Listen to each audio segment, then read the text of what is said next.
understood, think that if we take any action, this will boomerang into a huge protest they wanted to avoid. And this is the reason why we saw what we saw during farmers stir. And you remember these people, the so-called dada dadis, nana nanis, went to farmers also to show support to them. So what was happening underground was shown openly. When they came to each other's support, they had no common element, no common agenda, but to disrupt democracy in this country. And we must be very careful, I'm saying again, that people who defend these people, you remember last few days people are coming on to defend even the doctors. So an illiterate jihadi is much less dangerous than these educated jihadis. The Quran and computer similarly no more works. I think much more needs to be done. We must recognize that this comes from a certain ideology where you cannot live peacefully with other religions, where a Darul Harb must be converted to Darul Islam. Giving any excuse world over it's happening. When they claim Babri, they claim something else. They have victim card for every country, whether it's USA, UK, Europe, wherever you go, they will invent a victimhood if it is not there. And India, they can find plenty because India is a land of diversity, land of very wonderful diversities and differences, which we reconcile. But for them, there is no reconciliation.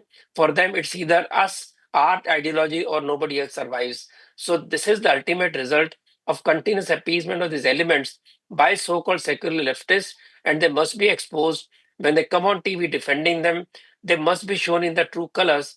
I think that is a lesson that we must understand. Don't show any sympathy, none at all, to people who support or show sympathy for terrorist elements or violent elements anywhere in this country. And I also want to tell our viewers that more words for the first time being said by Additional Solicitor General ASG Raju, who's very, very cryptic, very rarely makes such statements in the courts. And today he's openly saying that these intellectuals are many times more dangerous. See between the Yes. lines. He's also telling us to read between the lines because the Red Fort blast case has now been mentioned. This is the big breaking news right here on Republic TV. The focus by the Delhi police is now these intellectuals are now more dangerous. These terrorists, I would say, who are showing themselves to be intellectuals are more dangerous, is what he's trying to say. The real purpose of the protest was regime change, strangulated the economic welfare on a pan-India basis. The CAA was just a red herring. He's also saying it had resulted in the death of 53 people. An IB officer was also killed. More than 530 people were killed in the Delhi riots case. There is a people were injured in the Delhi riots case. I beg your pardon. There's a larger conspiracy which engulfs everything. Something on the scheme of what was happening in Bangladesh and Nepal. Very clear now, the international hand being spoken of. They say in other cases I have been enlarged on bail, but that's not the point. Before the conspiracy, also there were other cases, but there was a larger conspiracy. Ratan Sharda, this is what I also want to ask you on, because this is something that our editor-in-chief Arnab Goswami had also mentioned on the in the debate a few days ago when he was talking about this. ASG Raju now mentions this in the Supreme Court, and after this I come across to Kapil Sangla. Something on the scheme of what was happening in Dhaka and in Kathmandu was being done. It did not work. What is the indication now that is so crystal clear that that ASG Raju is trying to tell the top court of the country? See, we must go back to the Soros gang and those people right from Arab Spring to change regime designs in Latin America, in Southeast Asian countries, and even Bangladesh, for example. And Bangladesh is also an example how a civilized society can change to a very violent and very extremist society with just a few years of radicalization and just a few push from the jihadi elements, because deep down there is already always a sympathy for their Islamist friends. And only these things to become overground when their situation rises. I think we have to take lesson from that also. And yes, definitely, regime change, as you connect the dots, is very clear. That effort in Bangladesh was succeeded because it has a huge majority and very, very large number of these jihadi elements who were nurtured for a long time by opposition parties, and nobody could control them at that time. And at the same time, in India, we have alert people, we have got peaceful people who don't really get easily ignited into firing or breaking or exploding. But still, the danger lurks, as I said, it requires just a little catalyst for these elements to create problem. And this is an example how missed educated people with brainwashing of years of a certain book end up in these kind of situations where they very easily feel they're doing a service to Allah. As this one of the doctors said, that I am not doing suicide, I am doing a job for Islam. And this is the danger when these educated people who actually go so heavily brainwashed as compared to illiterate people who can be easily fooled. So, an educated radical is much more dangerous, and they nearly succeeded. But for government's very wise decisions to restrain itself from taking action at the same time collecting enough evidence to finally throw it in the face of the overground supporters of these violent anti-national elements. And these people should not be seen in public life, and they should be exposed totally as a republic is doing continuously, because the language they use, the kind of language they use for these doctors, I think that is shameful. They say there is a problem. They have a problem in every nation, all over the world. It is not just question of one country or one particular incident. If there are none, they will invent it. When Pakistan theory was brought up, was there any problem? Were Hindus actually exploiting Muslims? Were they killing Muslims? No, it was British Raj before the Mughal Raj. But you can create this scenario anywhere, and this is why it is very dangerous. And you must not try to isolate the ideology and say, no, no, everybody is not like that. Yes, everybody is not like that. But there are enough people, even if a small percentage, which can turn into large numbers, who can be radicalized. And that is why we need to be much more careful about these elements rather than giving them long rope. I completely agree. I think there are a few things, Kapil Sankla, that have been stated by in this hearing by ESG Raju, whom I said is rather very clear, very not soft, I would say, but cautious when he speaks. And he has today drawn the parallel with the Red Fort blast. And I want to actually speak on that, where he says that these terrorists are intellectuals, they are the real brains. And then the words that have said that they are more dangerous, they have come for the purpose of regime change. Something on the scheme also happened in Bangladesh and Nepal. Like Ratan Sharda said, Kapil Sankla, it does seem what has been said in the 389 page affidavit of the Delhi police could be true. There seems to have been an international hand that is behind the Delhi riots of 2020. I believe, Vivin, that Mr. Raju, and I've had the pleasure of hearing him in Supreme Court, is one of the finest criminal lawyers we've had or India has produced till date. He's very careful in choosing the words. He's very steady as far as what he's going to say in the court. And if he's not mincing any words today, which means there is much more to it. There is much more to it. There is a lot that can be spoken, but he's just being very cautious. As far as this regime change is concerned, this is extremely disturbing because the moment I heard this term, I remember that what had happened in Nepal, there was a youth led protest called Zen Z, where certain leaders of the youth got together at different places, started talking about different things, suddenly got together, and what was then done was an absolute regime change in Nepal. Take that template where this fellow was talking about creating these standardized templates, etc. Now let us go closer home. Let us also go to Bangladesh. Exactly the same thing. There was something called the monsoon revolution, which happens where certain student bodies all got together and decided to overthrow the government there. And now let us see what has happened to Bangladesh. As my co-panelist said, that things have gone south there. And this is exactly what was being. So that template, that standard operating procedure was created. It was tested in Bangladesh. It was tested in Nepal. And they wanted to do the same thing here in India. And thank God we got saved. But it is not over. Because as Mr. Raju rightly stated, that an educated terrorist is a very dangerous terrorist indeed, because he not only manages to convince himself with his education and whatever far-fetched reality he's created in his mind, but also hundreds of other people and radicalize them and make them do gruesome acts in the name of their religion, in the name of their book, in the name of whatever they may believe in. For this student politician, for this youth leader to talk about Pakistan and other countries and how it is to be involved, etc., shows that there was definitely a foreign hand. There was definitely a template that was being run. There was some standard operating procedures that were created. where various people were given certain jobs, certain duties to radicalize various people in different parts of India. And perhaps what would have happened is that one fine day there would have been an innocent march all across India, suddenly overtaking the government, suddenly taking over our democracy and creating their own radicalized nation that they so desperately want to do. The whole idea is to destroy our economic, our social economy, our independence, to finish us as a nation, to embarrass us as a nation, to bring us down. And it cannot be by any person who loves your country. It has to be a person who is just a machine, who is just an equipment, who is playing to somebody's hand. He is a puppet, and there are puppet masters sitting somewhere playing those puppets who are downplaying other innocent people. When you talk about regime change, you have to realize that it has already happened in your neighborhood and it was being created. Situations were being created to do it here. Those snippets in itself are so dangerous. Those snippets in themselves are so divisive. Those snippets in themselves have been created and crafted to radicalize, to make people get to violent means. They say, what happens with peaceful marches? What happens when you do sit down dharna? Nothing. Do something big. And what is this big? This big is what has already been done in Nepal. This big is what has already been done in Bangladesh. And this big was being done and perhaps is still being done.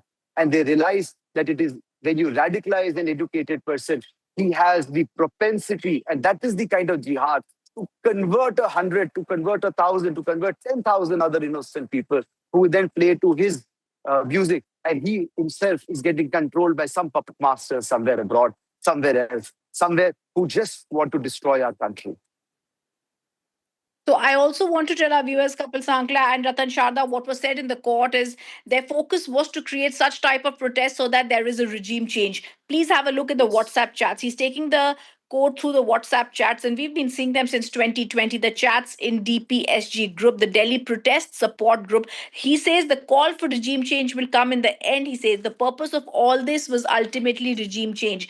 ASG Raju, specifically, like Kapil, you were telling us, is very clear, trying to show the court very cautiously but clearly that the purpose of everything was a regime change. The bigger picture, and now we're going to be discussing that after this 8-minute video has been shown on Republic TV, and we've shown what the intent of this group was. They only wanted a regime change. And today, for the first time, like I said, he has also said intellectuals are endangering. He's drawn the parallel with the Red Fort blast. It's clear the kingpins of the Delhi riot case may have started out with wanting the regime change, but it's clear there was somewhere from Dhaka and Kathmandu, like also Kapil Sankla was telling us, the Gen Z involvement. It was clear that there is some international help that these people were getting. Ratan Sharda.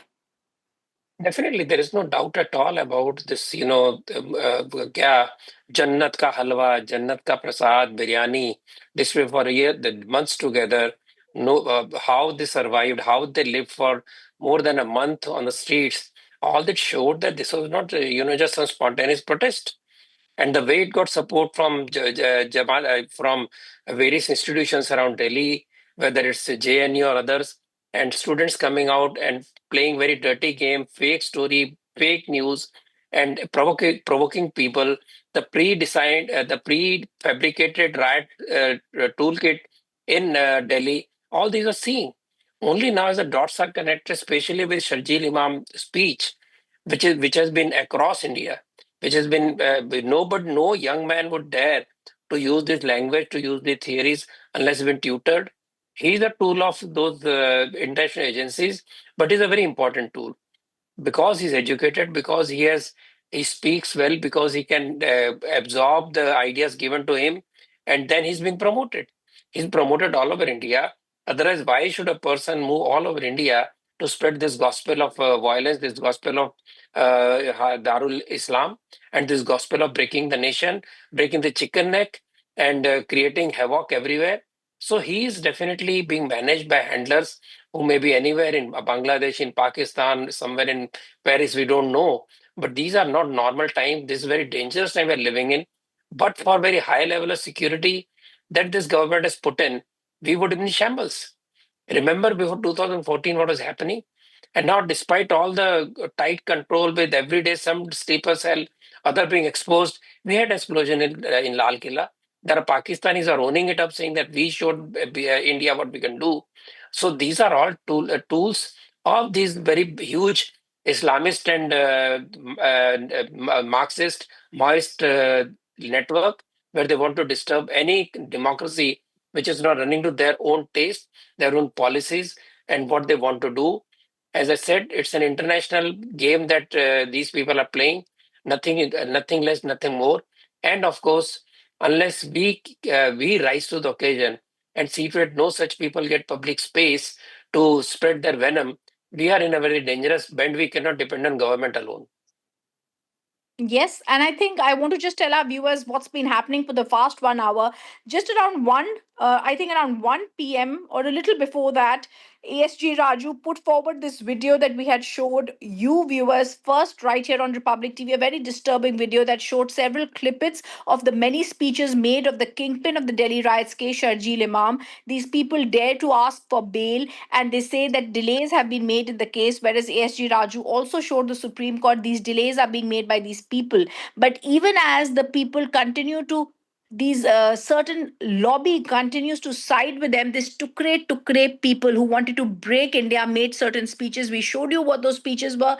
They not only spoke about the CAA, they used each and every issue to try and put very dangerous ideas in the mind of certain communities. They wanted a chakka jam. They said in Delhi the flyover should be looked at. They said in Delhi there should be a complete stoppage of water and electricity.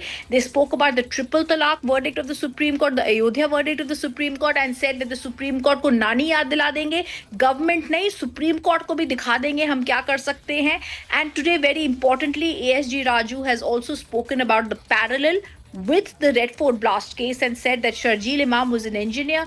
Doctors are today, some doctors are not doing their job. He also spoke about the Lal Killa case, and he said that today we are seeing intellectuals are terrorists and they are more dangerous than the jihadi on the ground. So this becomes very clear. It's a regime change operation is what they wanted. We'll continue with this top focus because what we are seeing in this hearing is, as my guests were also telling us, not only these engineering graduates like Sharjeel Imam, but these others had only wanted to incite and try and break India. This is a top focus hearing that continues in the Supreme Court. All the updates on that will continue right here on Republic TV.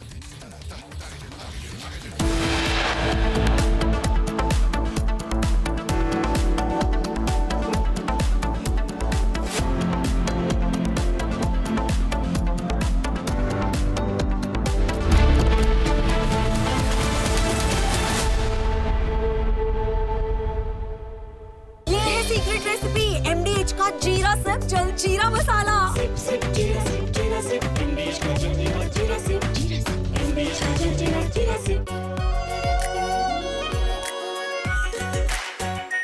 Are pure shahi paneer masala delicious healthy everyday.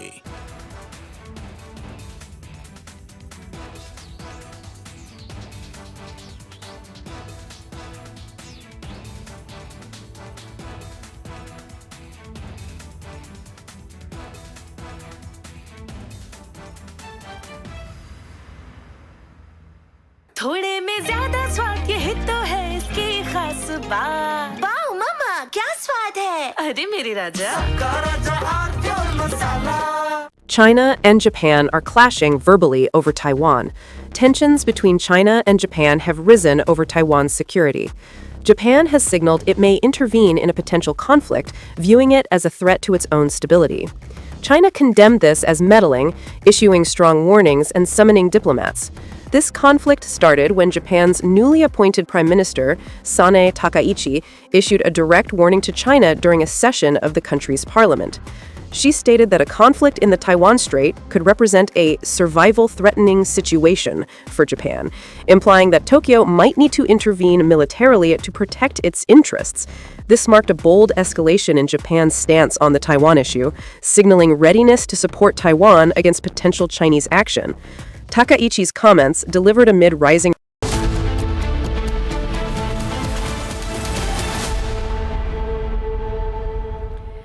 Welcome back, viewers. The BSF and Jammu and Kashmir police have launched a major search operation along the Jammu international border amid threats of infiltration from Pakistani side. Take a look. As the largest non-kinetic operation continues in Jammu and Kashmir, the police in the border areas is also on the highest of the alertness. Here we are in the Aranya sector of the Indo-Pakistan international border, where a massive search operation has been launched by the security forces, where in Jammu and Kashmir police along with the border security force, they are searching every nook and corner. Here you will see that all the vehicles that are coming from the border area, they are thoroughly being scanned by the Jammu and Kashmir police, and only after that we are witnessing that the security forces, they are entering into the vehicles, checking these vehicles. These are the public transports that are being checked before being allowing them. These are the troops of the border security force, because see what happens, that this is a border area and there lies a continuous threat that the terrorists may try to sneak in into the Indian territory using this route, because this has been a traditional route of infiltration as well. And that's why you will see the men from the border security force, from the Jammu and Kashmir police, all carrying out an intensified searches in the area. This is around midnight that we are here on the ground covering this intensified non-kinetic operation drills that have been launched in the area. We'll try to speak to the concerned SHO as well, the SHO Dilawar from the Aranya police station. Sir, मुझे ये बताइए, लगातार operation जारी है, आधी रात के समय में भी किस तरह से ये ऑपरेशन चलते हैं और क्या जो है ड्रिल रहती है? ये हमारा जो नाका है, ये हमारा रूटीन नाका है. इसी तरह से रोज़ नाके लगते हैं, सरप्राइज़ नाके लगते हैं, और इसी तरह से रोज़ हमारी चेकिंग चलती रहती है. सर, क्योंकि सरहदी इलाका है, घुसपैठ की कोशिशें, बाकी चुनौतियां भी रहती हैं, उसको लेकर क्या एंटी इन्फिल्ट्रेशन पूरी ग्रिड जो है पूरी तरह से वहां पर अलर्ट पर है? हम तैयार हैं इसके लिए, हम तैयार हैं, BSF तैयार है. हम BSF के साथ रोज़ जहाँ नाका हमारा लगता रहता है, तो जगह हम चेंज करते रहते हैं, बट नाका हमारा. देखिए, surprise element they carry on with these surprise checks not only at this very place. As far as you will see, you will find these troops of the Jammu and Kashmir police as well as the border security force. And viewers, let's move on right now to our next segment, Bharat in 1 minute. Let's get started. Bharat 1 Minute, brought to you by Canara Bank. Together we can. IG Range Ayodhya Praveen Kumar said that preparations are in full swing for the flag hoisting at the Ram Janmabhoomi temple. Security has been heightened. The traffic diversions in nearby districts will begin from night of November 23rd to ensure smooth movement. IMD has issued a yellow alert for Tamil Nadu, forecasting light to moderate rain with thunderstorm on November 20th. Chennai and other parts of the state continue to see wet weather due to active northeast monsoon. YSRCP Chief and former Andhra Pradesh CM Jagan Mohan Reddy appeared before a CBI special court in the disproportionate assets case. Jagan will be questioned in connection with 11 charges. The charge sheets as his supporters held rallies showing strong backing.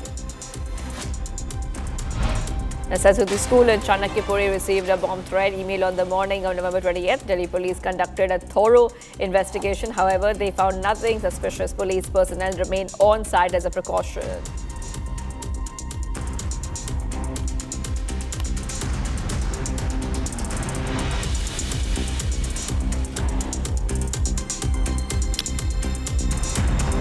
And viewers, an encounter broke out between Amritsar police and gangsters after the police had set up a checkpoint post, receiving a tip that a notorious criminal recently released from jail and an associate was planning targeted killings. Take a look.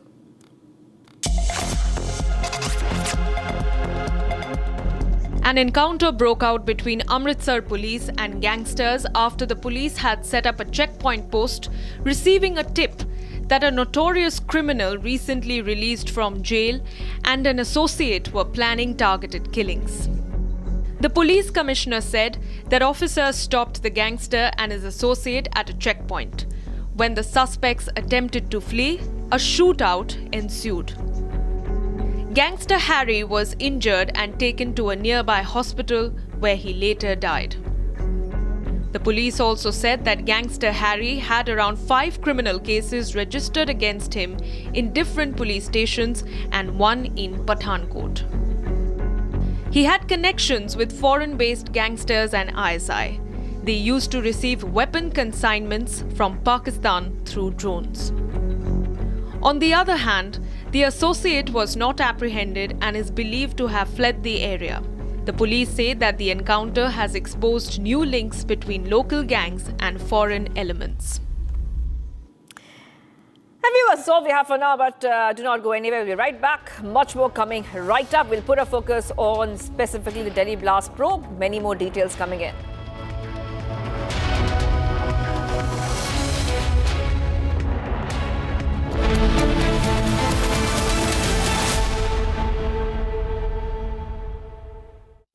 Amity has been ranked India's #1 not-for-profit private university for 11th year, with top 10 ranked institutions in management, engineering, biotech, law, masscom, telecom, hospitality, fashion and more.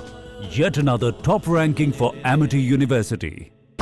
Pure सूजी pasta उबालो मिलाओ और खाओ 8 minute में तैयार क्या taste है सबका राजा hardcore masala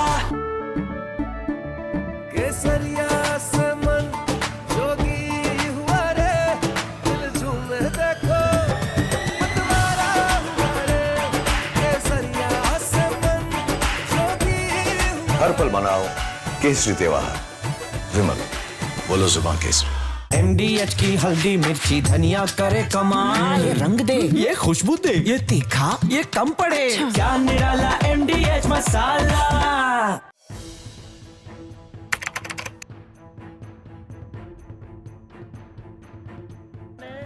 So in the past, we would see most of the terrorists who would get arrested, they would be like the people who would be working at a very low level. But today we have seen the white collar suspect.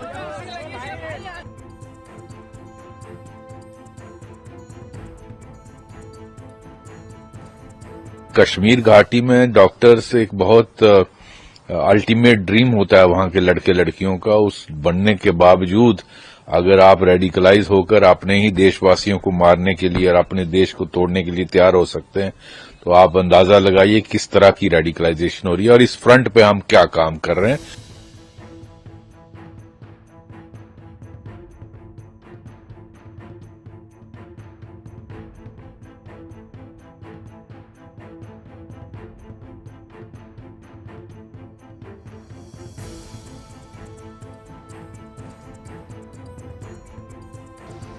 Investigators have identified Maulvi Irfan Wagha, also known as Imam Irfan, from Shopian in South Kashmir, as the mastermind who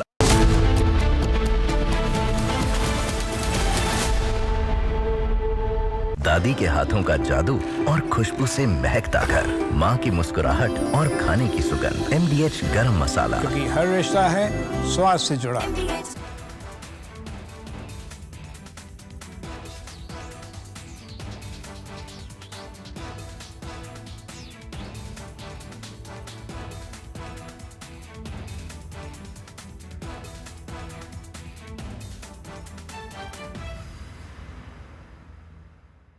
pure सूजी pasta उबालो मिलाओ और खाओ 8 minute में तैयार क्या taste है सबका राजा hardcore masala.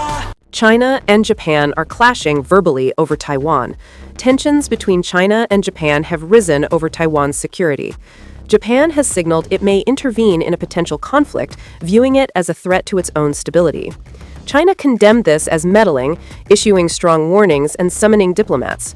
This conflict started when Japan's newly appointed Prime Minister, Sanae Takaichi, issued a direct warning to China during a session of the country's parliament.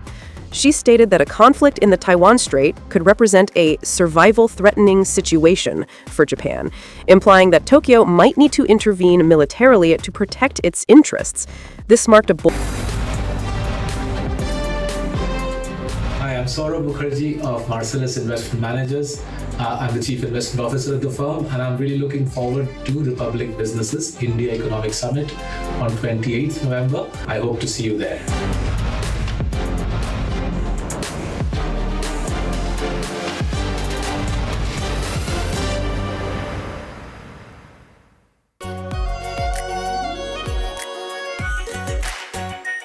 Our pure Shahi Paneer Masala.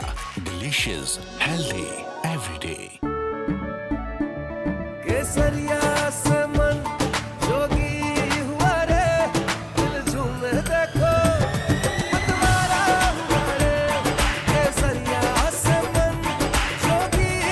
हर पल बनाओ केसरी त्योहार। विमल, बोलो जुबान केसरी। आधे bowl दही में 4 चम्मच MDH चटनी पुदीना मसाला डाला, स्टर करो, पुदीना चटनी तैयार। MDH चटनी पुदीना मसाला। MDH।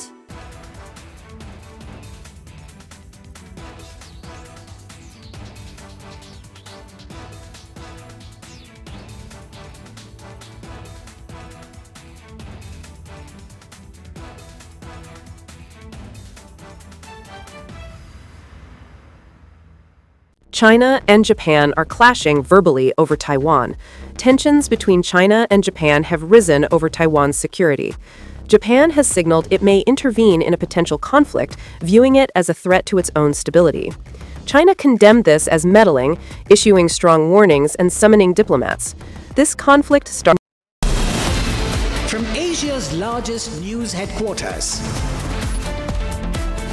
setting the agenda for Bharat.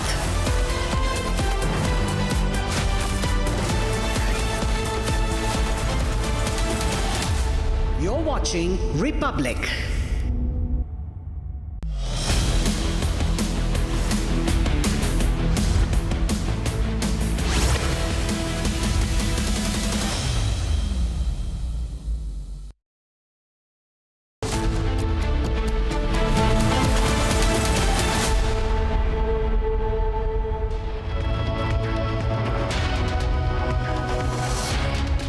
Viewers, you're watching Live and Breaking, and I am Rakshita Mishra with you. The big story that we're tracking for you is the proceedings in the Supreme Court as the case against Sharjeel Imam is right now being heard, and we will tell you all the takeaways and the big revelations that have been made today in the court, and much more lined up for you on this show. But first, the headlines at 3 p.m.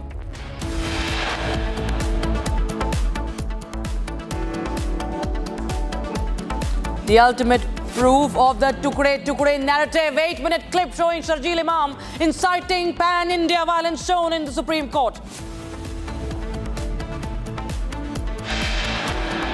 The 10-11 conspiracy finds mentioned in the top court. ASG Raju warns against intellectual terrorists.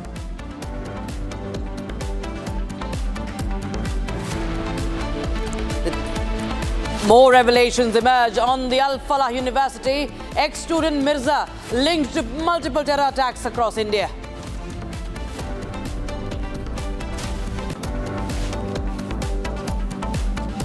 Doctors arrested in Faridabad. Jaish-e-Mohammed terror module shifted to Delhi. NIA to take custody of key conspirators Muzammil and Adil.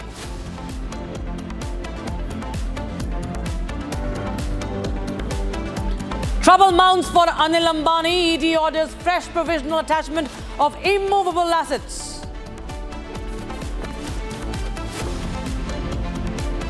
Nitish Kumar takes oath as the Bihar Chief Minister for a record 10th time. Vijay Sinha sworn in as Deputy Chief Minister.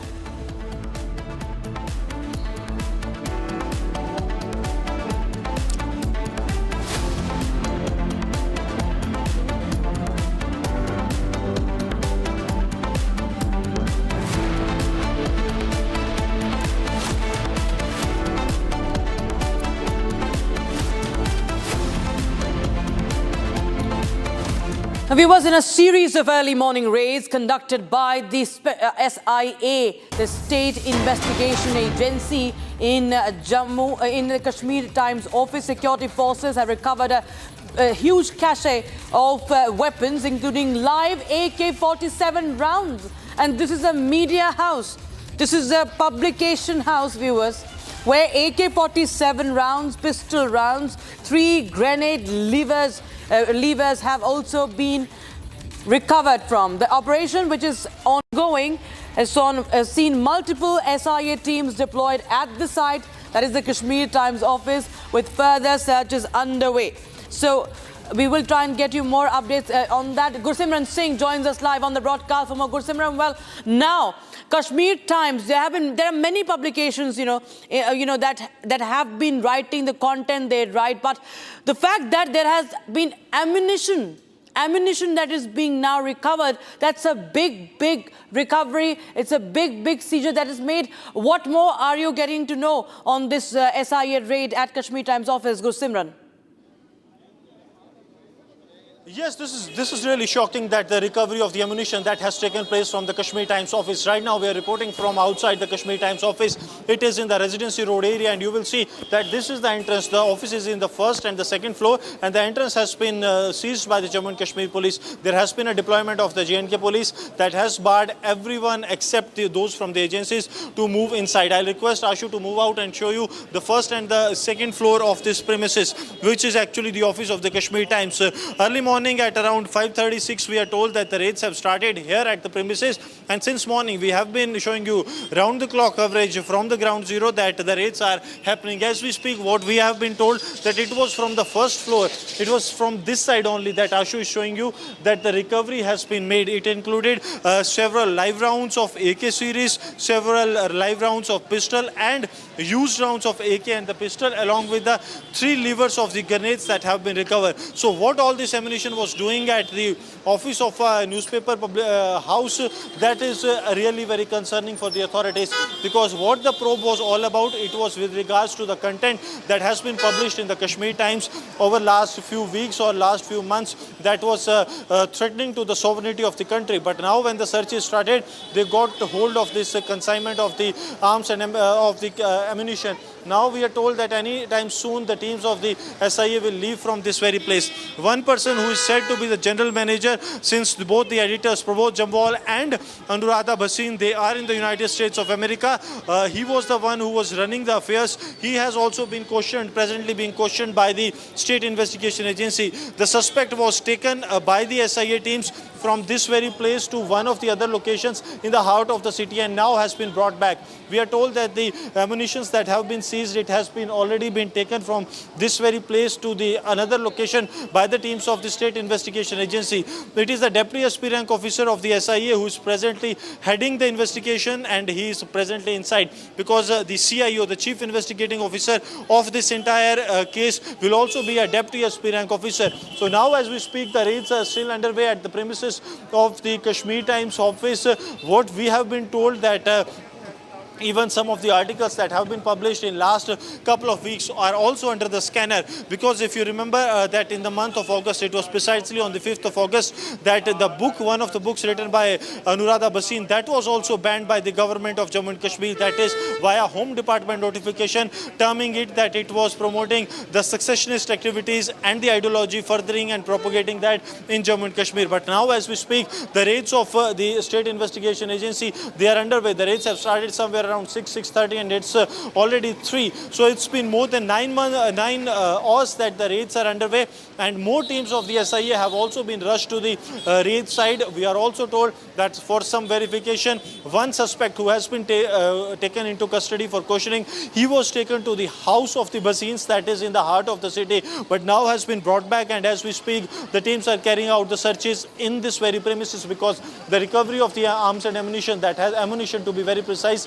that has been done, that has now ringed the bells for the investigating agencies. Even as we speak, some of the officials from the Central Intelligence Agencies, they have also been brought, they also came here to take part in the investigation, because it is no more an investigation of some content that was being published on a newspaper, but it is a larger conspiracy, because what the AK rounds were doing here, because it is either legal or illegal. Legal, it is that it is with the security forces. Since it is not with the security forces, it is illegal to keep that ammunition.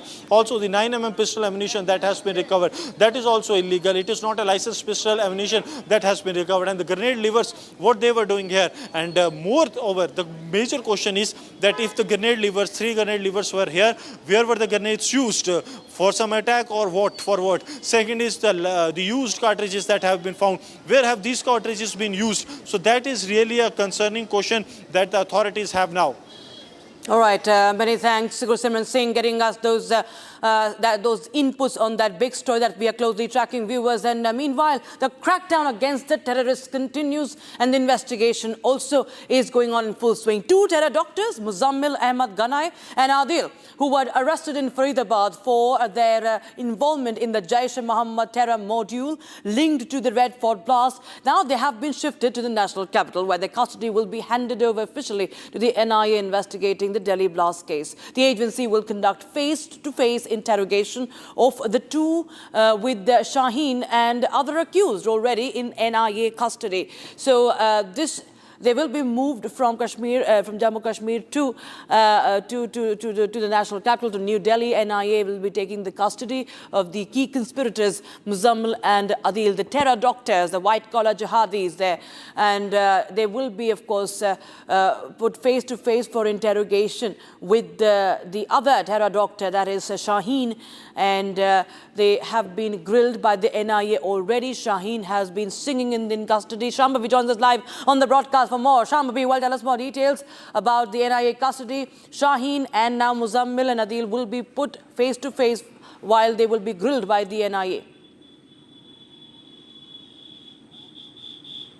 Well, after several key information, we have gotten several key information regarding this investigation which is going on in constant interrogation. These two new players have come into the picture who were a part of this terrorist doctor module.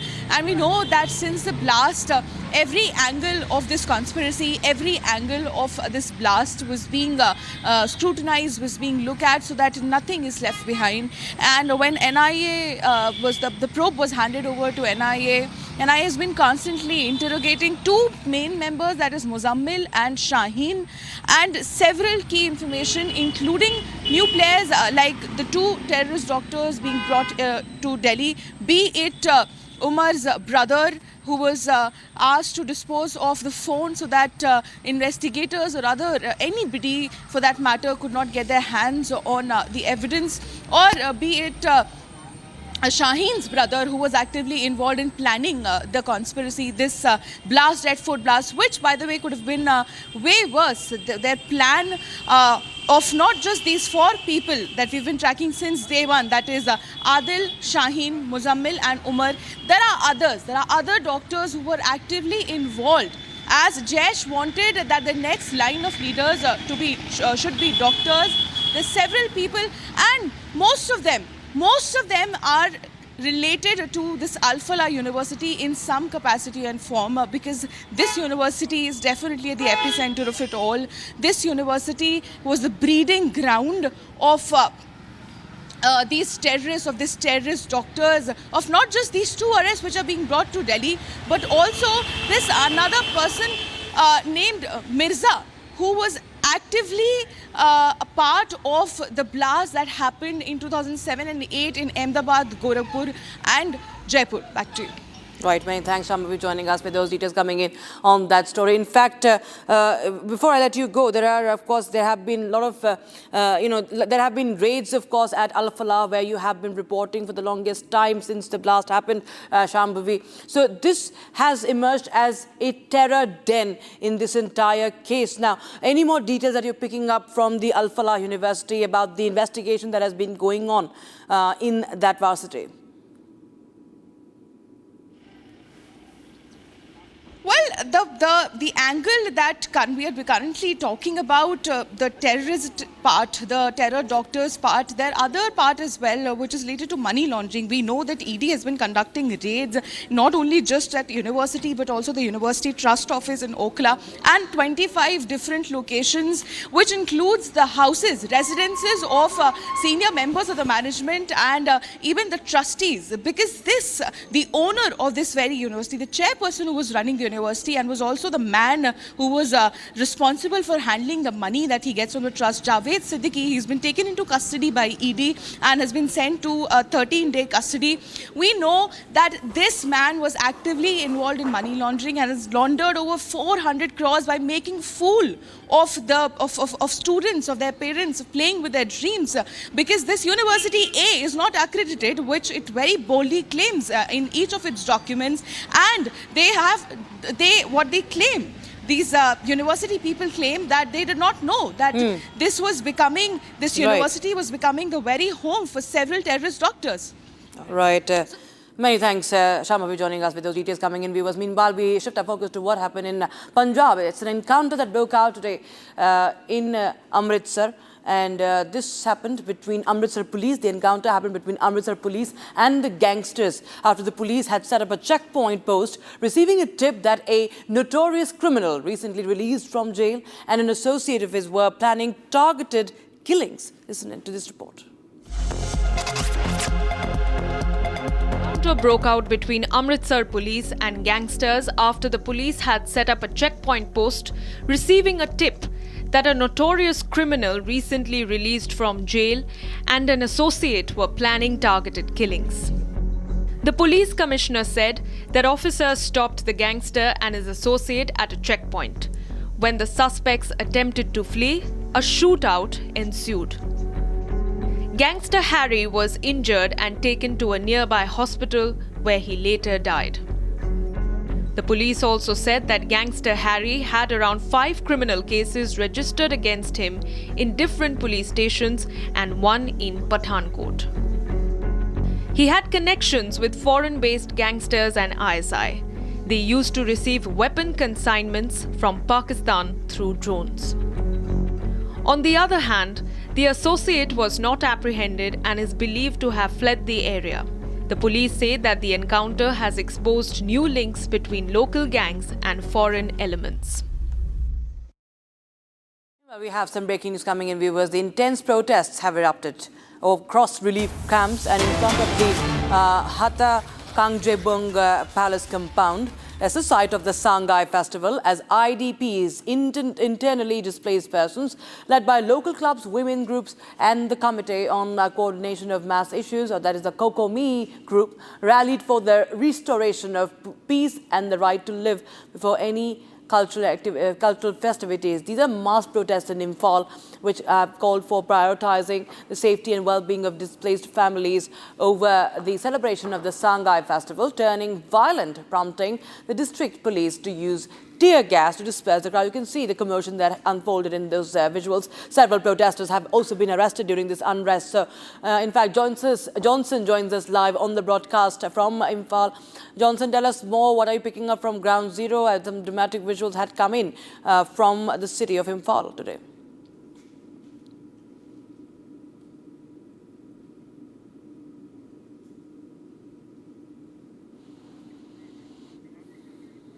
Johnson, if you could just unmute your video, we will be getting your audio.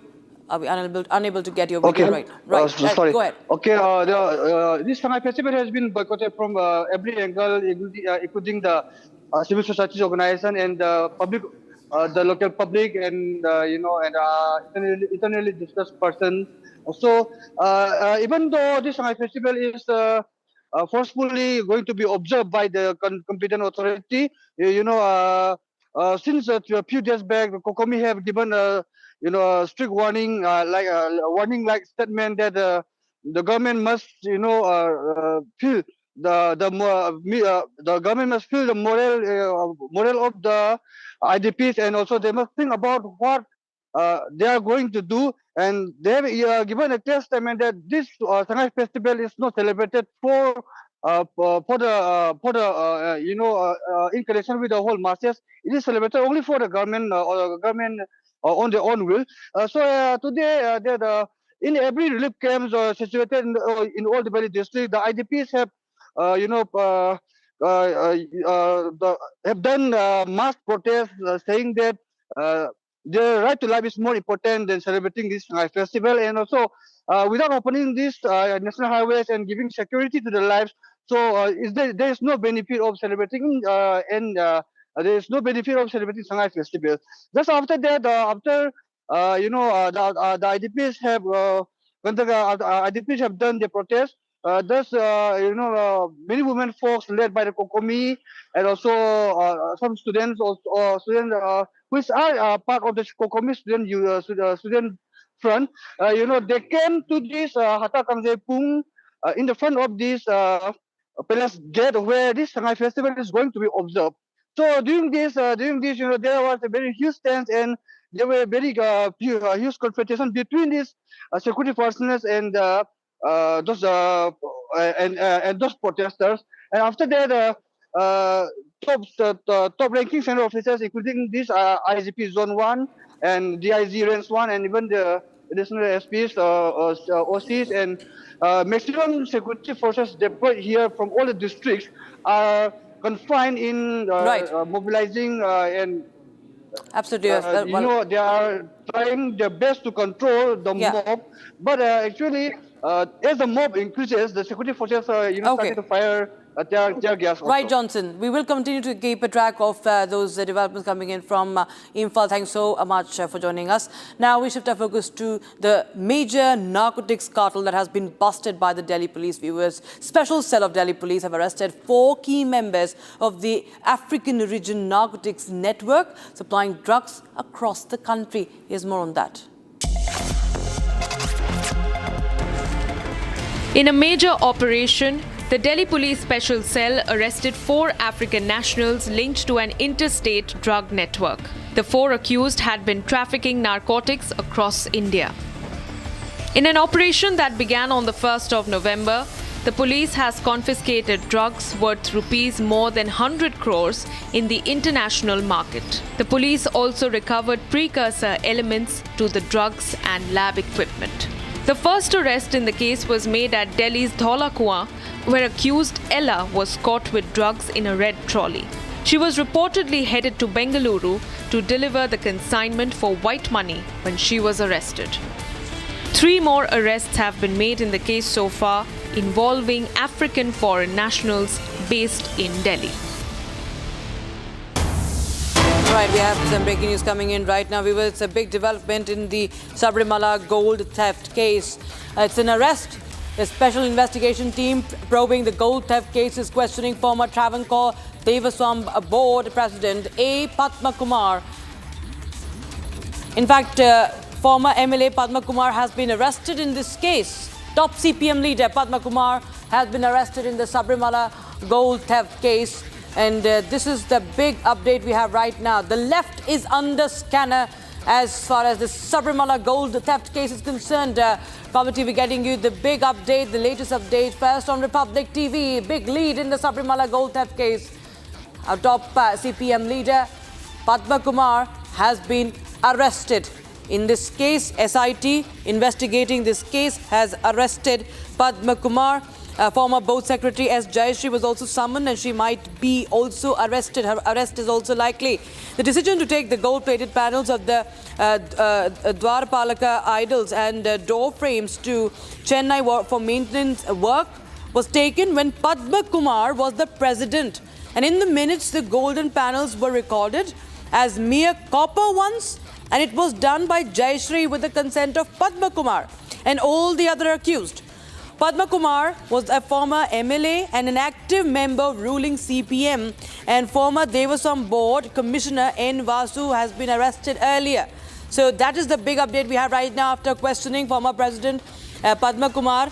SIT has arrested him, and in fact Shankar is joining us live from Tiruvananthapuram. Shankar, tell us more details please about this arrest that has taken place in the Sabrimala gold theft case.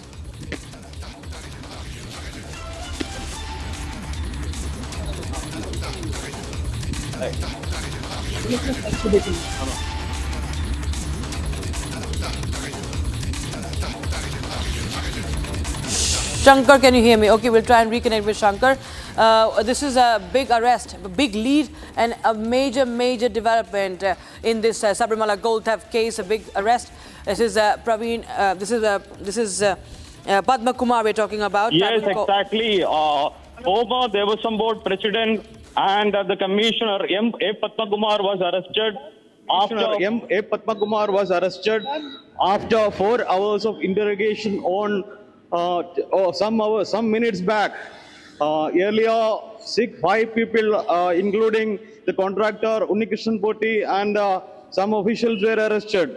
Now, M. Padma Kumar was asked to appear before the prop team in the morning, and he was questioned for 4 hours.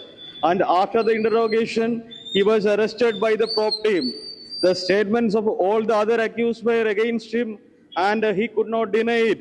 The prop team received crucial evidence against Padma Kumar as he manipulated the register. Oh, there was some register, and it was him who was the president of the board when the crime took place.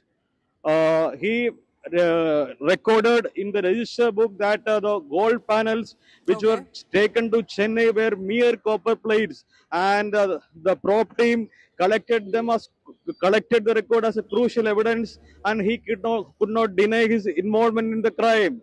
More people are being questioned by the special investigation team, and the arrest of more officials like the board president S. Jayashree and others will also be taking place soon.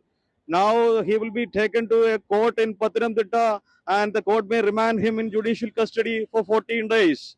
Now the other officials, Murari Babu and Sudesh Kumar, provided statements that they acted as per the direction of M. Padma Kumar, and Padma Kumar's role in this case became evident, and the arrest was recorded in very soon.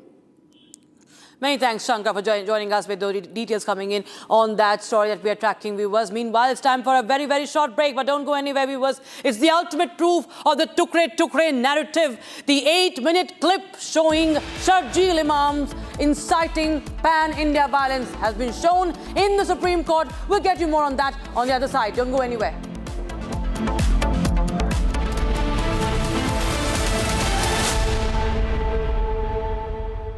Amity has been ranked India's #1 not-for-profit private university for 11th year, with top 10 ranked institutions in management, engineering, biotech, law, masscom, telecom, hospitality, fashion and more.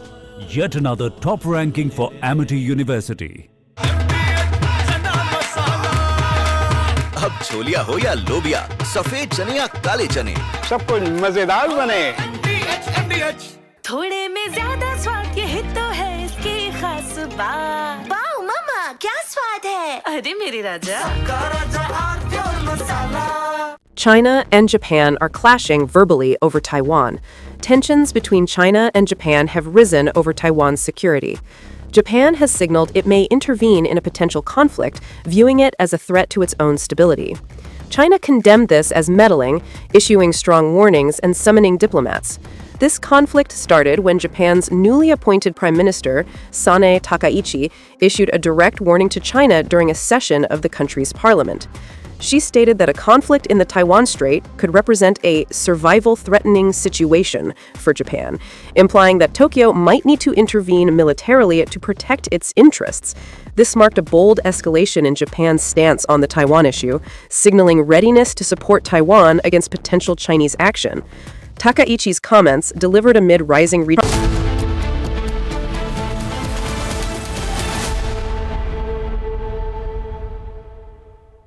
Amity has been ranked India's #1 not-for-profit private university for 11th year, with top 10 ranked institutions in management, engineering, biotech, law, masscom, telecom, hospitality, fashion and more.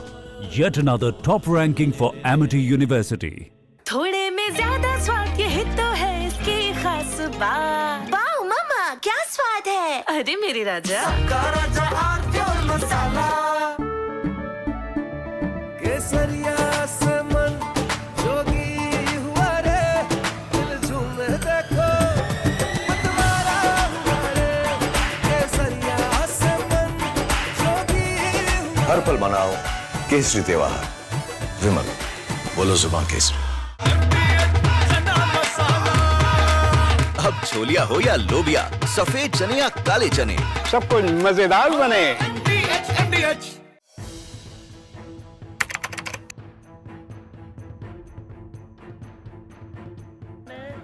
So in the past, we would see most of the terrorists who would get arrested, they would be like the people who would be working at a very low level. But today we have seen the white collar suspect.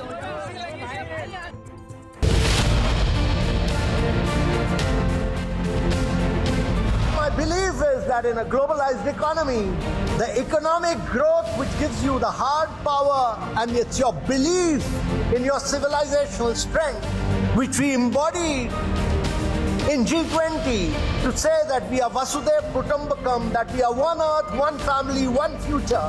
On account of this philosophy, we could achieve consensus on all complex issues confronting the world.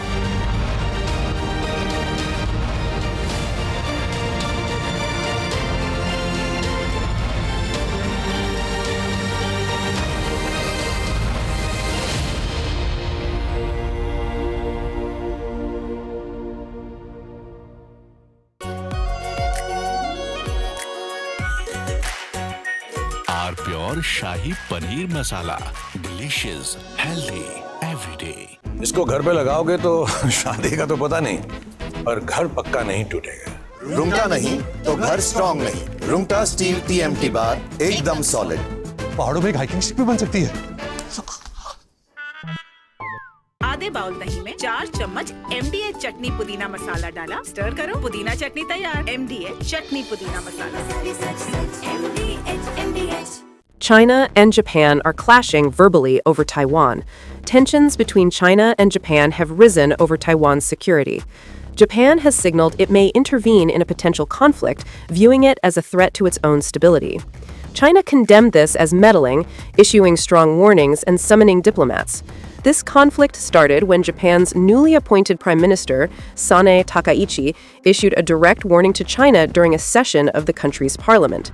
She stated that a conflict in the Taiwan Strait could represent a survival-threatening situation for Japan, implying that Tokyo might need to intervene militarily to protect its interests.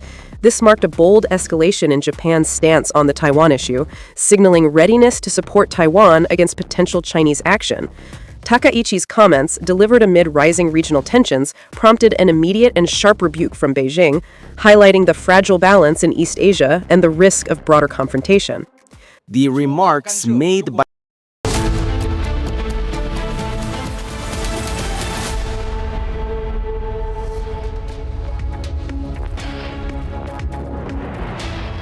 Very good afternoon, viewers. You're watching Live and Breaking. I'm Rakshita Mishra with you, viewers. There is this important input that is coming in from the Supreme Court on the Sharjeel Imam case, the Delhi riots conspiracy case, viewers. In fact, parallels have also been drawn today by the Additional Solicitor General today in the court with what happened in Delhi just a week ago, viewers. We'll tell you everything that transpired. But first, the top stories we're tracking.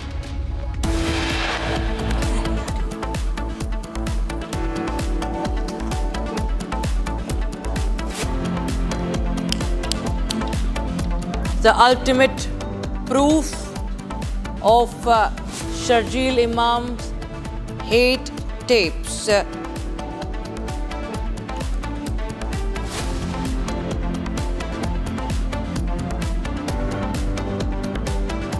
Inciting pan, Sharjeel Imam inciting pan-India violence, video shown in Supreme Court.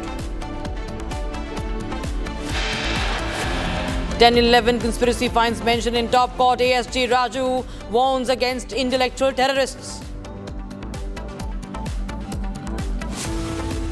More revelations emerge on the Al Falah University ex-student Mirza linked to multiple terror attacks across India.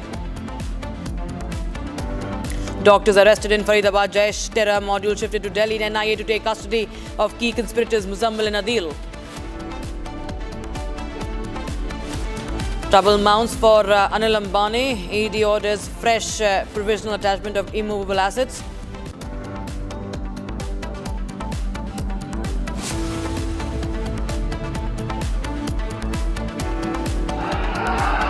सत्य निष्ठा से प्रतिज्ञा करता हूं कि मैं विधि द्वारा स्थापित भारत के संविधान के प्रति सच्ची श्रद्धा और निष्ठा रखूंगा. Nitish Kumar takes oath as the Bihar Chief Minister for a record 10th time. Vijay Sinha sworn in as the Deputy Chief Minister.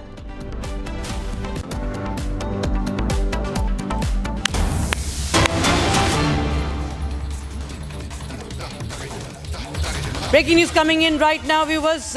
Big development in the Robert, in the money laundering case, ED charge sheet now being filed in this case. ED charge sheet in Sanjay Bhandari case, ED charge sheet against Robert Vadra. And Republic TV had broken the full mail trail, Robert Vadra's mail trail with Sanjay Bhandari. And okay, I'm told that my colleague Shavan Sen joins us live on the broadcast from the newsroom.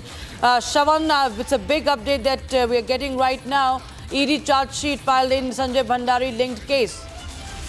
Well, in fact, this is the second charge sheet that has been filed against Robert Vadra, but this is for the first time that you're looking at the Sanjay Bhandari case, in which there has been a massive development with the prosecution complaint, which is basically the charge sheet that has been filed in the Sanjay Bhandari black money case, where we are given to understand that Robert Vadra has also been named as an accused. In the past, he was basically questioned about the direct connection between Robert Vadra and Sanjay Bhandari, and the fact that this is pertaining to a property based out of London, in which the Enforcement Directorate had made the allegation that Robert Vadra was a direct beneficiary.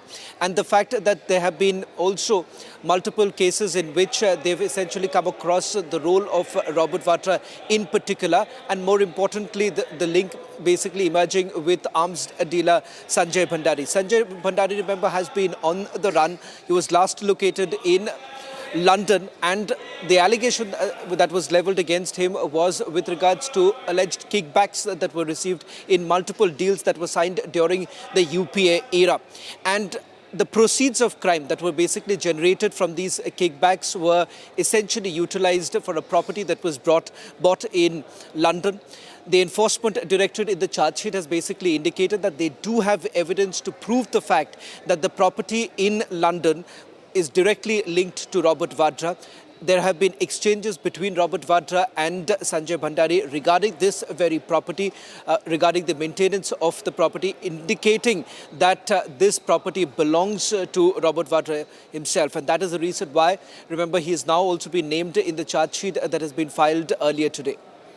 Tell us about the, this entire mail trail that Republic TV had also, had also accessed, Shavan, and the confrontation also with the arms dealer Bhandari and the mail trail. You've been closely getting us the inputs on this story. If you could just tell us how Republic TV had been also closely getting the, getting very, very close to the key inputs in this case.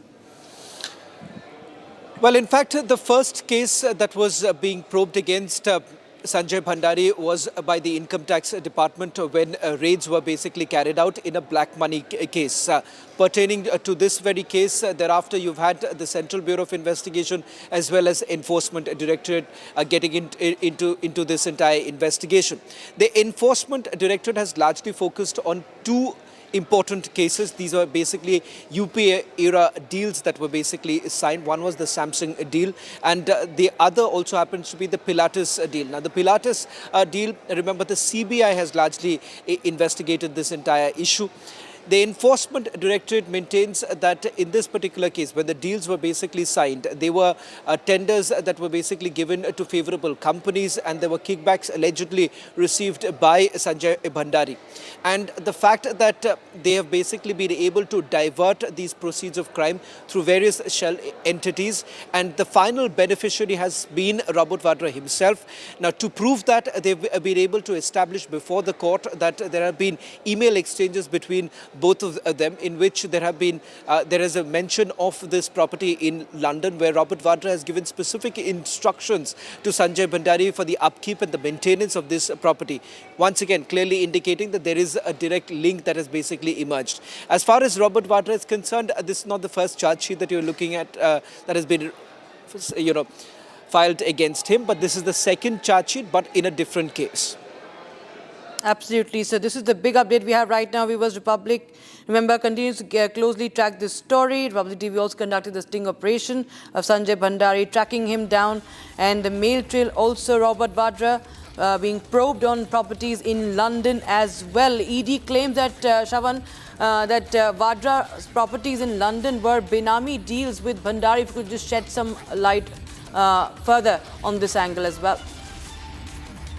Well, two specific deals that were being probed by the Enforcement Directorate and the Central Bureau of Investigation. If in total, there are about 3 cases that have been probed by the central agencies. But as far as this charge sheet is concerned, this is particularly to do with the properties, the proceeds of crime that was generated from the deals that were signed.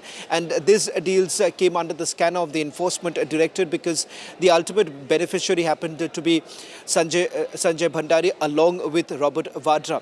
Here you have multiple properties, but one such property is the 12 Brunstone property in central London, which came under the scanner of the Enforcement Directorate because they suspect that this property was eventually bought by Sanjay Bhandari, but the beneficiary happens to be Robert Vadra, and there have been indications to the effect that there have been multiple transactions that have actually taken place between both the individuals, which they've been able to trace back. Absolutely.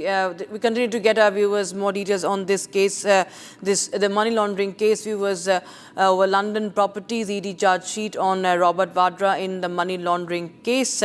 And this is a story that we are closely tracking for our viewers. ED claiming that the Vadra properties in London were Benami deals with Bhandari. And remember that Republic had broken the full Robert Vadra mail trail with Bhandari.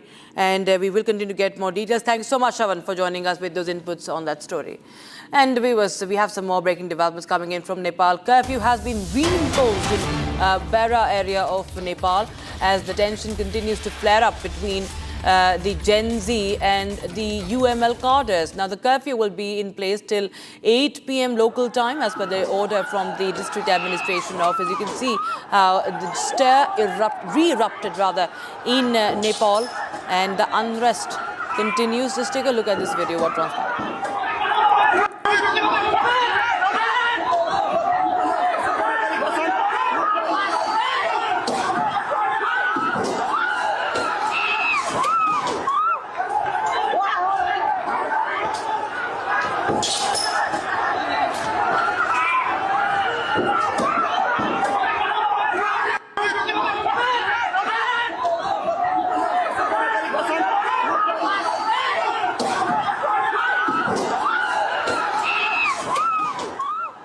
All right, so that was the commotion that unfolded. Viewers, you can see a lathi charge and tear gas once again, taking back to what happened just 2 months ago.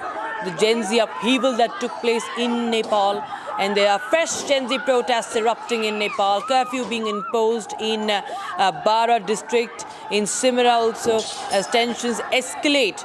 And there are concerns over public safety amid a rapidly intensifying youth-driven movement that has entered its second consecutive. In fact, it's been little over 2 months after that those fierce clashes that in fact toppled the government, and we saw the death of democracy in Nepal. But we see that Nepal is yet again on the boil. At least in Bara district, you can see how tensions that are escalating. The authorities have reimposed a daytime curfew. There are renewed confrontations between Gen Z protesters and supporters of former Prime Minister KP Sharma Oli's party, that is the UML, Unified Marxist-Leninist, the Communist Party of Nepal. And you can see that these are you can understand that these are possibly, of course, politically motivated protests. Also, clashes that have erupted, the unrest triggered in Simara, where the young demonstrators clashed with CP and UML cadres during a protest. And nearly a dozen of them have been involved in this confrontation yesterday. Police have detained many of them today, and that has fueled further protests today. The arrests have now led to more tensions. And now we can see that there's a flashpoint yet again. There are clashes that are happening. This is not just a Gen Z protest. Indeed, this has a political angle also. There are supporters of KP Sharma Oli, the ousted Prime Minister, who are also part of this entire showdown that is unfolding right now in Nepal. And you can see that this is a video that clearly shows that how tensions have erupted once again. And these are all youngsters, viewers, who are participating, at least in the video video that is coming in from Bara district. This is the video that is coming from Bara district. And my colleague Surendra Foyal is joining us, a reporter from Nepal, joining us live on the broadcast for more. Surendra, tell us more. What really has, triggered this stir in your understanding? What are you picking up? Who all are part of this fresh stir that has erupted after 2 months?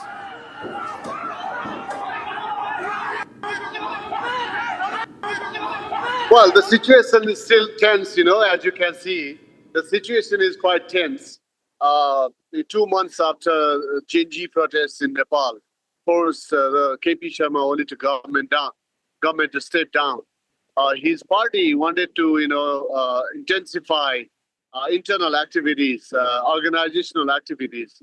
They wanted to organize a program in the southern Tarai district of Bara, which is in Madhya province, southern Nepal.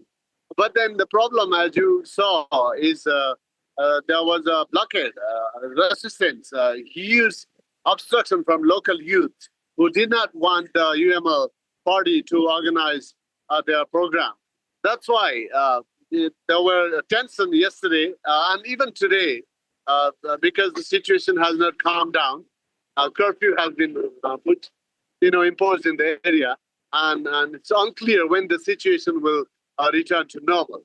One thing is clear, the KP Oli led political party leaders have said that the situation is not favorable for elections, which are due in March. So how can elections happen in this situation? They're questioning the law and order situation in the country, but then the government is saying they are trying their best to ensure law and order, mobilizing police forces to take the situation is under control. But as you can see, it is still not under control. Right, Surendra, tell us what kind of political situation is also unfolding there in Nepal after the ouster of the KP Sharma Oli government. You just mentioned that there are supporters of him also, of his party also, that are taking part. Tell us what's really happening on the political front and how are they right now dealing with this entire change and now a stir that is re-erupting? Yes, the government is focusing its attention on elections, due in March. So preparations are underway on one hand, but then the biggest obstacle coming in the way of midterm elections is the reluctance of political parties, especially KP Oli-led CP and UML, which is still not happy with the decision. Whatever happened after Genji protest, they are, while the river is flowing south, looks like they are trying to swim upstream, and they are demanding that the House of Representatives, the parliament that was dissolved on 9/9, following the Genji protest on 9/9, that must be reinstated. So they are stubbornly demanding that, and because of that, there are questions, that have come in the way, that are lingering, as far as elections are concerned. Elections scheduled for March are concerned. So there's a big question mark, and partly because of KP Oli's position, who is stubbornly demanding that the House of Representatives, the parliament that was dissolved, must be reinstated. And it is, other than KP Oli, others are saying, analysts are saying, even the former president is saying, it is next to impossible to, go back and reinstate the parliament, and then that parliament will announce elections. So that's not going to happen. That's what they're saying. So there is some tension still brewing 2 months after Genji protest. So another violent phase. Absolutely. We observed this yesterday. Right. We will continue to get more details and more updates from Nepal. Viewers, thank you so much, Surendra, for joining us. And now we shift our focus to other stories, viewers, that we're tracking for you from across the country. This is Bharat in a minute. Bharat 1 Minute, brought to you by Canara Bank. Together we can. The Inspector General Range Ayodhya Praveen Kumar says that preparations are in full swing for the flag hoisting, that is the Dhwaja Rohan at the Ram Janmabhoomi temple. Security has been heightened and traffic diversions in nearby districts will be beginning from the night of 23rd of November to ensure smooth movement. The IMD has issued a yellow alert for Tamil Nadu for forecasting light to moderate rain with thunderstorms on the 20th of November that expected today. Chennai and other parts to continue seeing a wet weather due to the active northeast monsoon. YSRCP Chief and former Andhra Pradesh Chief Minister Jagan Mohan Reddy appeared before a CBI special court in Nampally today in the disproportionate assets case, and Jagan will be questioned in connection with 11 charge sheets as his supporters held rallies showing strong backing. Sanskriti School in Chanakipuri received a bomb threat email on the morning of this morning. Delhi police conducted a thorough investigation. However, they found nothing suspicious. Police personnel remained on site as a precaution.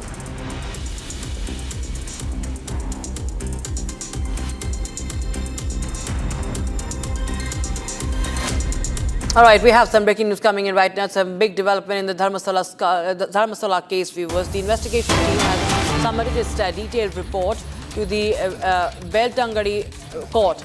Now, a 3,923-page investigation report was formally submitted under Investigating Officer Jitendra Dayama. The report is said to have contain key evidence, witness statements, forensic inputs and detailed analysis related to this incident. So this Dharamsala hoax case report has been submitted in the court, and now what we understand is that there is another development that we're learning about. Abhishek will be joining us for more. Abhishek is back with us from Bengaluru. Abhishek, tell us more details about this update, please. Rakshita, with respect to the whistleblower who claimed that he had buried over hundreds of bodies in Dharmasthala in the last 3 to 4 decades, a special investigation team was formulated by the Karnataka state government, who included Jitendra Dayama, Pranav Mohanty and various other senior officials of the state of Karnataka, who also started a brief investigation which continued for months together. Around 16 to 17 places in and around Dharmasthala and river Netravati were dug up to an extent of 20 feet, where only skulls of 2 humans were found, 2 male persons were found, going against the claims of the whistleblower, who later was identified as Chinnappa, who was the sanitation worker in Dharmasthala in the last 30 to 40 years. We've also seen various political developments which happened in the entire India because of the whistleblower's claim that hundreds of bodies had been buried in and around Dharmasthala. At this point of time, when the tension arose and also the pressure built upon the government, the Home Minister, Dr. G. Parmeshwara, had mentioned the special investigation team, stating that a detailed report will have to be submitted to the court as soon as possible. And one such benchmark day is today, because 3,923 pages of the charge sheet has been submitted to the Beltangadi court, where Chinnaya, or the whistleblower, had made a complaint or given a statement stating that he was the person who buried all these bodies in the last 3 to 4 decades. After which the Beltangadi court has received the copy of the special investigation team formed by the Karnataka state government. Another copy will be submitted to the government of Karnataka as well through the chief secretary. It will be reaching the Home Minister in the next couple of days.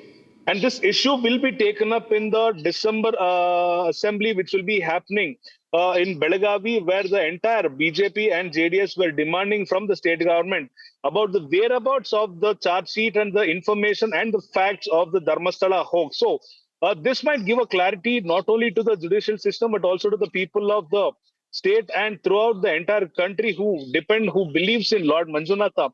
And also we will have to see how the police officials have collected the data.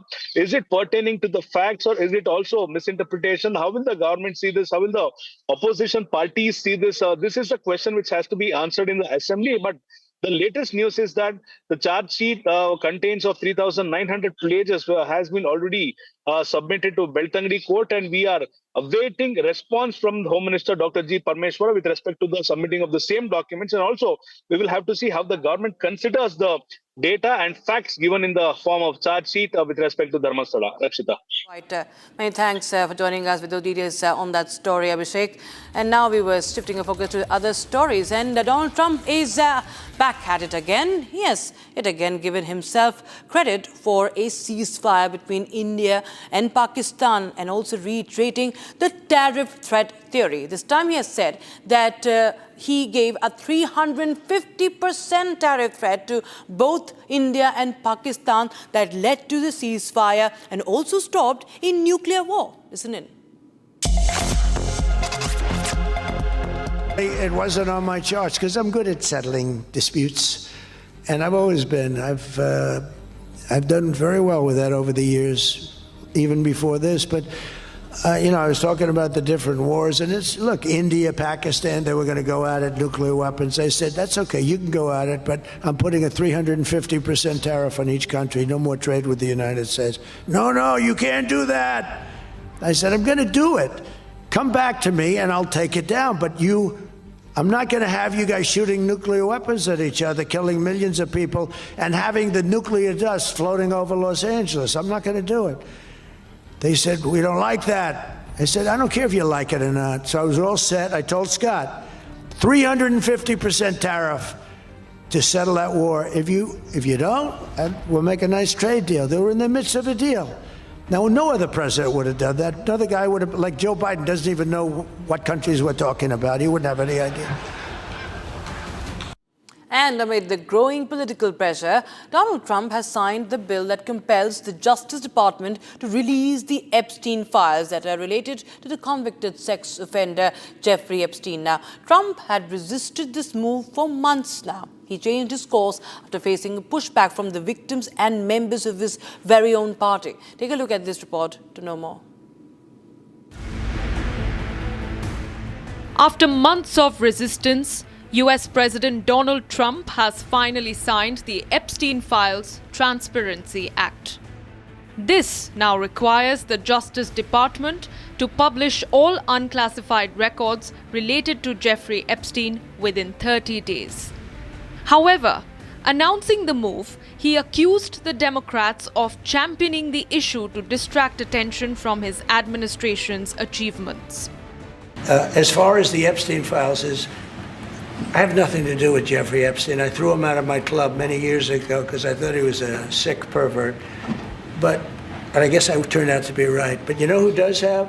Bill Clinton, Larry Summers, who ran Harvard, was with him every single night, every single weekend. They lived together. They went to his island many times. I never did. Just keep going on the Epstein files.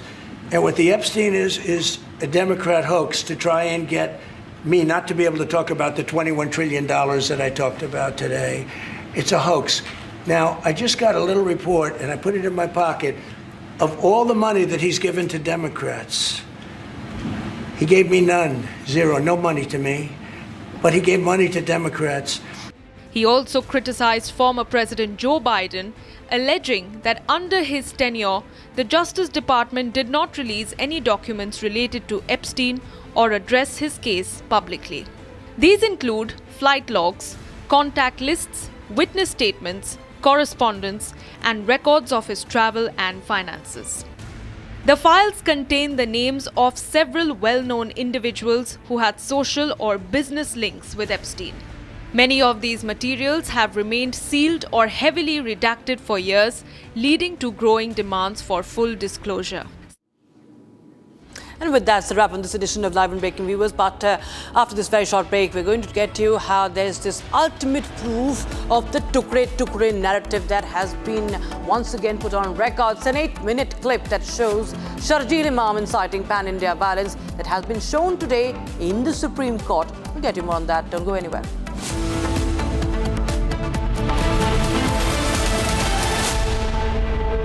दादी के हाथों का जादू और खुशबू से महकता घर, माँ की मुस्कुराहट और खाने की सुगंध। MDH गरम मसाला, क्योंकि हर रिश्ता है स्वाद से जुड़ा। केसरिया से मन जोगी हुआ रे, दिल झूमे देखो मतवारा हुआ रे। केसरिया से मन जोगी हुआ। हर पल मनाओ केसरी त्योहार। विमल, बोलो जुबान Kesari.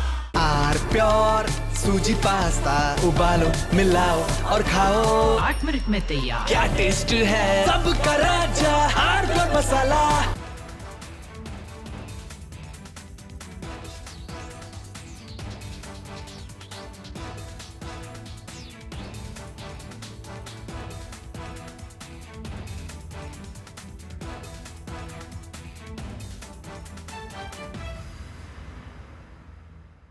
China and Japan are clashing verbally over Taiwan.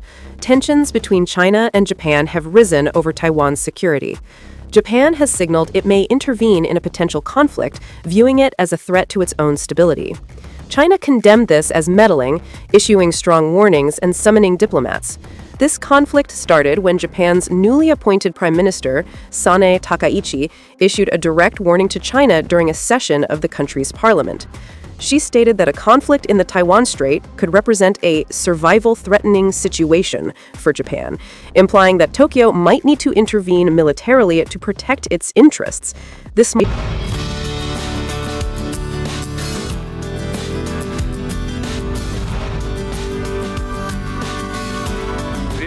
contributes 7% of the GDP, which is going to be 13% by 2030. It is also the second highest employer with almost 5 crore people working in the real estate sector. Are real estate prices already inflated for a common man to afford? Right developer, right size, right location अगर आप लेकर आ रहे हैं, मुझे लगता है बहुत सारे लोग अभी भी ऐसे हैं जो घर खरीदना चाहते हैं लेकिन उनको राइट अपॉर्चुनिटी नहीं दिखाई दे रही।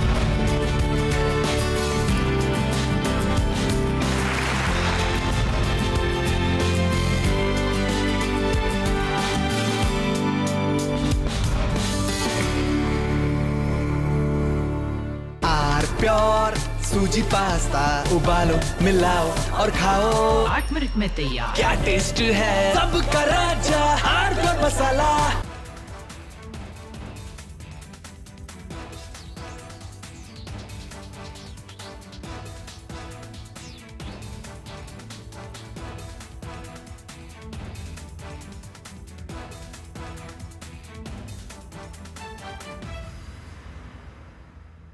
MDH की हल्दी मिर्ची धनिया करे कमाल, ये रंग दे ये खुशबू दे ये तीखा ये कम पड़े, क्या निराला MDH masala. China and Japan are clashing verbally over Taiwan.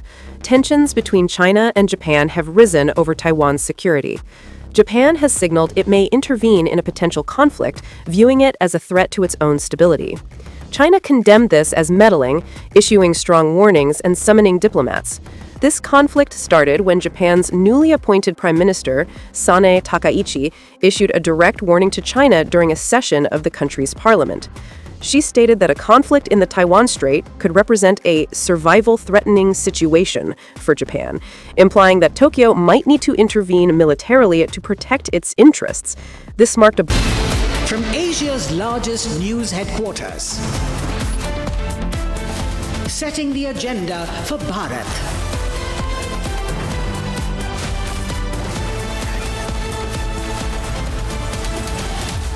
You're watching Republic.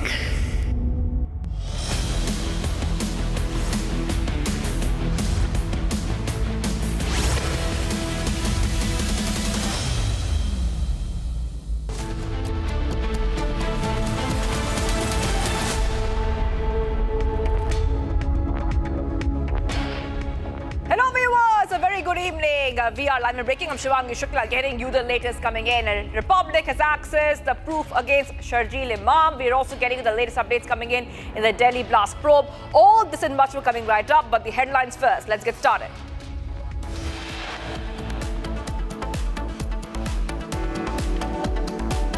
Top headlines. The ultimate proof of the Tukre narrative, viewers. Republic accesses 8-minute clip showing Sharjeel Imam inciting pan-India violence. Full 8-minute clip showing Sharjeel Imam inciting pan-India violence shown in Supreme Court. Big revelation in Delhi riots conspiracy hearing. Delhi police claims how Tukre gang plotted regime change. Controversy over invitation to anti-CAA rights accused Jagdish Titler at Indira Gandhi Memorial Prize ceremony. BJP lambasted Congress's idea of peace. Early morning raids conducted by the State Investigation Agency at the Kashmir Times office. Security forces recover significant cache weapons.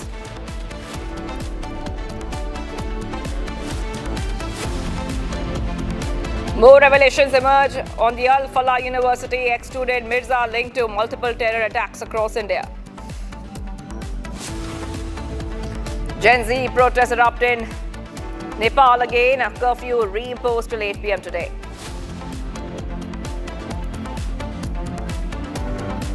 ED filed charge sheet against Robert Vadra in Sanjay Bhandari linked money laundering case.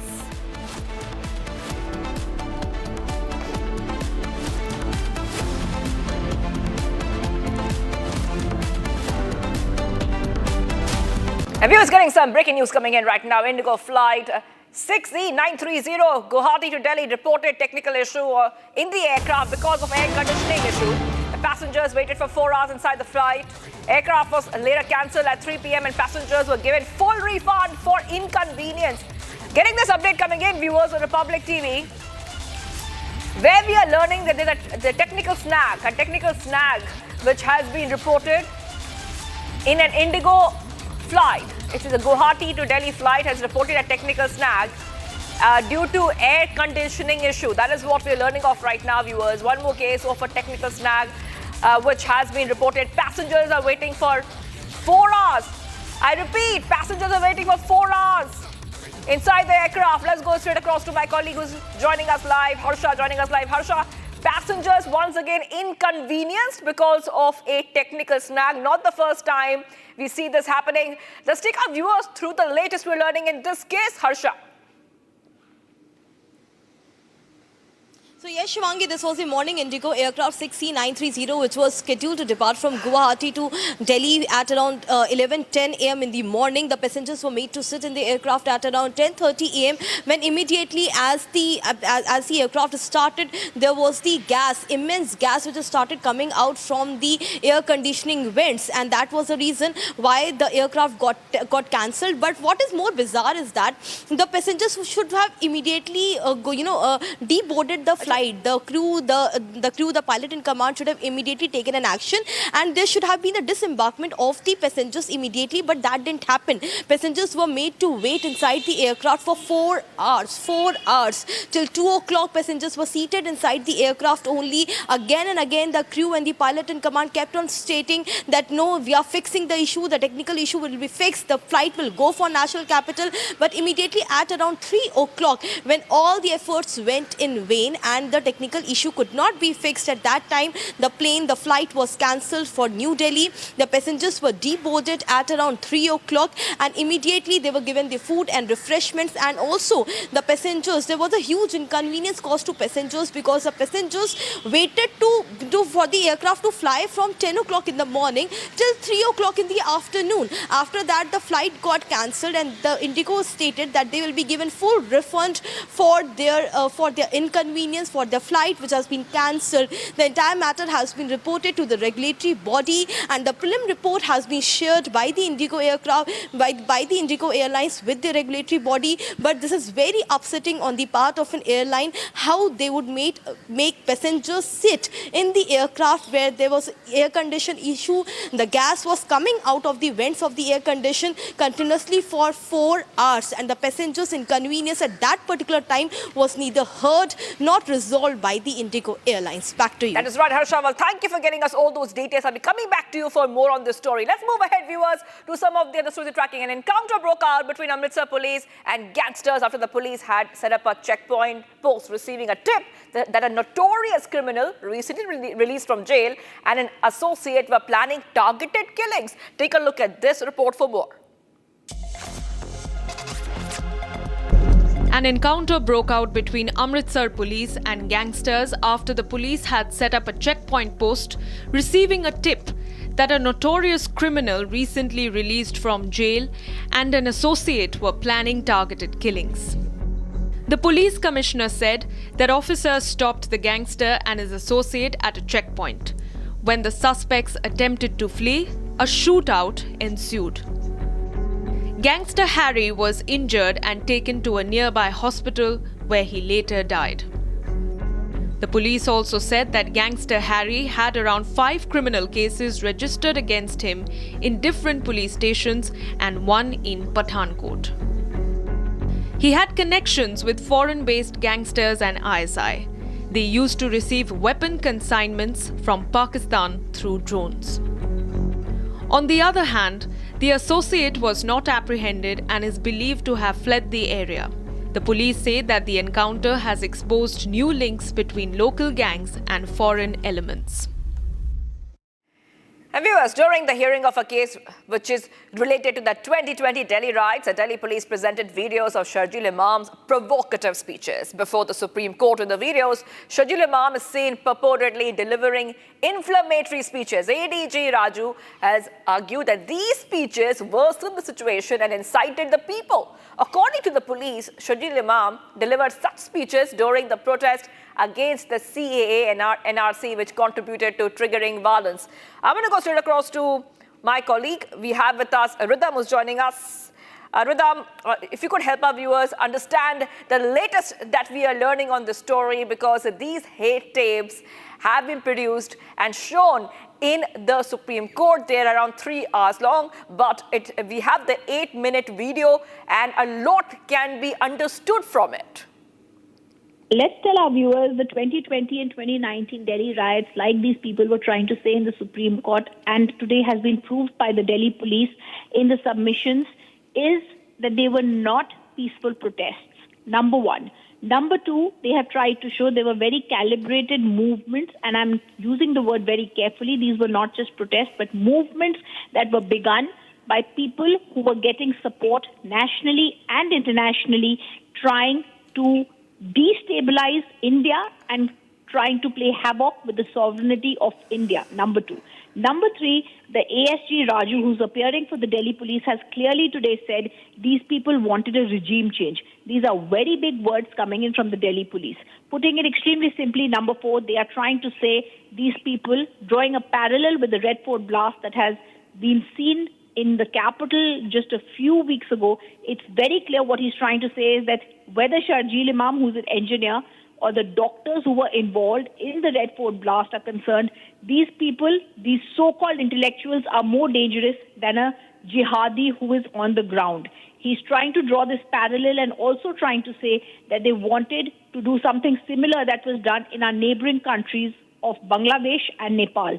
Point number 6 that he's clearly made today, Sharjeel Imam, in that explosive video, a very disturbing, dangerous video that has been given as proof in the Supreme Court, an 8-minute video shows the kingpin of the Delhi riots case was not a simple youngster who was carrying on some peaceful protest. He was the kingpin because he went to several places and made several speeches in which he wanted the following. Number one, he wanted a conspiracy against the entire India. Number two, he wanted to make sure that an entire community is trying to be mobilized. He lied about certain judgments of the Supreme Court in the Triple Talaq case, which was a movement forward and progression for the Muslim women, whether it was the Ayodhya judgment which he spoke against, whether it was the Supreme Court that Sharjeel Imam spoke against. The kingpin was trying to use everything that he could to try and break India. While the Supreme Court is going to continue hearing the case again, what is more striking, as Republic TV is putting out this video for our viewers to understand, is whether it's the Red Fort blast or whether it's the Delhi riots case, these people wanted to break India. They are anti-nationals and they need to be dealt with in the same manner.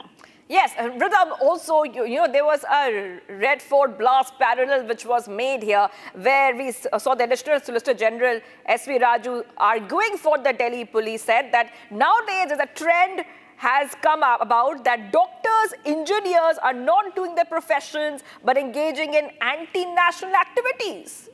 So I want to correct that. He did say that, but he's done that. And he, in fact, I was also told, please make sure that this words that he's used is said properly. And I also request our editors to put it out properly. He said that some doctors and some engineers are not doing their jobs. He then went on to say these intellectuals, when they become terrorists, are more dangerous than ground-level terrorists. These intellectuals, he said, are the real brains. This has been demonstrated in the Lal Killa blast. He then said intellectuals are many times more dangerous. See between the lines. The real purpose of this Delhi riot protest was also a regime change. They wanted to strangulate the economic welfare on a pan-India basis. He then said there is an international hand that is there behind the Delhi riots case. There seems to be a purpose that is a regime change. It's very clear. He's also said at one time, and this is important to mention, what happens with this Western media that is trying to play out these people who are in prison as sorry figures and trying to say that they have been in prison for the longest time. He said New York Times carries a story because Trump was coming to India. Whenever the bail matter comes, the New York Times carries something. Social media carries something about these accused without understanding they are anti-nationals. This is all being done under the facade of being intellectuals. So we need to put it out. Whether it's the Delhi riot case accused, whether it's the urban Naxal case, this dangerous trend of intellectuals who are sitting and are the real masterminds of trying to have a regime change in India. It is time that their bluff is called out. They are exposed for their dangerous, sinister plans, and they are put out there for everyone to know them for who they are. They are being backed by international people, and that also now ASG Raju has put forward before the top court of the country. All right, well, thank you, Rhythm, for getting us all those updates. We also have that entire 8-minute video, the Sharjeel Imam hate tape. Let's play it out. पहले भी शायद कर चुका हूँ। 5 लाख लोग हमारे पास हो organised तो हम हिंदुस्तान और नॉर्थ ईस्ट को परमानेंटली कट कर सकते हैं। पर हम परमानेंटली नहीं तो कम से कम 1 आध महीने के लिए तो कट कर ही सकते हैं। मतलब इतना मवाद डालो पटरियों पर, रोड पे, उनको हटाने में 1 महीना लगे, ठीक ही नहीं। यहाँ एयरफोर्स से असम को काटना हमारी जिम्मेदारी है। असम और इंडिया कट के अलग हो जाए फौज के लिए, और जितने भी जो भी यहाँ से सप्लाई जा रहा है बंद करो। और वो बंद कर सकते हैं क्योंकि चिकन नेक्स मुसलमानों का है। वो जो इलाका है मुस्लिम नई चीज़ें हैं। जैसे बीजेपी को फुल मेजोरिटी मिली तो कश्मीर का मसला आया, ट्रिपल तलाक का मसला आया, अयोध्या बाबरी का मसला आया, और अब जो है CAA NRC का मसला आया, और अब CAA। इस चीज़ पे इत्मीनान रख लें कि हमला मुसलमानों पर, ठीक है। इस बात पे पहले इत्मीनान कर लेंगे कि हमला संविधान पे नहीं है। संविधान तो बदलता रहता है, कल को इसी को संविधान बना देंगे। आप क्या कीजिएगा, क्या कर लीजिएगा? कोर्ट ने क्या किया बाबरी मस्जिद के साथ आपको पता है ना? कोर्ट ने कश्मीर में क्या किया आपको पता है? इस चीज को याद रखें कि अभी बहुत अर्जेंट मामला है, बहुत अर्जेंट मामला है। हमारे पास 4 हफ्ते 28 दिन है अगला जो हियरिंग है। अगले हियरिंग तक सरकार को छोड़ो, कोर्ट को इसकी नानी याद आ जाए। ये आपकी जिम्मेदारी, कोर्ट किसी का नहीं है। आपको लगता है कोर्ट आपका हमदर्द है? आपको ऐसा लगता है? बताइए, ट्रिपल तलाक में क्या किया इन लोगों ने? मुसलमान मर्दों को जेल भेजने का सामान किया है कि नहीं? बाबरी मस्जिद में क्या किया? आपकी जमीन छीन के किसी और को दे दी। ये कोर्ट आपका हमदर्द नहीं है। ये कोर्ट CAA में भी आपसे हमदर्दी नहीं जताएगा। जहां हम महफूज हैं, दिल्ली की खास बात क्या थी कि इंटरनेशनल मीडिया को आने में 5 मिनट लगते हैं, 5 मिनट। वहां अगर ये गोली चलाए तो वो वीडियो पे आ जाएगा। दिल्ली में वैसे भी दिल्ली को ये कश्मीर बना नहीं सकते, आपको भी पता है। इन्हीं की जलालत होगी, हमारी नहीं होगी। अगर ये दिल्ली में गोली चलवाए, आर्मी लगवाए, तो जलालत किसकी है? मुसलमानों की नहीं, सरकार की जलालत है। सरकार की को जलील होना पड़ेगा। ये दिल्ली है भाई, ये फ्लाईओवर गिरे जरा, पूरी दुनिया को खबर हो, समझ रहे हैं ना? और तीसरी चीज, एक भैया लाठी खाने से न डरे। बिल्कुल। अगर किसी का हाथ टूटा है तो अलग बात है, किसी का पैर टूटा है तो अलग बात है। लाठी खाने से न डरे। ईयर गैस से किसी को एलर्जी हो सकती है तो भागे, सही बात है। लाठी से एलर्जी ना समझे, लाठी 2-4 तो पड़ेगी, लाठी खाने की कला भी सीख लें, समझ रहे हैं ना? इस तरह कम चोट पड़े, इम्पैक्ट कम हो, पहन के क्या आना चाहिए, समझ रहे हैं? एक पट्टा हो बीच में। जब तक ये सब नहीं करेंगे, सब हाँ भाई, जब तक ये सब नहीं करेंगे सारा बेअसर रहेगा। ये चिंगारी कहाँ जाएगी? आग कैसे लगेगी? आग लगाने के लिए 2 काम करना होगा, लाठी खाने के लिए तैयार रहना होगा, अव्वल, नंबर 2 ऑर्गेनाइज होना होगा। बोल रही है कि जंतर मंतर पे जमा होकर रोना गाना करते रहो, आप उनको 2 टूक में जवाब दीजिए, इससे कुछ हासिल नहीं होगा। 2 जो स्टेप्स हैं उनको क्लियर रखना चाहिए।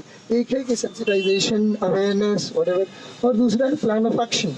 प्लान ऑफ एक्शन किसी के पास नहीं, सब सेंसिटाइजेशन की ही बात करते हैं। सेंसिटाइजेशन तो यकीनी तौर पे करना है हमें, लेकिन प्लान ऑफ एक्शन भी पैरेलल में होना चाहिए कि अगर हमारे पास क्रिटिकल मास जमा हो चुका है लोगों का तो उनसे क्या किया जाए, क्या करवाया जाए। क्या कुछ कर सकते हैं? अगर हमारे पास जामिया में 10,000 जवान लड़के हैं तो वो क्या कर सकते हैं? ये मैं 400 केसेस होंगे, हम पे भी FIR होंगे, इसके लिए तो इत्मीनान से होंगे। लेकिन ये कामयाबी तभी मिलेगी जब 100 शाहीन बाग जलाना पड़ेगा उसके पेंशन कैंप को, नहीं तो आपका कोई पूछने वाला। ये जो सिटीजनशिप का रजिस्टर बन रहा है, All right, getting these breaking updates coming in right now. The terror doctors have now been brought to Patiala House Court. We have seen a lot of the conspirators have been brought here to the same court, viewers. Getting these updates coming in on Republic TV. Earlier, we told you that these terror doctors were being interrogated by the NIA. Live visuals coming in. Terror doctors brought to the Patiala House Court. Back-to-back updates coming in on Republic TV.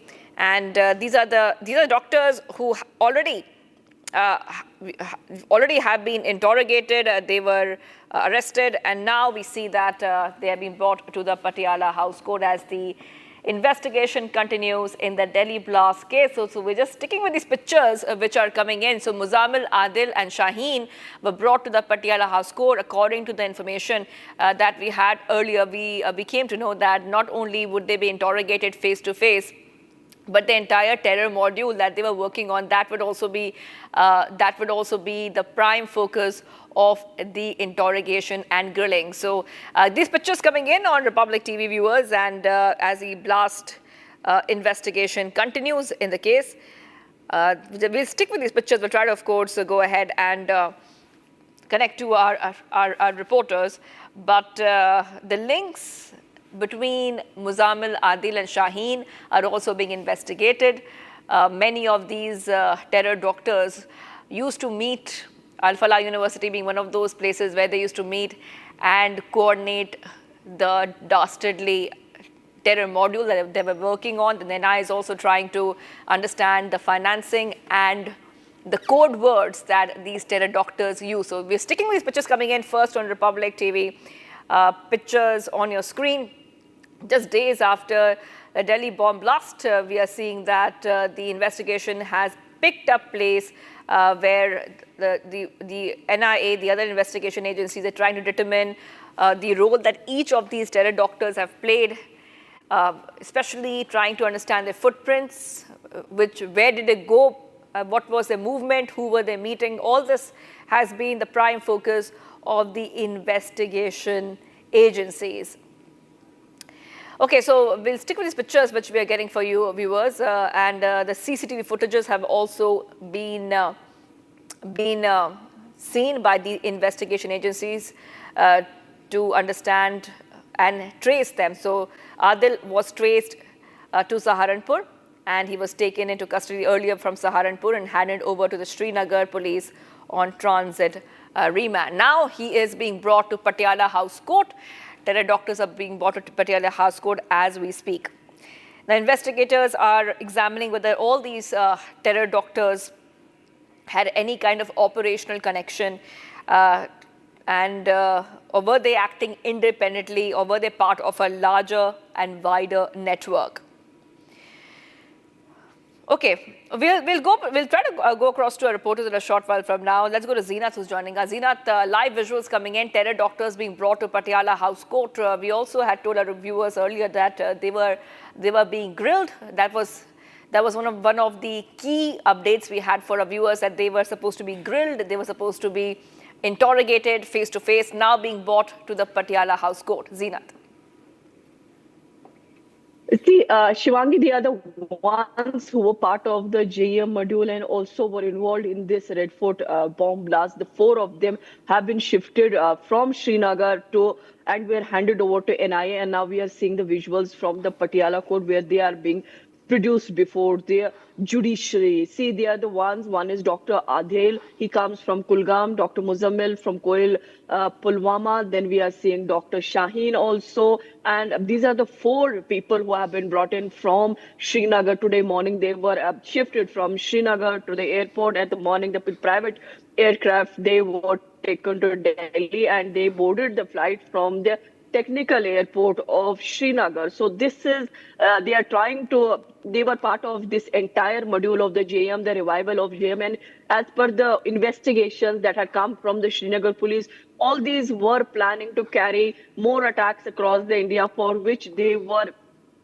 they were making these kind of IEDs, and the material that they have stored, that tells you the dangerous and the nefarious designs of the entire terror plot. We have seen what happened at Red Fort. We have also seen when the explosive was brought to Srinagar, and how unstable the explosive was that at Nogam police station.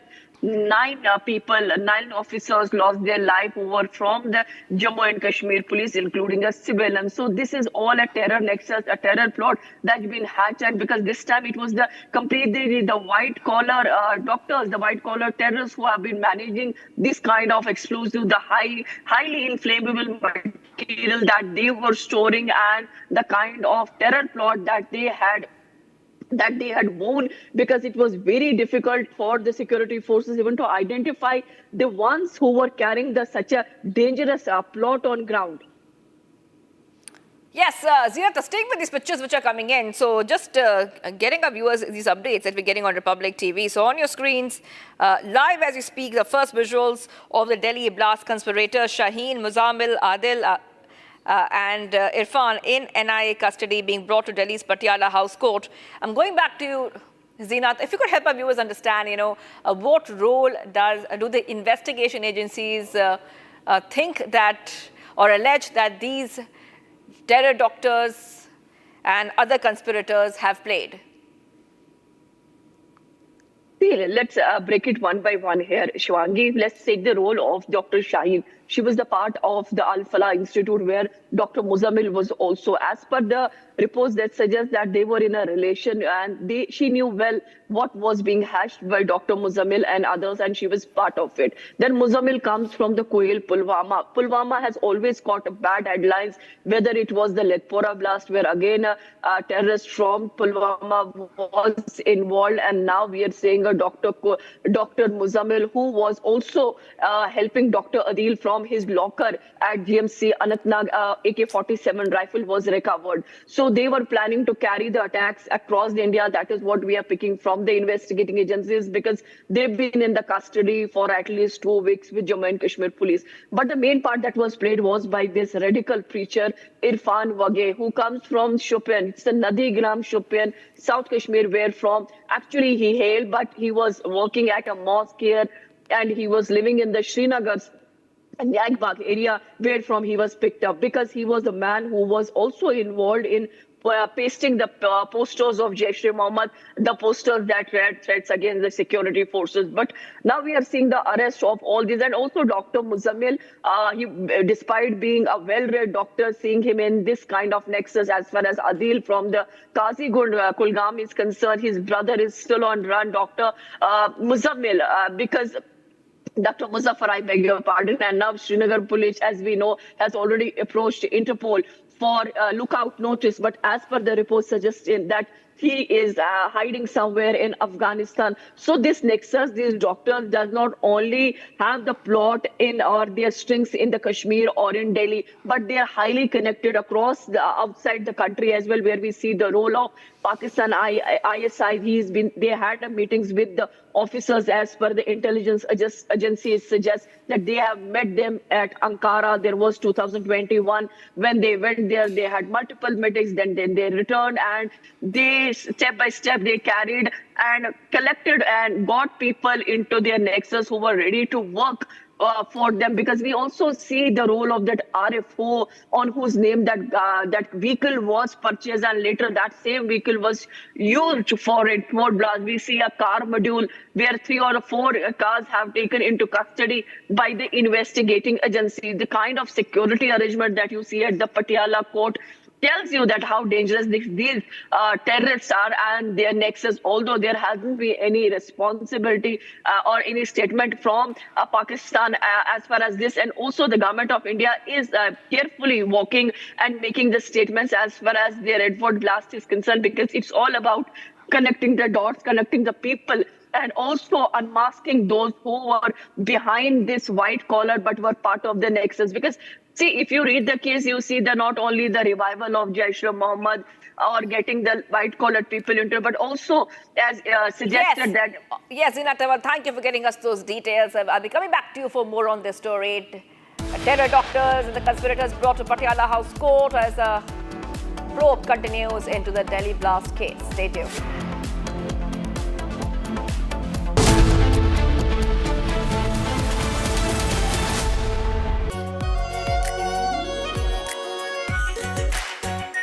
Are pure shahi paneer masala, delicious, healthy everyday.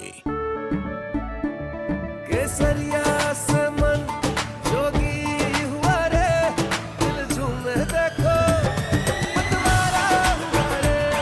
केसरिया से मन जोगी हुआ। हर पल मनाओ केसरी त्योहार। विमल, बोलो जुबान केसरी। ये है सीक्रेट रेसिपी MDH का जीरा सिप जल जीरा मसाला। सिप सिप जीरा सिप जीरा सिप MDH का जल जीरा सिप जीरा सिप MDH का जल जीरा सिप।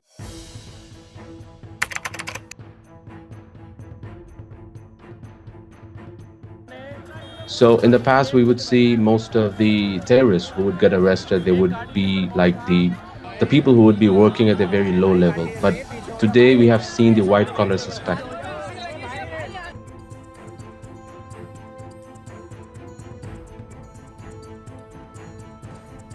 कश्मीर घाटी में डॉक्टर्स एक बहुत अल्टीमेट ड्रीम होता है वहां के लड़के लड़कियों का। उस बनने के बावजूद अगर आप रेडिकलाइज होकर अपने ही देशवासियों को मारने के लिए और अपने देश को तोड़ने के लिए तैयार हो सकते हैं, तो आप अंदाजा लगाइए किस तरह की रेडिकलाइजेशन हो रही है और इस फ्रंट पे हम क्या काम कर रहे हैं।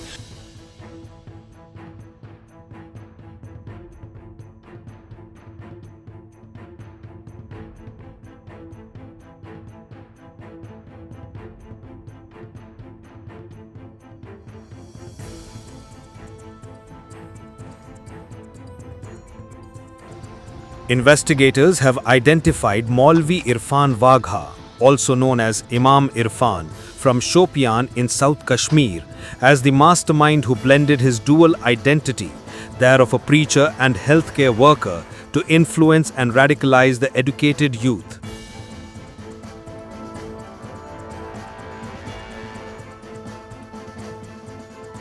The accusation against him is completely baseless.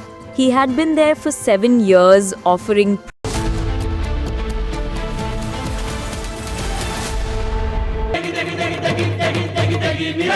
MDH की देगी मिर्च, देगी मिर्च का तड़का, अंग अंग फड़का। MDH की देगी मिर्च।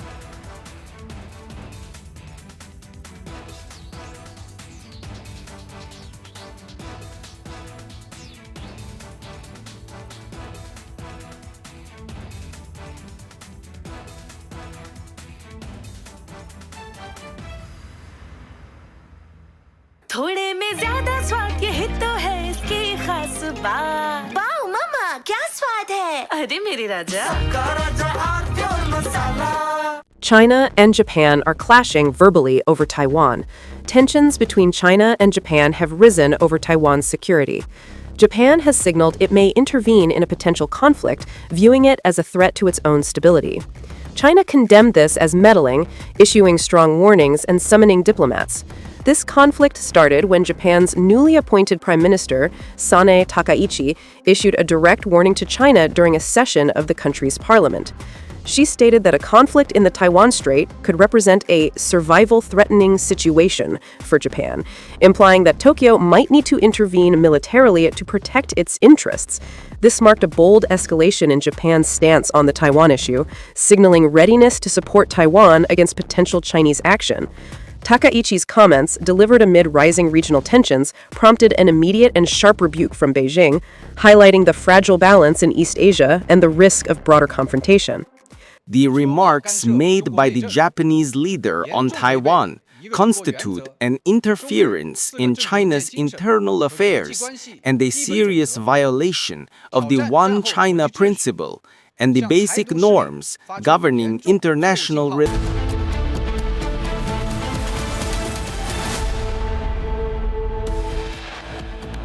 Ultimate proof of the Tukre narrative. Republic accesses 8-minute clip showing Sharjeel Imam inciting pan-India violence. Full 8-minute clip showing Sharjeel Imam inciting pan-India violence shown in Supreme Court. Big revelations in Delhi riots conspiracy hearing. Delhi police claims how to gang plotted regime change. Controversy of invitation to anti-Sikh riots accused Jagdish Titler at Indira Gandhi Memorial Prize ceremony. BJP lambasts Congress's idea of peace.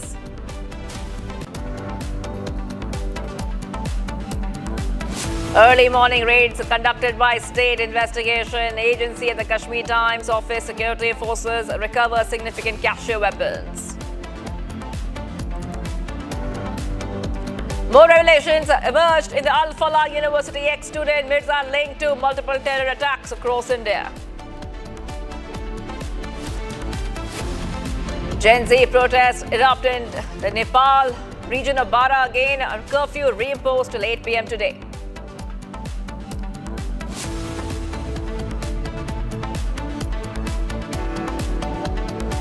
ED charge sheet against Robert Vadra and Sanjay Bhandari linked money laundering case.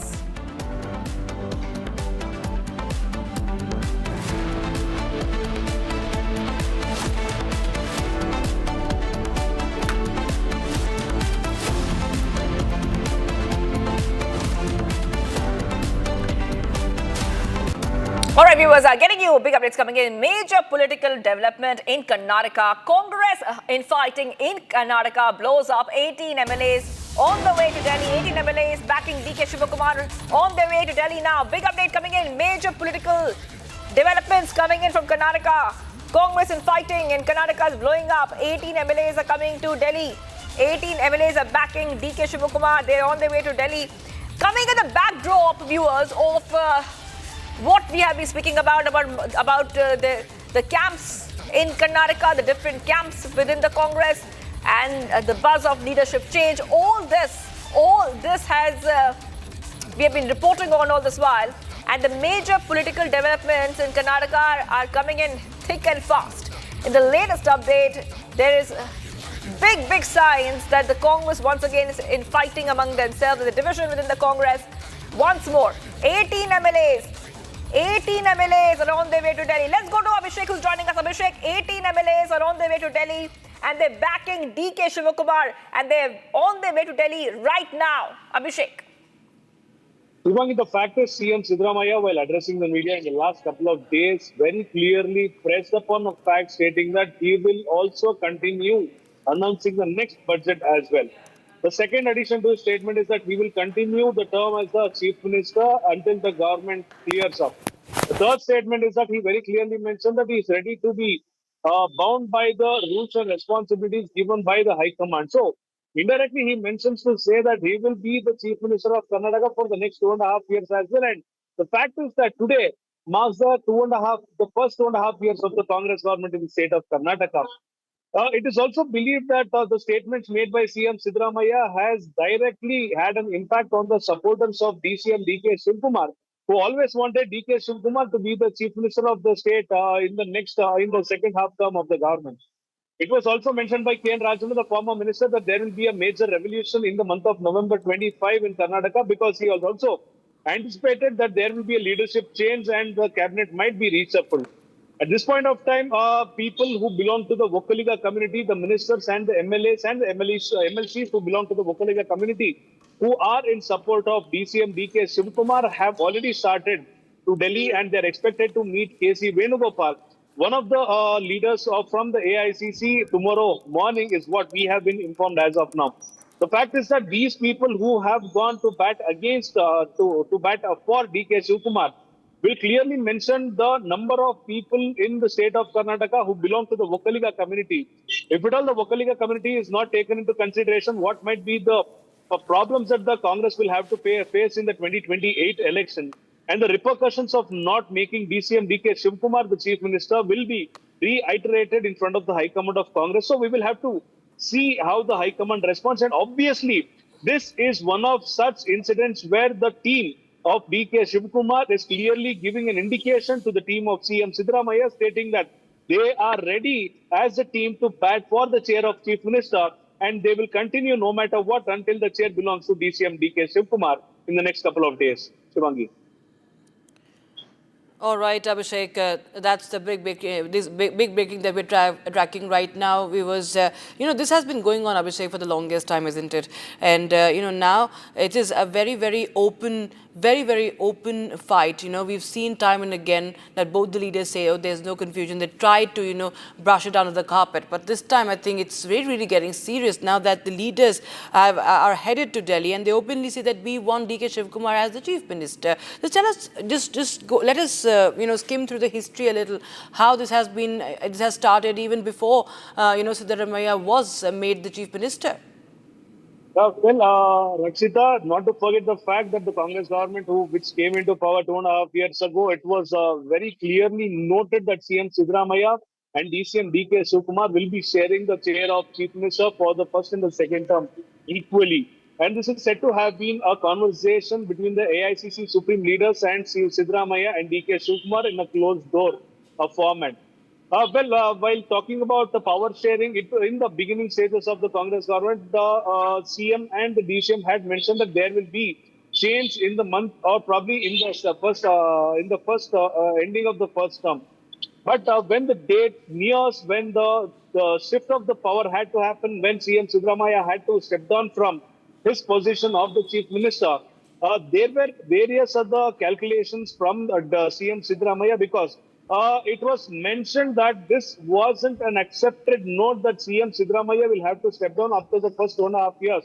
There was a formula which had been discussed, so we will have to see what formula it was all about, and if DCM DK Shivkumar can make sure that CM Siddaramaiah steps down from the post of chief minister, will he be able to succeed in his plan is the point of question which we will have to wait and see for the next couple of days, Rakshita. All right. Abhishek, in fact, we also had a conversation with H.A. Iqbal Hussain, the member of the Karnataka Legislative Assembly, is an MLA. Let's take a listen into that conversation. TV से बोलिए sir कुछ भी नहीं, एक question पे 2 question है sir आप मैं कॉल रिकॉर्ड कर रहा हूँ प्लीज, एक 2 क्वेश्चन रिकॉर्ड कर रहा है सर। नहीं कुछ नहीं सर, एक आप दिल्ली जा रहे हैं ना, इसलिए 1-2 मिनट बात कर दो सर प्लीज। सर आप दिल्ली, हाँ सर आप इकबाल सर आप दिल्ली जा रहे हैं, क्यों जा रहे हैं सर? दिल्ली हमारे साहब डीके शिवकुमार साहब को मुख्यमंत्री बनाने के लिए एक रिक्वेस्ट, एक मनवी देने के लिए जाता है। क्या है और किसके लिए जाता है? ओके, कितने जने जा रहे हैं सर, कितने जने एमएलए है टोटल? हम लोग एक 7-8 आदमी सब मिलके जा रहे हैं सर। दूसरा आदमी वो ग्रुप उनका लीडर पूरा भी उनका एमएलए के साथ में जा रहे। हाँ मतलब मैं भी जा रहा है सर। हाँ मतलब किसको मिलना है सर अभी जाके आप दिल्ली में?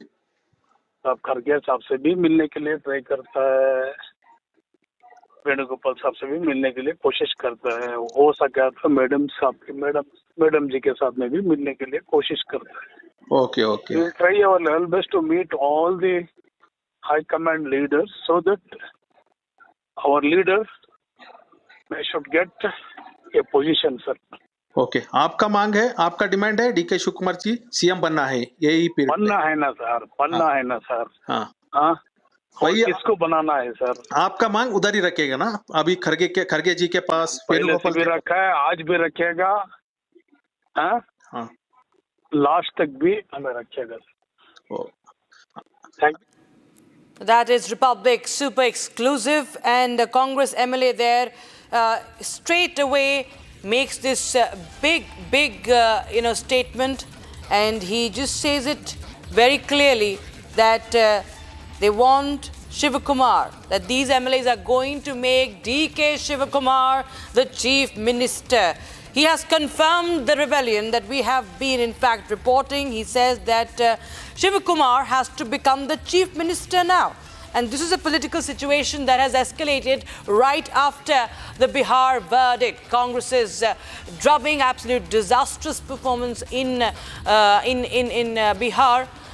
In fact, we have Talabagi Narayan Swamy of the BJP joining us on the broadcast. Talavadi Narayan Swamy, thank you so much for joining us on Republic TV, sir. It's very clear that now there is an open rebellion, and the MLAs that are headed to New Delhi they will be putting forth this demand to the High Command that DK Shivakumar now should be made the Chief Minister, not Siddaramaiah. Actually, There is a struggle between Chief Minister and Deputy Chief Minister for 1 year now. In the name of expansion, in the name of power transform, they are infighting, and there is no development at all in Karnataka. Since 1 year, they are fighting each other and looting the Karnataka. Now it has come to the forehead now. So somehow I should become the Chief Minister. This is D.K. Shivkumar is claiming. And till the end of this term, I will be the Chief Minister. That's Siddaramaiah. Like that, they are quarreling in between. And now it has come to the ending of the era of Congress party, because in India, see, Congress party is losing its influence day by day. Now, only in 3 states they are in power. That too, biggest state is Karnataka. Now, here is also the problem. If even today, if they go to elections, they will lose the battle as almost like Bihar. Yeah. Many thanks, sir, for joining us on Republic TV. It was Republic TV getting you the big political scoop about this infighting, open rebellion in the Congress party. And with that, we were shifting focus to what's happening in Jammu today. The State Investigation Agency is carrying out raids at the office of Kashmir Times in Jammu. The SIA has registered an FIR accusing the newspaper of publishing content detrimental to India's sovereignty, posing a threat to public order. In fact, viewers, there have been cartridges also recovered during the raid and much more. Here's a report. State Investigation Agency, the premier investigation agency of Jammu and Kashmir, is presently carrying out raids at the office of a newspaper in Jammu. Right now we are reporting from the Residency Road, where the head office of Kashmir Times newspaper is presently being raided by the teams of the State Investigation Agency. What we are getting to know that early this morning the raids have started at around 6 or 7 in this morning, and as we speak the raids are still continuing in the area. You will see that the outer cordon is by the Jammu and Kashmir police, and then the SIA has entirely taken over this premises of this newspaper. This is one of the oldest newspaper that gets published in the Union Territory of Jammu and Kashmir, and it was pertinent to mention that in 2020, post abrogation of Article 370, the office of the newspaper Kashmir Times in Srinagar Press Enclave was sealed by the Jammu and Kashmir authorities, citing that multiple notices have went unanswered. And now the teams of the SIA, you will see that from these balconies and the windows that they are carrying out searches. Thorough searches are underway since morning at the office. What has been alleged, because an FIR has already been registered by the State Investigation Agency against Kashmir Times, and the FIR says that the content that was being published in the newspaper was a threat to the public law and order, detrimental to the sovereignty, and as we speak the teams are carrying out the searches. It's important to mention that it is being said that this is a part of a larger crackdown on the ecosystem that promotes the sentiment against the Union of India or against the public law and order that can actually make the situation volatile for the authorities. So that is what has been alleged in the FIR that has been registered as the raids continue. What the SIA officials are telling us that this is part of a larger crackdown that the agency has planned on those who are posing to be a threat on the when it comes to the public law and order. And as we speak, the raids are underway since morning at this very place, with Jammu and Kashmir Police and its State Investigation Agency carrying out the searches at the head office of Kashmir Times. And viewers, we have some breaking news coming in from Jaisalmer. An Indian Air Force remotely piloted aircraft, the RPA, while on a routine training mission, was force-landed safely near Jaisalmer after experiencing an engine malfunction. The RPA was recovered in an empty field, resulting in no damage. on ground and minimal damage to the aircraft, the RPA itself. So that's the big breaking news we have. In fact, you can see that visual also from Jaisalmer. It's a remotely piloted aircraft. It's an emergency landing. Ishan is joining us live on the broadcast. For more, Ishan, tell us more details, please. All right, we'll just go across to Delhi, where the terror doctors are being taken to the Patiala court. Big breaking news coming in. Viewers, they have been they have been brought to Delhi today, and these are visuals coming in from the national capital. You can see Muzammil, one of the key conspirators of this entire terror doctor module, has been now brought out, and we will try and get a word from my colleague Ishan, who's reporting from Patiala House Court. Ishan, tell us, what are you witnessing right now? We see Muzammil right now is being taken, I think, taken out from the court, or is he taken to the court? Absolutely, he has been produced before Patiala House Court, and after being produced before the Patiala House Court, now he is being taken out. There is heavy security deployment over here. Special forces along with RAF and RPF are present here. Senior officers of the Delhi police are also here.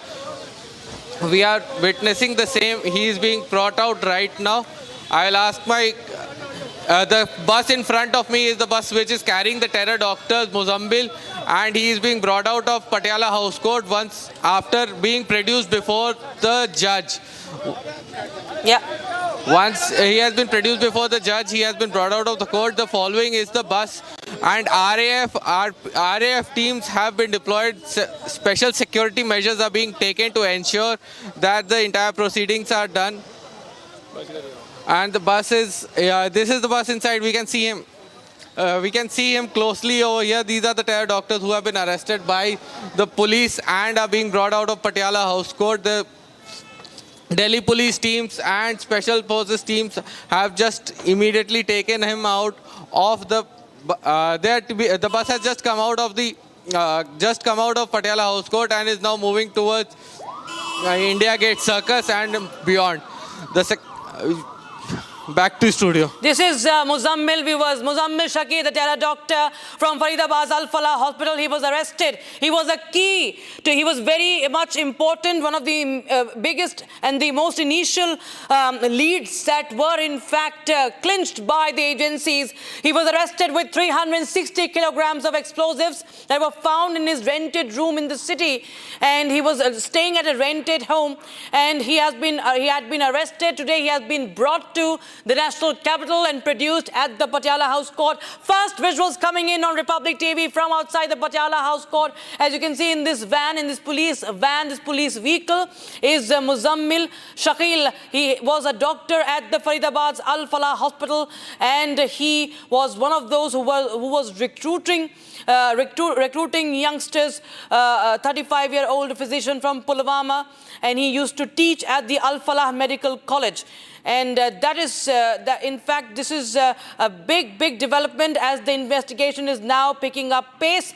Muzammil Shakil produced at the NIA court, and NIA now gets 10-day remand of the terror doctors. Muzammil and Adil both today have been produced in court at the NIA court, and NIA gets 10-day remand of the terror doctors. That's the breaking news we have right now.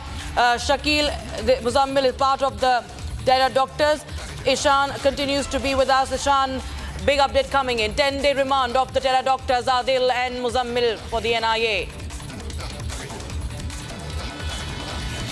Absolutely. Adil and Muzammil both have been granted 10 days remand by the Patiala House Court, and now they have been granted custody of NIA. They have been taken out of Patiala House Court in that heavy security has been deployed at Patiala House Court.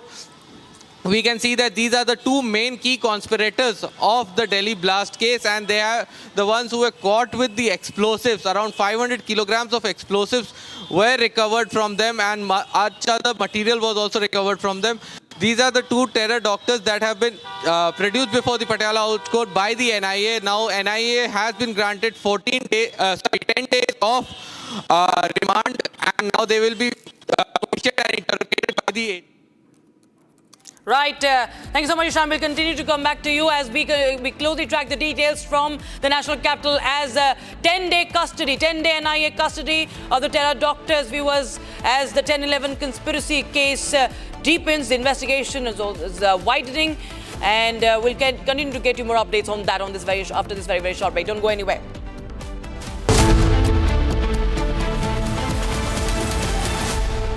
थोड़े में ज्यादा स्वाद यही तो है इसकी खास बात। वाओ मामा, क्या स्वाद है? अरे मेरे राजा, सबका राजा और मसाला। केसरिया से मन जोगी हुआ रे, दिल झूमे देखो मतवारा हुआ रे। केसरिया से मन जोगी हुआ। हर पल मनाओ केसरी त्योहार। विमल, बोलो जुबान केसरी। ये है सीक्रेट रेसिपी MDH का जीरा सिप जल जीरा मसाला। सिप सिप जीरा सिप जीरा सिप MDH का जल जीरा सिप जीरा सिप MDH का जल जीरा SIP.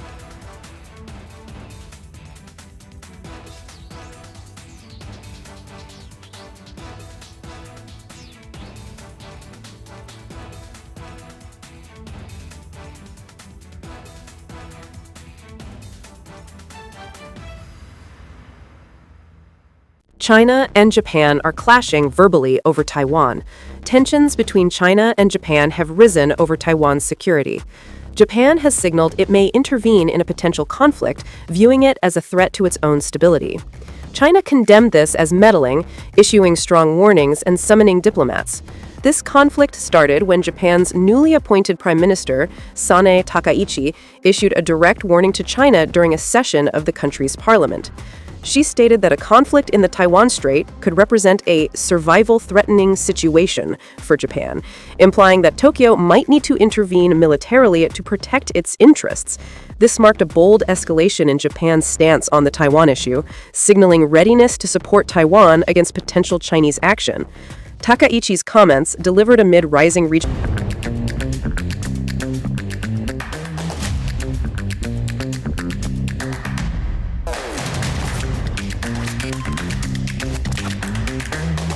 the infrastructure industry, the real estate industry, and everything associated with it eventually is a huge contribution, not just to the country's GDP, but to our overall potential to be a global player.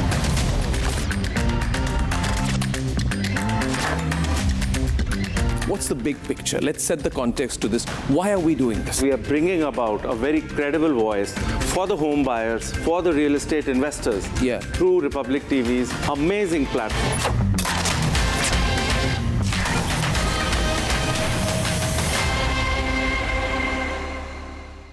MDH की हल्दी मिर्ची धनिया करे कमाल। ये रंग दे, ये खुशबू दे, ये तीखा, ये कम पड़े। क्या निराला MDH masala.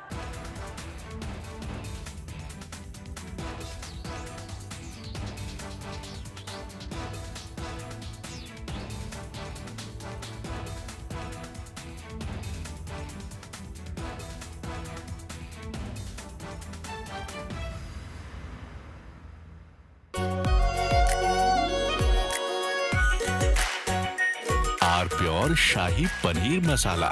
Delicious, healthy, every day. China and Japan are clashing verbally over Taiwan. Tensions between China and Japan have risen over Taiwan's security. Japan has signaled it may intervene in a potential conflict, viewing it as a threat to its own stability. China condemned this as meddling, issuing strong warnings and summoning diplomats. This conflict started when Japan's newly appointed Prime Minister, Sanae Takaichi, issued a direct warning to China during a session of the country's parliament. She stated that a conflict in the Taiwan Strait could represent a survival-threatening situation for Japan, implying that Tokyo might need to intervene militarily to protect its interests. This marked a bold escalation in Japan's stance on the Taiwan issue, signaling readiness to support Taiwan against potential Chinese action. Takaichi's comments, delivered amid rising regional tensions, prompted an immediate and sharp rebuke from Beijing, highlighting the fragile balance in East Asia and the risk of broader confrontation. The remarks made by the Japanese leader on Taiwan constitute an interference in China's internal affairs and a serious violation of the One China principle and the basic norms governing international relations. Such words are extremely irresponsible and dangerous in nature and have caused very negative impact. Taiwan is an island of 23 million people, situated about 100 miles off China's southeast coast. China regards it as a breakaway province under the One China principle, insisting that other countries acknowledge this and avoid treating Taiwan as a sovereign state. Taiwan, however, maintains its own government, conducts elections, and runs an independent economy, a setup rooted in 1949 when China's civil war concluded with the defeated nationalist forces retreating to the island while the communists consolidated power on the mainland. This division has persisted without full-scale war, but mutual distrust has grown. China has intensified its military presence around Taiwan in recent years, viewing reunification as a national goal. For instance, in October this year, H-6K bombers from the People's Liberation Army Air Force conducted flights over the island, while June exercises involved over 70 aircraft, including J-16 fighters and unmanned drones, crossing the median line of the Taiwan Strait. Naval operations have featured Type 052D destroyers and Type 054A frigates patrolling the waters. Beijing frames these as defensive drills to deter independence moves. Japan claims to be a peace-loving nation, yet the Takaichi administration has made vague and ambiguous remarks. China is seriously concerned about Japan's recent military and security developments. In turn, the United States supplies Taiwan with arms like Patriot missiles and F-16 jets, offering security commitments without formal recognition. Allies, such as Japan, provide indirect support through joint exercises and intelligence sharing. Japan's warning stems from its proximity and vulnerabilities. The Taiwan Strait lies just 70 miles from Japan's southern islands, serving as a vital choke point for global trade. An estimated $5 trillion in goods pass through annually, including oil, electronics, and raw materials. Japan-Taiwan bilateral trade hit $72.3 billion in 2024, with Japan exporting $38.5 billion in machinery and chemicals, while importing $33.8 billion in semiconductors and components. Any blockage could cripple Japan's economy, which relies on Taiwan for over 60% of its advanced chip supply. Additionally, Japan hosts about 54,000 U.S. troops across bases in Okinawa and elsewhere, positions that could draw fire in a crisis. Japan's post-World War II constitution restricts its self-defense forces to defensive roles, but 2015 legal reforms allow collective self-defense aid to allies under severe threats. Historical friction lingers from Japan's 1937 to 1945 occupation of Chinese territory, which caused an estimated 20 million Chinese deaths, though economic ties, totaling $317 billion in 2024, have fostered cautious cooperation.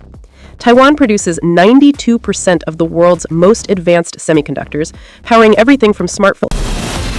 From Asia's largest news headquarters, setting the agenda for Bharat.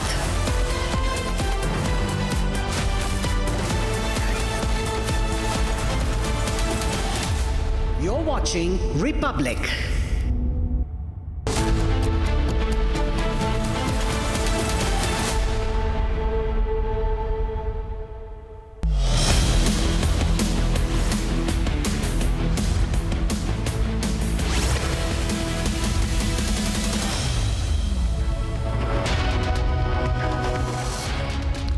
Good evening, viewers. You're watching Live and Breaking, and I am Rakta Mishra with you. Intellectual terrorists are more dangerous than the ground level ones, said Additional Solicitor General of the country. And this happened in the Supreme Court as he played out an 8-minute-long video of Sharjeel Imam that exposes the Choke India conspiracy during the Delhi riots. We'll get to you more on that, but first, our headlines.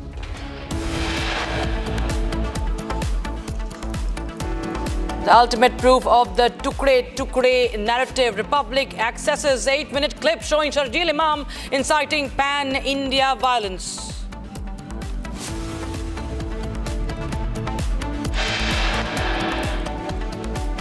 Full 8-minute clip showing Sharjeel Imam inciting pan-India violence played out in the Supreme Court.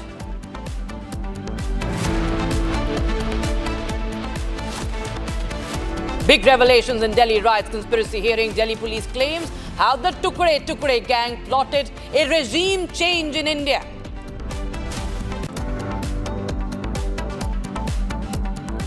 Controversy over invitation to anti-Sikh riots accused Jagdish Titler at the Indira Gandhi Memorial Prize ceremony. BJP lambasts Congress's idea of peace.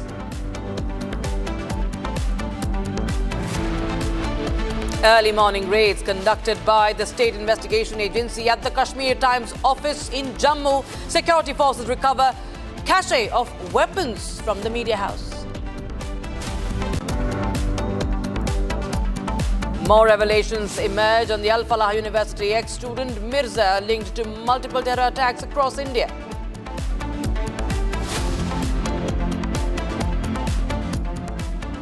Gen Z protests erupt in Bara of Nepal again. Curfew reimposed till 8 p.m. today.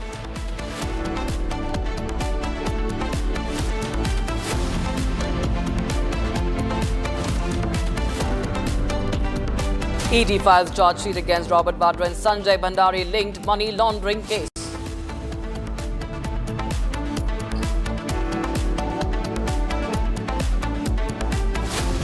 It's Congress versus Congress. The infighting in Karnataka blows up. 18 MLAs backing DK Shivakumar en route Delhi.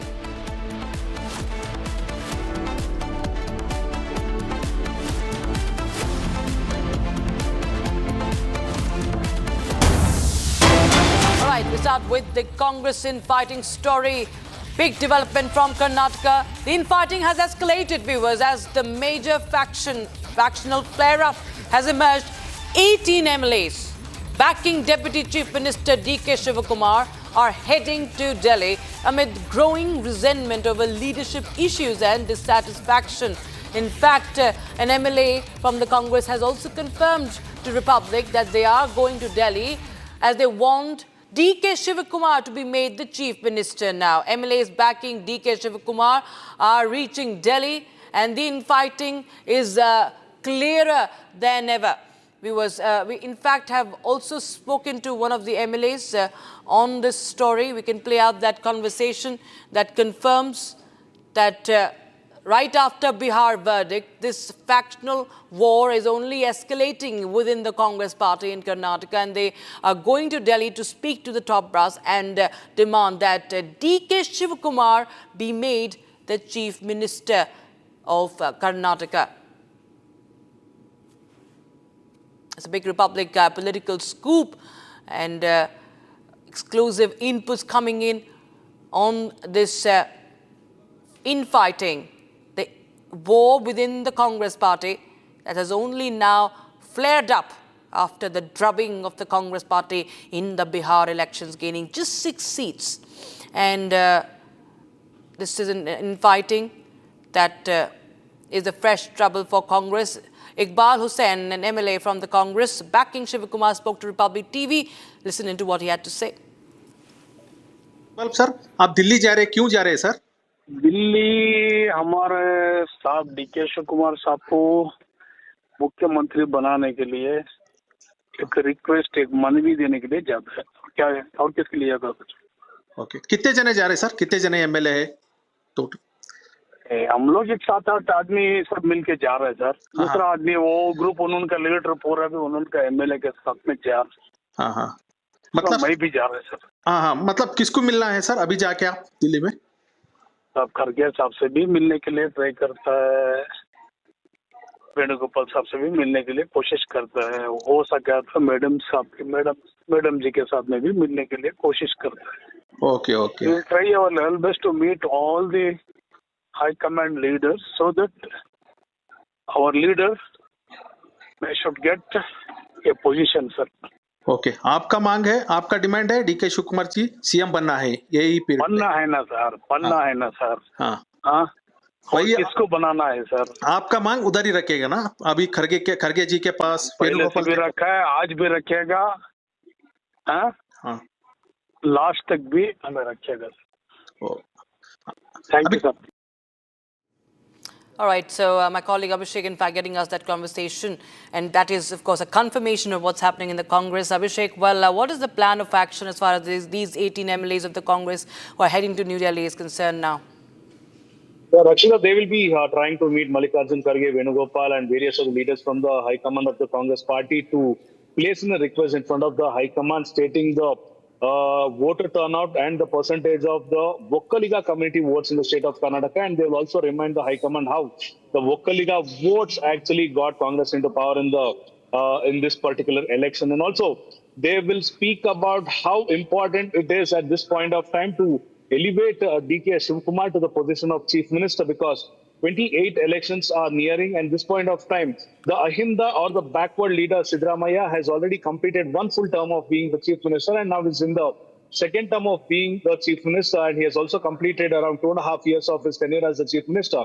Whereas they will reiterate on a fact stating that the Vokkaliga votes will be converted towards the Congress party in the upcoming election only if DK Shivkumar be made the Chief Minister, because of the support he massively has, not only in the state of Karnataka, not only in the city where he represents from, but also throughout the entire country. They will also make sure that the fame and name of DK Shivkumar is placed in front of the High Command, and also they will remind the High Command about the loyalty of DK Shivkumar over the last couple of decades. And also, not to forget, DK Shivkumar had very clearly mentioned in the one of the media addresses stating that BJP had in fact invited him to be the Chief Minister of Karnataka or go to the jail when the ED raid happened on his residence in Sadashiv Nagar, and he chose to be a loyal person of the Congress, a loyal Karyakarta of Congress, and he decided to go to jail instead of becoming the Chief Minister from the BJP party. All these statements from DCM DK Shivkumar will be re-informed to the High Command, and also the fact will be present in front of the High Command, stating the importance of how he will have to be made the Chief Minister. And also, not to forget, all the leaders who have reached Delhi in the next couple of minutes are belonging to the community Vokkaliga, and another team of Vokkaliga leaders and MLAs will be reaching out Delhi tomorrow early morning is what we have been told. So that surely is going to be a major development in the state of Karnataka government. And also, we shouldn't forget the fact that CM Siddaramaiah is not in town as of now. This is when the team of DCM DK Shivkumar decided that they reach the High Command and make sure that their leader will be the Chief Minister in the next couple of days or weeks. Rakshita. Absolutely, Abhishek. In fact, we'll rerun that phone conversation that we had with Congress MLA Iqbal Hussain, who has confirmed what the demands are. That confirms the open infighting. It's explosive situation, in fact, coming in, an exclusive input coming in for you. Viewers, listen into this conversation. Sir आप दिल्ली जा रहे, क्यों जा रहे हैं sir? Delhi हमारे साहब DK Shivkumar साहब को मुख्यमंत्री बनाने के लिए एक रिक्वेस्ट, एक मनवी देने के लिए जाता है। क्या है और किसके लिए जाता है? ओके, कितने जने जा रहे सर? कितने जने एमएलए है टोटल? हम लोग एक 7-8 आदमी सब मिलके जा रहे हैं सर। दूसरा आदमी वो ग्रुप उन्होंने लीडर पूरा भी उन्होंने एमएलए के साथ में जा। हाँ, मतलब मैं भी जा रहा है सर। हाँ, मतलब किसको मिलना है सर अभी जाके आप दिल्ली में? साहब खरगे साहब से भी मिलने के लिए ट्राई करता है, वेणुगोपाल साहब से भी मिलने के लिए कोशिश करता है, हो सका तो मैडम साहब के मैडम जी के साथ में भी मिलने के लिए कोशिश करता है। Okay we'll try our level best to meet all the high command leaders so that our leaders should get a position sir.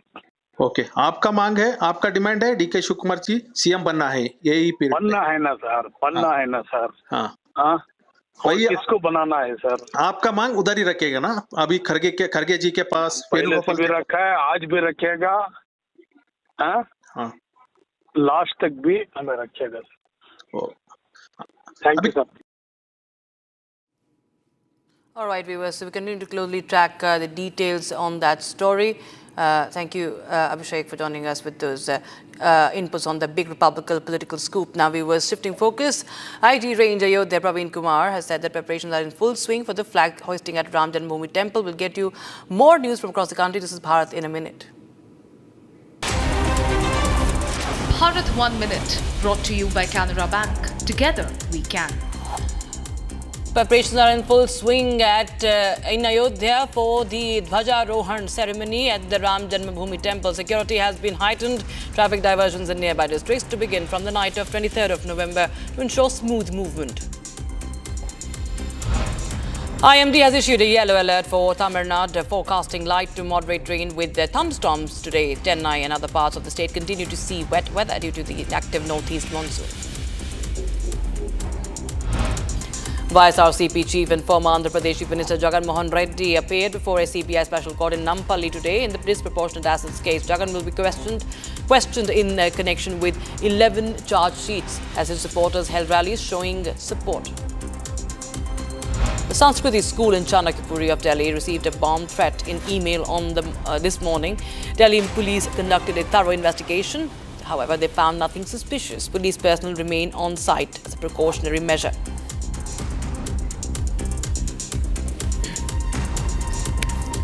And the big story today we are tracking. During the hearing of a case related to the 2020 Delhi riots, the Delhi police presented videos of Sharjeel Imam's provocative speeches before the Supreme Court.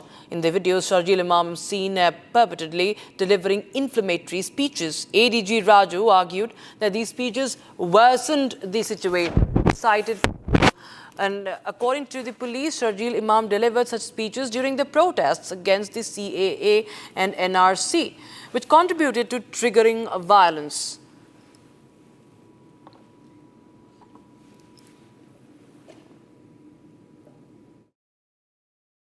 पहले भी शायद दर्ज कर चुका हूँ। अगर 5 लाख लोग हमारे पास हो ऑर्गेनाइज्ड तो हम हिंदुस्तान और नॉर्थ ईस्ट को परमानेंटली कट कर सकते हैं।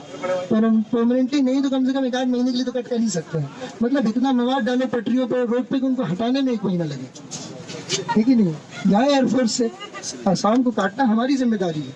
असम और इंडिया कट के अलग हो जाए। जितने भी जो भी यहाँ से सप्लाई जा रहा है बंद करो, और वो बंद कर सकते हैं क्योंकि चिकन नेक्स्ट मुसलमानों का है। वो जो चीज पे इत्मीनान रख लें कि हमला मुसलमानों पर, ठीक है, इस बात पे पहले इत्मीनान कर लेंगे कि हमला संविधान पे नहीं है। संविधान तो बदलता रहता है, कल को इसी को संविधान बना देंगे। आप क्या कीजिएगा, क्या कर लीजिएगा?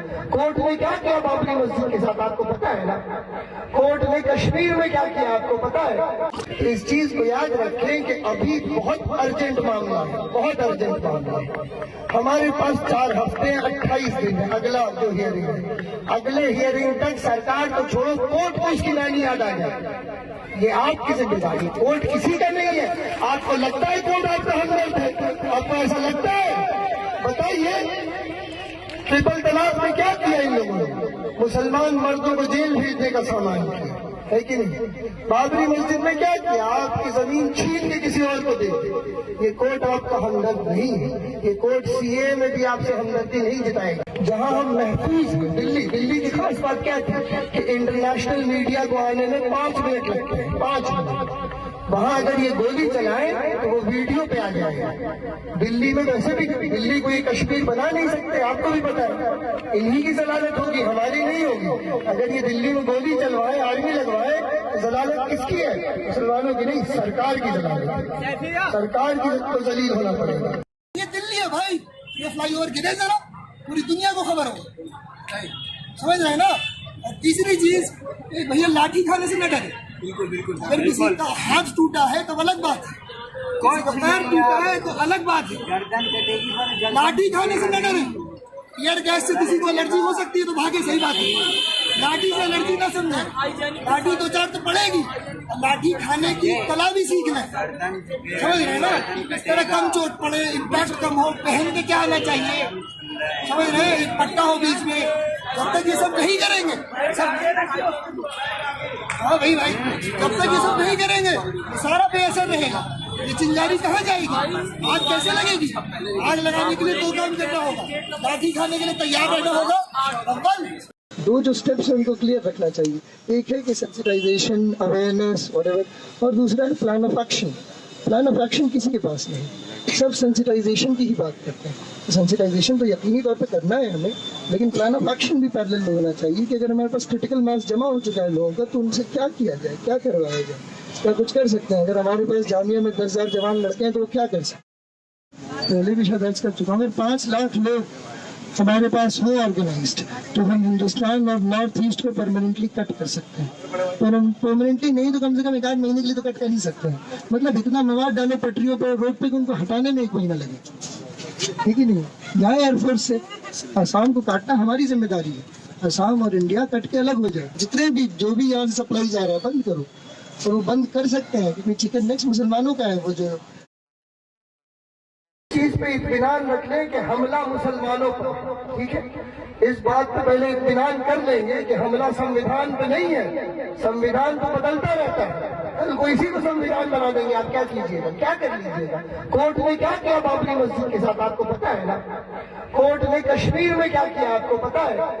इस चीज को याद रखें कि अभी बहुत अर्जेंट मामला है, बहुत अर्जेंट मामला है। हमारे पास 4 हफ्ते 28 दिन है अगला जो हियरिंग है। अगले हियरिंग तक सरकार को छोड़ो, कोर्ट को इसकी मैनी याद आ जाए। ये आपकी जिम्मेदारी, कोर्ट किसी का नहीं है। आपको लगता है कोर्ट आपका हमदर्द है? आपको ऐसा लगता है? बताइए, ट्रिपल तलाक में क्या किया इन लोगों ने? मुसलमान मर्दों को जेल भेजने का सामान किया है कि नहीं? बाबरी मस्जिद में क्या किया? आपकी जमीन छीन के किसी और को दे दी। ये कोर्ट आपका हमदर्द नहीं है। ये कोर्ट सीए में भी आपसे हमदर्दी नहीं जताए। जहां हम महफूज हैं, दिल्ली की खास बात क्या थी कि इंटरनेशनल मीडिया को आने में 5 मिनट लगते हैं, 5 मिनट। वहां अगर ये गोली चलाएं तो वो वीडियो पे आ जाएगा। दिल्ली में वैसे भी दिल्ली को ये कश्मीर बना नहीं सकते, आपको भी पता है। इन्हीं की जलालत होगी, हमारी नहीं होगी। अगर ये दिल्ली में गोली चलवाए, आर्मी लगवाए, तो जलालत किसकी है? मुसलमानों की नहीं, सरकार की जलालत। सरकार की को जलील होना पड़ेगा। ये दिल्ली है भाई, ये फ्लाईओवर गिरे जरा, पूरी दुनिया को खबर हो, समझ रहे हैं ना? और तीसरी चीज, एक भैया लाठी खाने से न डरे। बिल्कुल। अगर किसी का हाथ टूटा है तो अलग बात है, किसी का पैर टूटा है तो अलग बात है। लाठी खाने से न डरे। ईयर गैस से किसी को एलर्जी हो सकती है तो भागे, सही बात है। लाठी से एलर्जी ना समझे, लाठी 2-4 तो पड़ेगी, लाठी खाने की कला भी सीख लें, समझ रहे हैं ना? इस तरह कम चोट पड़े, इम्पैक्ट कम हो, पहन के क्या आना चाहिए, समझ रहे हैं? एक पट्टा हो बीच में। जब तक ये सब नहीं करेंगे, सब हाँ भाई, जब तक ये सब नहीं करेंगे सारा बेअसर रहेगा। ये चिंगारी कहाँ जाएगी? आग कैसे लगेगी? आग लगाने के लिए 2 काम करना होगा, लाठी खाने के लिए तैयार रहना होगा। 2 जो स्टेप्स है उनको क्लियर रखना चाहिए। एक है कि सेंसिटाइजेशन, अवेयरनेस, व्हाटएवर, और दूसरा है plan of action. Plan of action किसी के पास नहीं, सब सेंसिटाइजेशन की ही बात करते हैं। सेंसिटाइजेशन तो यकीनी तौर पे करना है हमें, लेकिन प्लान ऑफ एक्शन भी पैरेलल में होना चाहिए कि अगर हमारे पास क्रिटिकल मास जमा हो चुका है लोगों का, तो उनसे क्या किया जाए, क्या करवाया जाए, क्या कुछ कर सकते हैं। अगर हमारे पास जामिया में 10,000 जवान लड़के हैं तो वो क्या कर सकते हैं। And now viewers, another important input and link that has emerged as one by one every thread is being laid bare as the 10/11 conspiracy is being investigated. It's a chilling pattern. Same classrooms, same college, the same terror outfit. New intelligence inputs coming right after the arrest of Umar Nabi. Operatives of Mujahideen linked to the 2007 Ahmedabad blasts have been traced back to the same educational institution in Haryana, the Al Falah University in Faridabad. As agencies reopen the old files, Al Falah's past reveal a disturbing truth. A former student has previously surfaced in one of India's deadliest terror attacks. Here's more.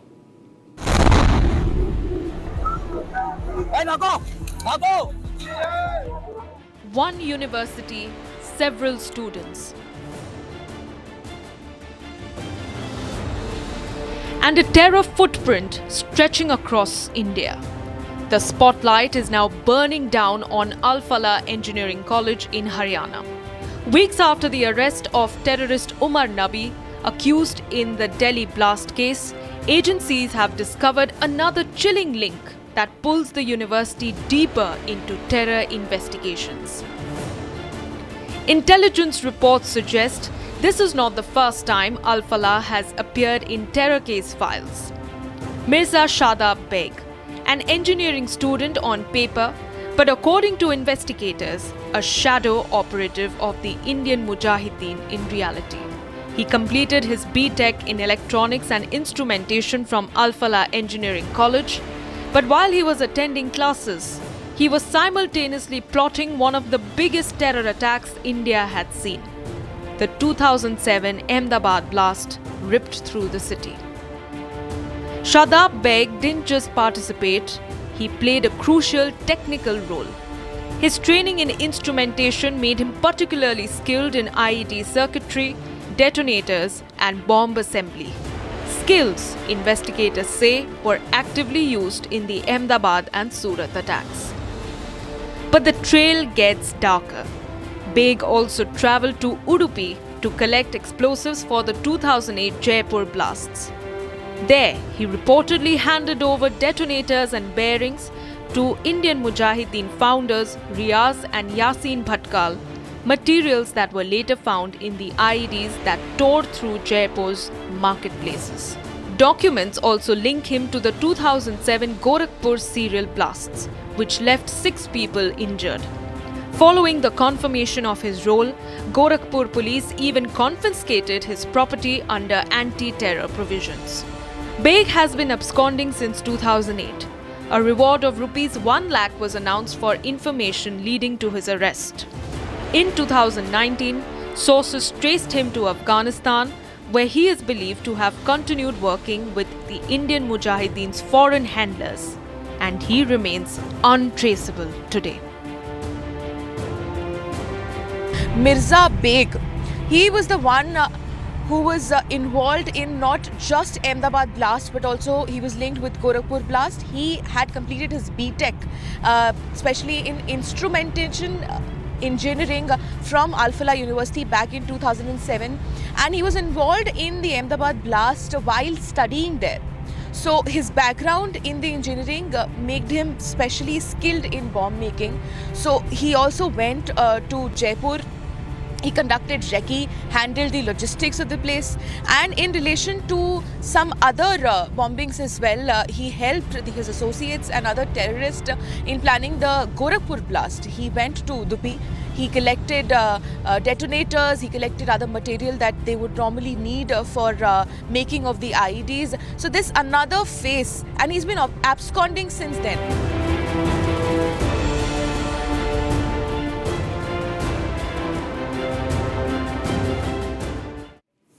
And Donald Trump is at it again. He has yet again taken the credit for the ceasefire between India and Pakistan. And this time he has claimed that he had threatened both the countries of slapping 350% of tariff threats. That's what he has said in his latest claims, and also said that he stopped a nuclear war. Listen in. It wasn't on my charts because I'm good at settling disputes. And I've always been. I've done very well with that over the years, even before this. But, I was talking about the different wars. And look, India, Pakistan, they were going to go at it, nuclear weapons. I said, that's okay, you can go at it, but I'm putting a 350% tariff on each country. No more trade with the United States. No, you can't do that. I said, I'm going to do it. Come back to me and I'll take it down. But I'm not going to have you guys shooting nuclear weapons at each other, killing millions of people, and having the nuclear dust floating over Los Angeles. I'm not going to do it. They said, we don't like that. I said, I don't care if you like it or not. So I was all set. I told Scott, 350% tariff to settle that war. If you don't, we'll make a nice trade deal. They were in the midst of a deal. Now, no other president would have done that. Another guy would have, like Joe Biden, doesn't even know what countries we're talking about. He wouldn't have any idea. Now, it's a historic day for Bihar as JDU Supremo Nitish Kumar took oath as the Chief Minister of the state for a record 10th time at the Gandhi Maidan in Patna. Altogether, 26 cabinet ministers took oath in presence of Prime Minister Narendra Modi and other top BJP leaders and NDA-ruled state chief ministers. Take a look at this report. मैं नीतीश कुमार सत्य निष्ठा से भारत के संविधान के प्रति सच्ची श्रद्धा और निष्ठा रखूंगा. For the record 10th time, JDU Supremo Nitish Kumar took oath as the Bihar Chief Minister today at the Gandhi Maidan in Patna following the NDA's decisive victory in the state assembly elections. मैं नीतीश कुमार सत्य निष्ठा से प्रतिज्ञान करता हूं कि मैं विधि द्वारा स्थापित भारत के संविधान के प्रति सच्ची श्रद्धा और निष्ठा रखूंगा. Alongside Nitish Kumar, BJP leaders Samrat Chaudhary and Vijay Sinha took oath as Bihar's deputy chief ministers, marking a significant moment in the new state government formation. मैं सम्राट चौधरी ईश्वर की शपथ लेता हूं कि मैं विधि द्वारा स्थापित भारत के संविधान के प्रति सच्ची श्रद्धा और निष्ठा रखूंगा।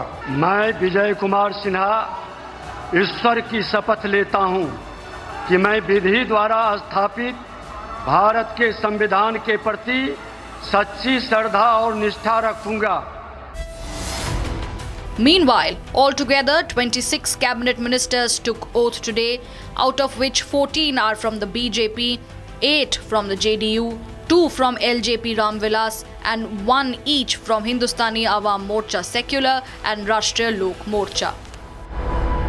इसके लिए अपने नेता को धन्यवाद देना चाहता हूं, जिस नेता ने हमें हमारे ऊपर विश्वास करके फिर जिम्मेवारी दी है। बिहार के अंदर भी ईमानदारी से बखूबी निभाऊंगा। अब तो नेता निर्णय करेंगे, जो भी जिम्मेवारी होगी उसका निष्ठापूर्वक निर्वहन करेंगे। Prime Minister Narendra Modi, who was on the stage, congratulated Nitish Kumar on taking oath as the Chief Minister of Bihar and shared a moment of victory and joy on the dais. In a release, Prime Minister Modi said that Nitish Kumar is an experienced administrator with a proven track record of good governance for many years and also extended his best wishes for the tenure ahead. Prime Minister Narendra Modi further extended his best wishes to all those who have taken oath as ministers in the Bihar government. The swearing-in ceremony was also attended by other bigwigs such as Amit Shah, JP Nadda, Union Ministers Rajnath Singh and Dharmendra Pradhan and Chief Ministers of all the NDA-ruled states. Several ministers of the centre who attended the grand swearing-in ceremony spoke exclusively to Republic as they expressed joy over the historic oath-taking ceremony. मुझे सौभाग्य प्राप्त हुआ कि party ने और हमारी महान जनता ने ये सौभाग्य दिया कि मैं चारों सदन का सदस्य हूँ। आप तो एक दुर्दांत अपराधी से लड़ रहे थे वहां पर, और पार्लियामेंट के चुनाव में आप हमेशा लीड करते रहे दानापुर से। निश्चित तौर पर दानापुर की महान जनता हमेशा अपना आशीर्वाद किसी भी परिस्थिति में दी है और इस बार भी देने का काम किया है।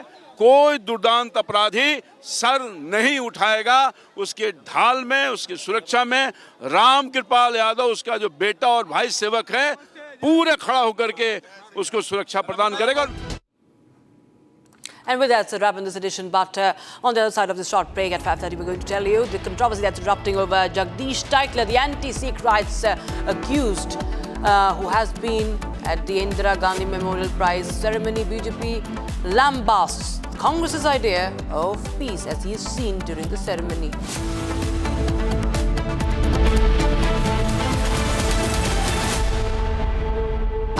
प्योर सूजी पास्ता उबालो, मिलाओ और खाओ, 8 मिनट में तैयार। क्या टेस्ट है सबका राजा R pure masala.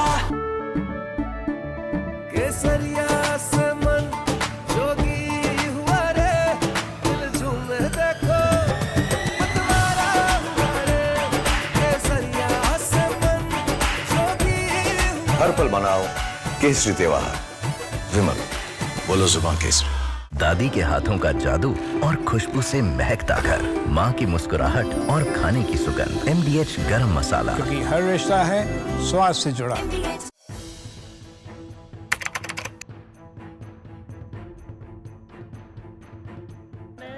So in the past, we would see most of the terrorists who would get arrested, they would be like the people who would be working at a very low level. But today we have seen the white collar suspect.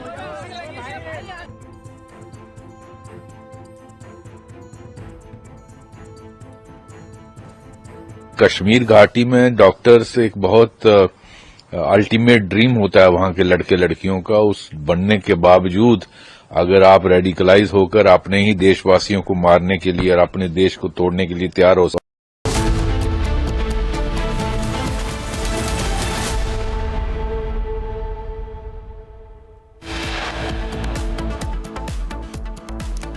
The ultimate proof of the Tukde narrative, Republic accesses 8-minute clip showing Sharjeel Imam inciting pan-India violence.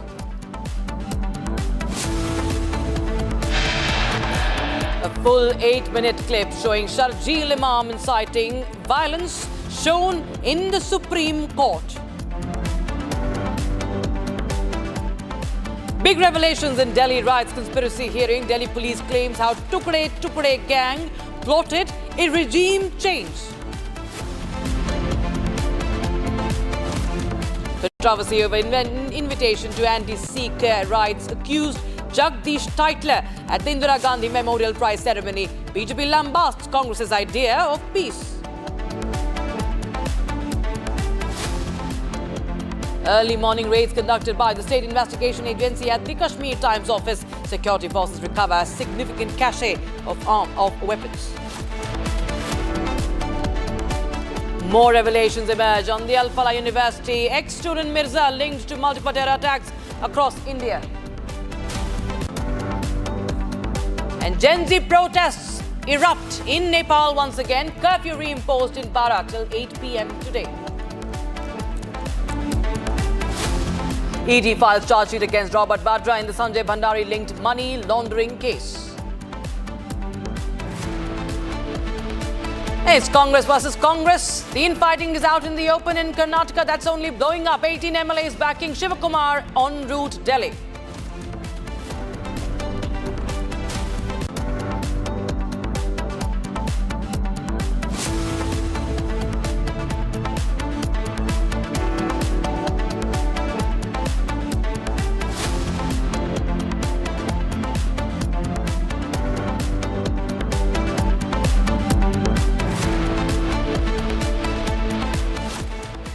Ladies and gentlemen, we here at Republic TV have been speaking about the reality of radicalization in India. In fact, one of the first stories that we broadcast when we launched Republic was on radicalization. The ISIS tapes when we exposed radical Islamist plot of ISIS and their operatives in India. And even back then when we exposed the ISIS tapes, many political parties came forward and those political parties tried to defend the people we exposed. And today, 8 years later, radicalization is India's biggest threat. The Red Fort attack was a result of radicalization of white-collar jihadis.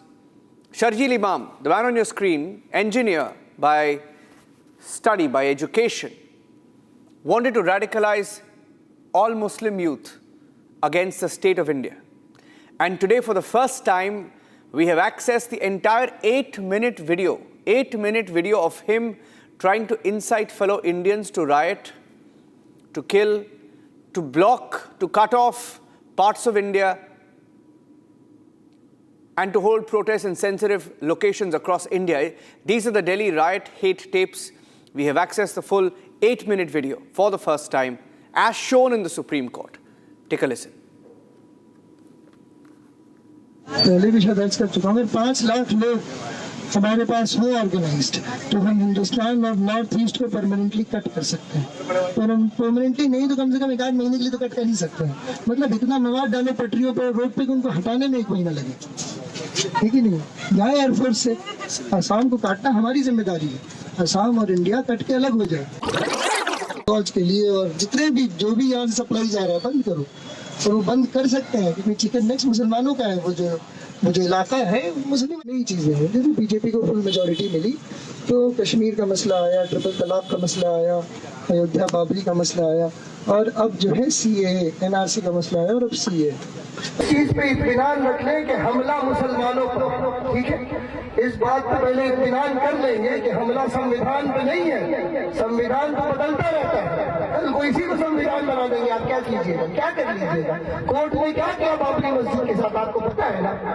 Court ने कश्मीर में क्या किया आपको पता है इस चीज को याद रखें कि अभी बहुत अर्जेंट मामला है बहुत अर्जेंट मामला है हमारे पास 4 हफ्ते 28 दिन है अगला जो हियरिंग है अगले हियरिंग तक सरकार को छोड़ो कोर्ट को इसकी लाइन याद आ जाए ये आपकी जिम्मेदारी कोर्ट किसी का नहीं है आपको लगता है कोर्ट आपका हमदर्द है आपको ऐसा लगता है बताइए ट्रिपल तलाक में क्या किया इन लोगों ने मुसलमान मर्दों को जेल भेजने का सामान किया है कि नहीं बाबरी मस्जिद में क्या किया आपकी जमीन छीन के किसी और को दे ये कोर्ट आपका हमदर्द नहीं है ये कोर्ट CAA में भी आपसे हमदर्दी नहीं जताएगा जहां हम महफूज हैं। दिल्ली की खास बात क्या थी कि इंटरनेशनल मीडिया को आने में 5 मिनट लगते हैं, 5 मिनट। वहां अगर ये गोली चलाएं तो वो वीडियो पे आ जाएगा। दिल्ली में वैसे भी दिल्ली को ये कश्मीर बना नहीं सकते, आपको भी पता है। इन्हीं की जलालत होगी, हमारी नहीं होगी। अगर ये दिल्ली में गोली चलवाए, आर्मी लगवाए, तो जलालत किसकी है? मुसलमानों की नहीं, सरकार की जलालत। सरकार की तो जलील होना पड़ेगा। ये दिल्ली है भाई, ये फ्लाईओवर गिरे जरा, पूरी दुनिया को खबर हो, समझ रहे हैं ना। और तीसरी चीज, एक भैया लाठी खाने से न डरे। बिल्कुल। अगर किसी का हाथ टूटा है तो अलग बात है, किसी का पैर टूटा है तो अलग बात है। लाठी खाने से न डरे। एयर गैस से किसी को एलर्जी हो सकती है तो भागे, सही बात है। लाठी से एलर्जी ना समझे, लाठी 2-4 तो पड़ेगी, लाठी खाने की कला भी सीख लें, समझ रहे हैं ना।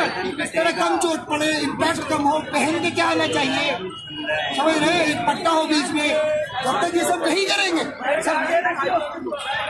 हाँ भाई, जब तक ये सब नहीं करेंगे सारा बेअसर रहेगा। ये चिंगारी कहाँ जाएगी? आग कैसे लगेगी? आग लगाने के लिए 2 काम करना होगा, लाठी खाने के लिए तैयार रहना होगा, अव्वल, नंबर 2 ऑर्गेनाइज होना होगा। बोल रही है कि जंतर मंतर पर जमा होकर रोना गाना करते रहो, आप उनको 2 टूक में जवाब दीजिए, इससे कुछ हासिल नहीं होगा।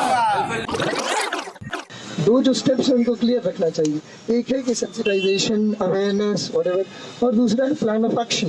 प्लान ऑफ एक्शन किसी के पास नहीं, सब सेंसिटाइजेशन की ही बात करते हैं। तो सेंसिटाइजेशन तो यकीनी तौर पे करना है हमें, लेकिन प्लान ऑफ एक्शन भी पैरेलल में होना चाहिए कि अगर हमारे पास क्रिटिकल मास जमा हो चुका है लोगों का, तो उनसे क्या किया जाए, क्या करवाया जाए, क्या कुछ कर सकते हैं। अगर हमारे पास जामिया में 10,000 जवान लड़के हैं तो वो क्या कर सकते हैं। ये मैं 100 केसेस होंगे, हम पे भी FIR होंगे, इसके लिए तो इत्मीनान से होगा।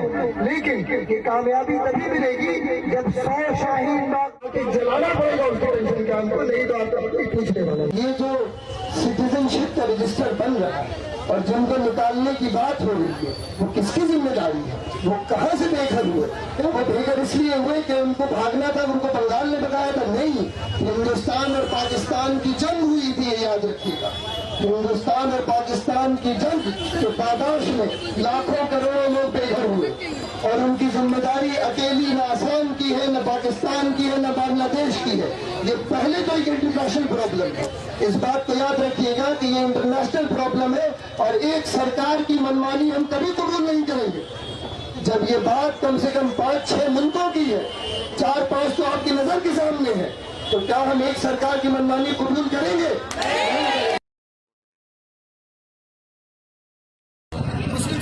नाम से प्लेटफॉर्म बनाए ताकि हम लोग यही सब 2 हफ्ते से यही कर रहे हैं। हमारी ख्वाहिश और हमारी आरज़ू ये है कि दिल्ली में चक्का जाम हो, और सिर्फ दिल्ली में नहीं, जहाँ जिस शहर में मुसलमान कर सकता है, मुसलमान हिंदुस्तान के 500 शहरों में चक्का जाम कर सकते हैं, ठीक है।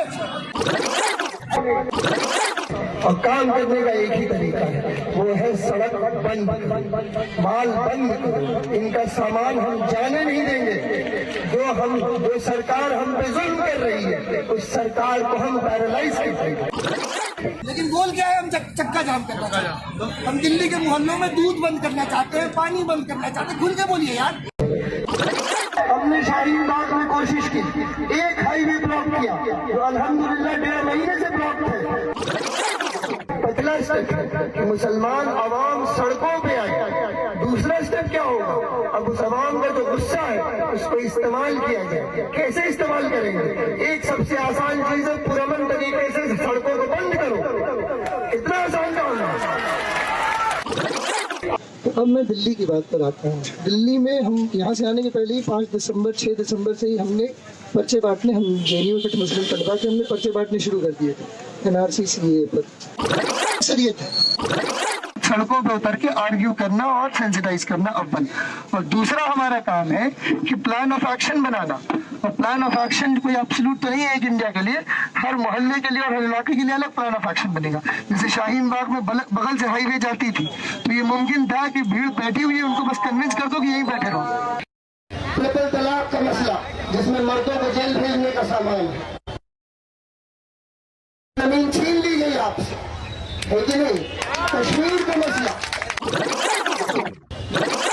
यहाँ आप धरना दे रहे हैं, छोटे मोटे मीडिया वाले आएंगे, कोई बड़ी खबर तो नहीं बनेगी, ऐसे 10,000 धरने हिंदुस्तान में चल रहे हैं कि नहीं?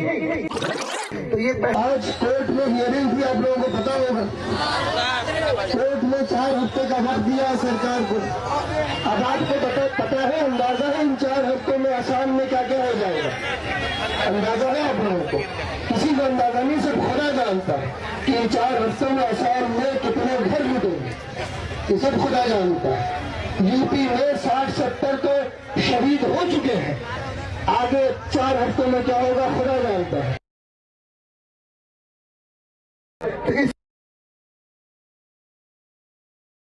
पिछले एक एनआरसी भी 1951 से आप लोगों को पता है। तो अच्छा, एक और ब्लॉक कर देंगे तो हालत उनकी खराब हो जाएगी, और डीएनडी किसी दिन ब्लॉक हो गया तो मजा ही आ जाएगा। और डीएनडी बिल्कुल नो मैंस लैंड में है, दोनों साइड कोई नहीं है। तो हम लोग क्या कर सकते हैं? हम लोग किसी सुबह 5-6 लोग पहुंचे, बैठ गए, पुलिस का इंतजार करेंगे। पीक टाइम पे पहुंचना है 8-9 बजे की, पुलिस भी ना आ पाए तो शाम तक तो कोई ना आ पाएगा, आएंगे भी दोनों। जैसे अभी भाई कह रहा था कि जंतर मंतर पे 5-5 साल बैठ जाते थे, भाषण सुनते थे, लेकिन किसी को कुछ हासिल नहीं होता। Ladies and gentlemen, as we keep our focus on that story, and why is it important? Radicalization led to the Jaish module in Delhi that killed over 12 people in the last 1 week. Let's get you the other big story we're tracking today. A major narcotics cartel was busted by the Delhi police special cell, which has arrested 4 key members of African origin. This was a narcotics network that supplied African drugs from different parts of the country. Here's what we know about this group.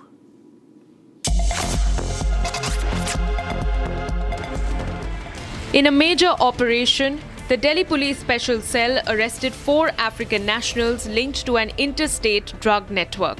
The 4 accused had been trafficking narcotics across India. In an operation that began on the 1st of November, the police has confiscated drugs worth rupees more than 100 crores in the international market. The police also recovered precursor elements to the drugs and lab equipment. The first arrest in the case was made at Delhi's Dhaula Kuan, where accused Ella was caught with drugs in a red trolley. She was reportedly headed to Bengaluru to deliver the consignment for white money when she was arrested. 3 more arrests have been made in the case so far, involving African foreign nationals based in Delhi.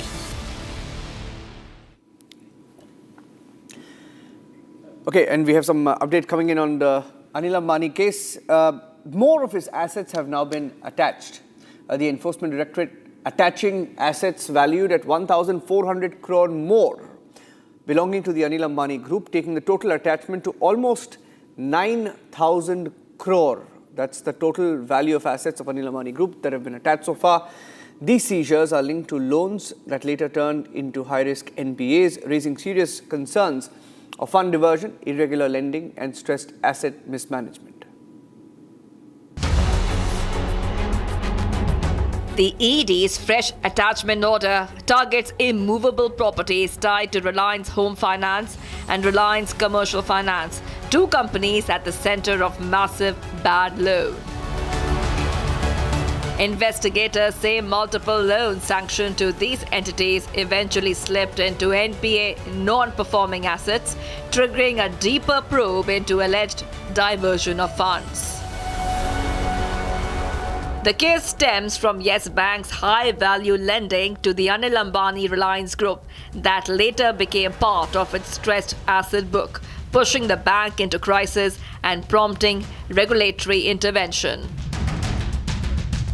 With this latest action, the ED's total attachment now stands at 9,000 crore rupees as agencies attempt to recover value from what they describe as one of the largest corporate loan irregularity cases linked to the Anil Ambani companies.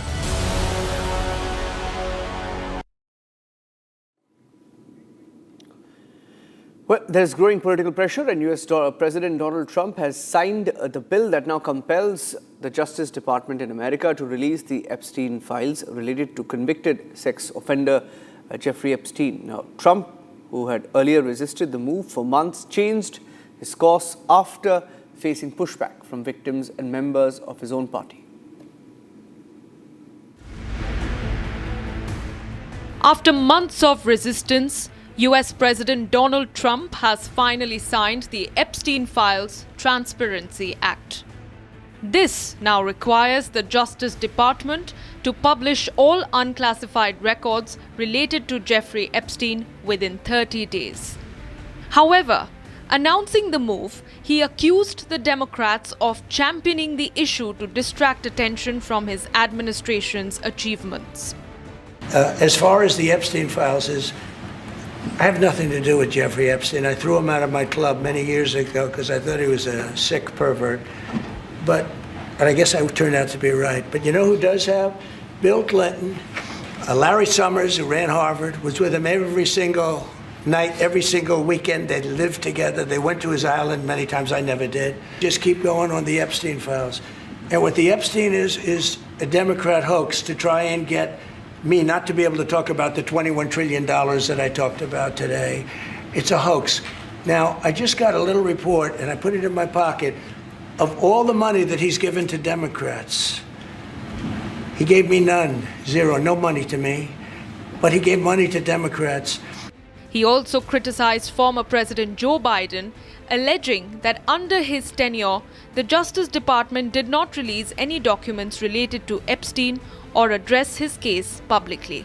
These include flight logs, contact lists, witness statements, correspondence, and records of his travel and finances. The files contain the names of several well-known individuals who had social or business links with Epstein.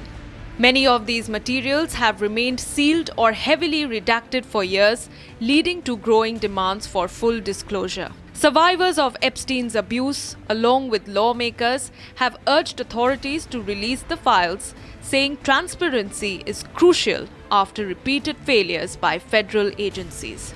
The House Oversight Committee has already released tens of thousands of pages exposing Epstein's global ties, including links to the United Kingdom, where Prince Andrew faced public backlash. Prince Andrew stepped back from royal duties amid the scandal, and the newly released material continues to fuel public interest. Trump stunned Washington over the weekend, reversing his months-long opposition to the Epstein Files Transparency Act, ensuring it sailed through Congress in a rare show of bipartisan unity. Epstein, a wealthy financier, moved in elite circles for years, cultivating close ties with business tycoons, politicians, academics, and celebrities to whom he was accused of trafficking girls and young women. Trump, who was photographed with Epstein in the early 2000s, says he ended the relationship before Epstein's 2008 conviction and denies any wrongdoing. The Justice Department is now working to meet the 30-day deadline to release all files and communications related to Epstein, as well as any information about the investigation into his death in a federal prison in 2019 within 30 days.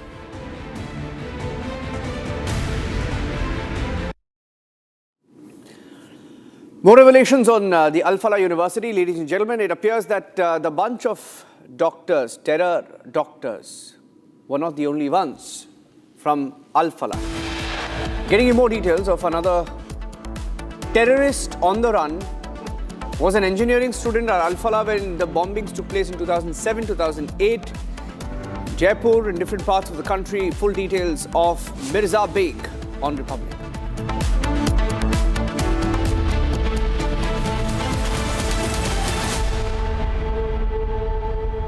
आधे bowl दही में 4 चम्मच MDH चटनी पुदीना मसाला डाला, stir करो, पुदीना चटनी तैयार। MDH चटनी पुदीना मसाला।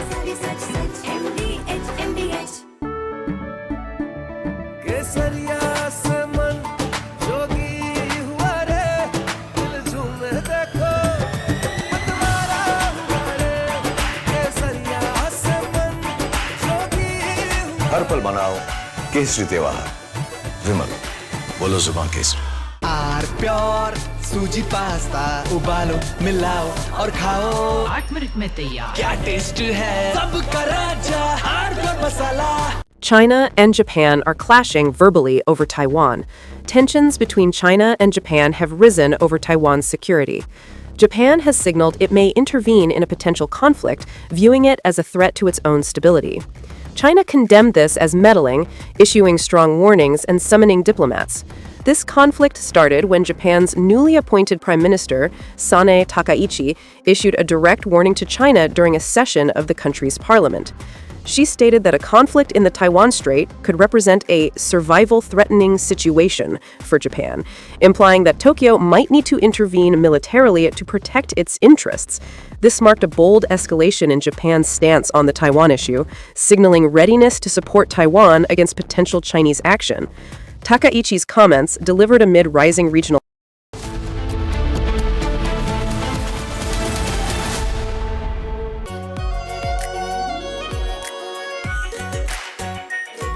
Pure shahi paneer masala, delicious, healthy, everyday. इसको घर पे लगाओगे तो शादी का तो पता नहीं, पर घर पक्का नहीं टूटेगा। रुंगटा नहीं तो घर स्ट्रॉन्ग नहीं। रुंगटा स्टील TMT बार एकदम सॉलिड। पहाड़ों में एक हाइकिंग शिप भी बन सकती है।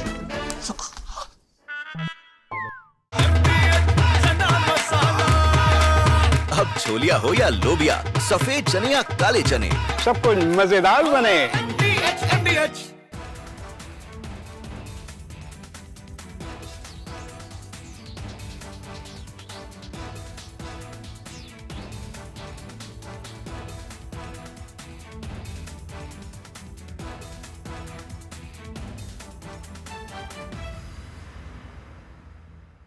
China and Japan are clashing verbally over Taiwan.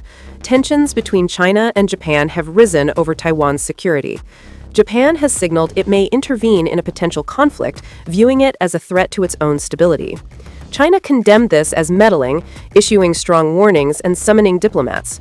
This conflict started when Japan's newly appointed Prime Minister, Sanae Takaichi, issued a direct warning to China during a session of the country's parliament. She stated that a conflict in the Taiwan Strait could represent a survival-threatening situation for Japan, implying that Tokyo might need to intervene militarily to protect its interests. This marked a bold escalation in Japan's stance on the Taiwan issue, signaling readiness to support Taiwan against potential Chinese action. Takaichi's comments, delivered amid rising regional tensions, prompted an immediate and sharp rebuke from Beijing, highlighting the fragile I'm Saurabh Mukherjee of Marcellus Investment Managers. I'm the Chief Investment Officer at the firm, and I'm really looking forward to Republic Businesses India Economic Summit on 28th November. I hope to see you there.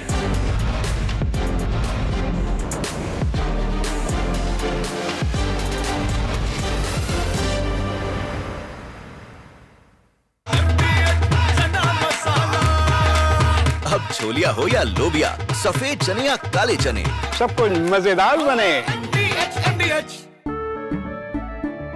केसरिया से मन जोगी हुआ रे, दिल झूमे देखो मतवारा हुआ रे। केसरिया से मन जोगी हुआ। हर पल मनाओ केसरी त्योहार। विमल, बोलो जुबान केसरी। थोड़े में ज्यादा स्वाद, यही तो है इसकी खास बात। वाओ मामा, क्या स्वाद है? अरे मेरे राजा। China and Japan are clashing verbally over Taiwan. Tensions between China and Japan have risen over Taiwan's security. Japan has signaled it may intervene in a potential conflict, viewing it as a threat to its own stability. China condemned this as meddling, issuing strong warnings and summoning diplomats. This conflict started when Japan's newly appointed Prime Minister, Sanae Takaichi, issued a direct warning to China during a session of the country's parliament. She stated that a conflict in the Taiwan Strait could represent a survival-threatening situation for Japan, implying that Tokyo might need to intervene militarily to protect its interests. This marked a bold escalation in Japan's stance on the Taiwan issue, signaling readiness to support Taiwan against potential Chinese action. Takaichi's comments, delivered amid rising regional tensions, prompted an immediate and sharp rebuke from Beijing, highlighting the fragile balance in East Asia and the risk of broader confrontation. The remarks made by the Japanese leader on Taiwan constitute an interference in China's internal affairs and a serious violation of the One China principle and the basic norms governing international relations. Such words are extremely irresponsible and dangerous in nature and have caused very negative impact. Taiwan is an island of 23 million people, situated about 100 miles off China's southeast coast. China regards it as a breakaway province under the One China principle, insisting that other countries acknowledge this and avoid treating Taiwan as a sovereign state. Taiwan, however, maintains its own government, conducts elections, and runs an independent economy, a setup rooted in 1949 when China's civil war concluded with the defeated nationalist forces retreating to the island while the communists consolidated power on the mainland. This division has persisted without full-scale war, but mutual distrust has grown. China has intensified its military presence around Taiwan in recent years, viewing reunification as a national goal. For instance, in October this year, H-6K bombers from the People's Liberation Army Air Force conducted flights over the island, while June exercises involved over 70 aircraft, including J-16 fighters and unmanned drones, crossing the median line of the Taiwan Strait. Naval operations have featured Type 052D destroyers and Type 054A frigates patrolling the waters. Beijing frames these as defensive drills to deter independence moves. Japan claims to be a peace-loving nation, yet the Takaichi administration has made vague and ambiguous remarks. China is seriously concerned about Japan's recent military and security developments. In turn, the United States supplies Taiwan with arms like Patriot missiles and F-16 jets, offering security commitments without formal recognition. Allies, such as Japan, provide indirect support through joint exercises and intelligence sharing. Japan's warning stems from its proximity and vulnerabilities. The Taiwan Strait lies just 70 miles from Japan's southern islands, serving as a vital choke point for global trade. An estimated $5 trillion in goods pass through annually, including oil, electronics, and raw materials. Japan-Taiwan bilateral trade hit $72.3 billion in 2024, with Japan exporting $38.5 billion in machinery and chemicals, while importing $33.8 billion in semiconductors and components. Any blockage could cripple Japan's economy, which relies on Taiwan for over 60% of its advanced chip supply. Additionally, Japan hosts about 54,000 U.S. troops across bases in Okinawa and elsewhere, positions that could draw fire in a crisis. Japan's post-World War II constitution restricts its self-defense forces to defensive roles, but 2015 legal reforms allow collective self-defense aid to allies under severe threats. Historical friction lingers from Japan's 1937 to 1945 occupation of Chinese territory, which caused an estimated 20 million Chinese deaths, though economic ties, totaling $317 billion in 2024, have fostered cautious cooperation.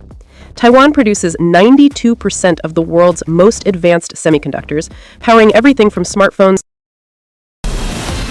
From Asia's largest news headquarters, setting the agenda for Bharat.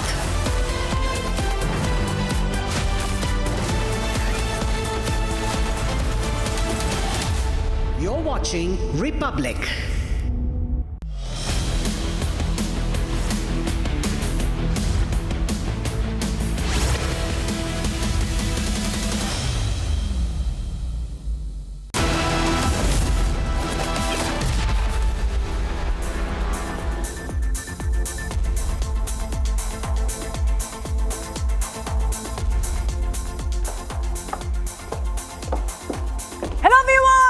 A very good evening. You're watching 6 Stories at 6. I'm Shivangi Shukla, getting you the latest. Let's start with the headlines.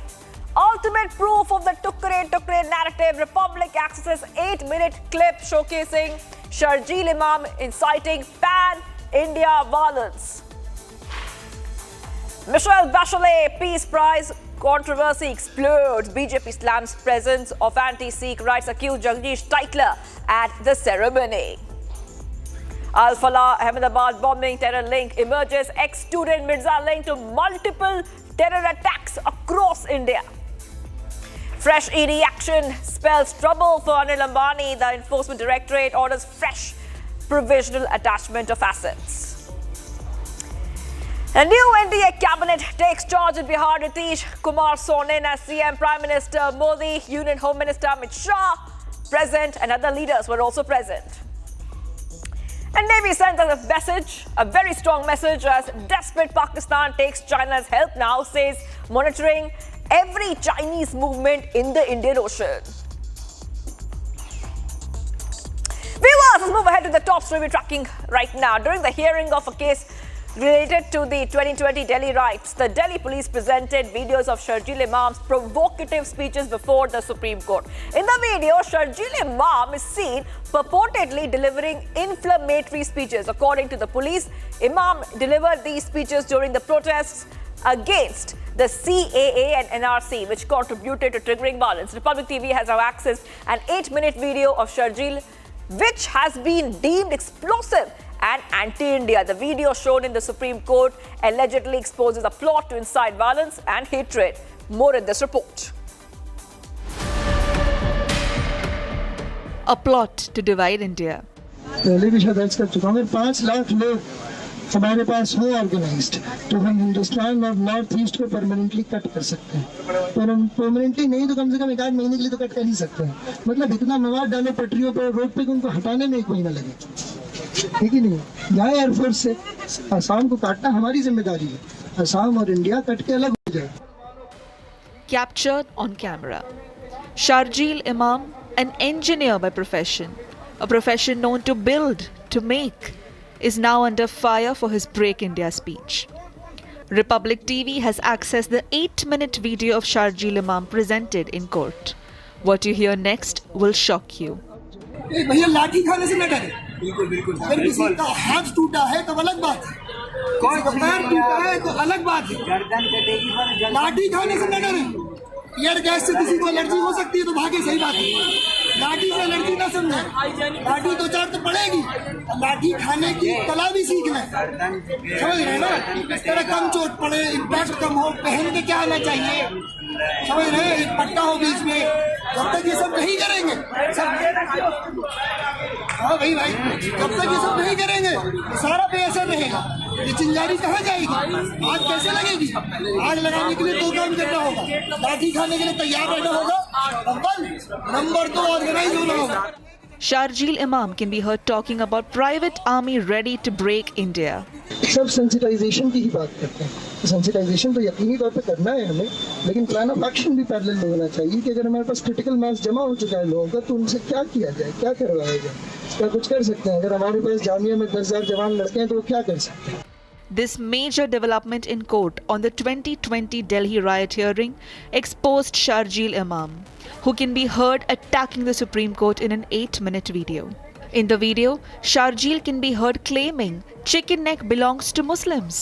जितने भी जो भी यहाँ supply जा रहा है बंद करो, और वो बंद कर सकते हैं क्योंकि चिकन नेक्स मुसलमानों का है वो जो।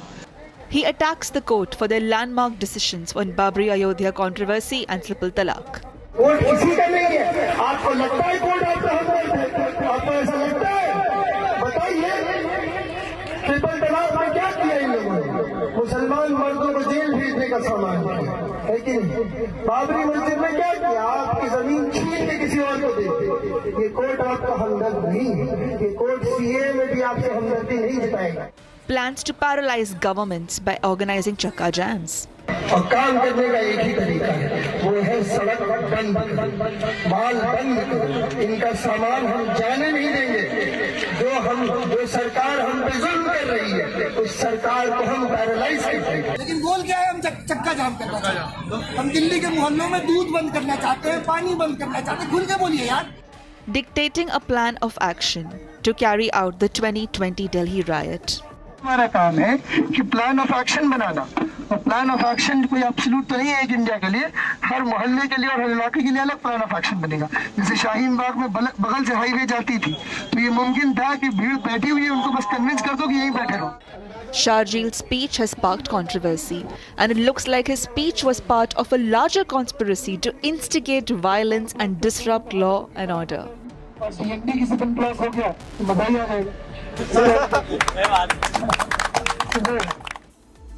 And viewers, Sonia Gandhi hosted an event in the national capital awarding Michelle Bachelet the Indira Gandhi Memorial Peace Prize. However, the controversy exploded when objections were raised by Michelle Bachelet, the same person who had said that Muslims and Dalits were being targeted under the Narendra Modi regime is getting a peace prize. The BJP also slammed the Congress for extending a special first row invitation to 1984 anti-Sikh rights accused Jagdish Titler at the Indira Gandhi Memorial Prize ceremony. Here is a full report and the controversy which followed.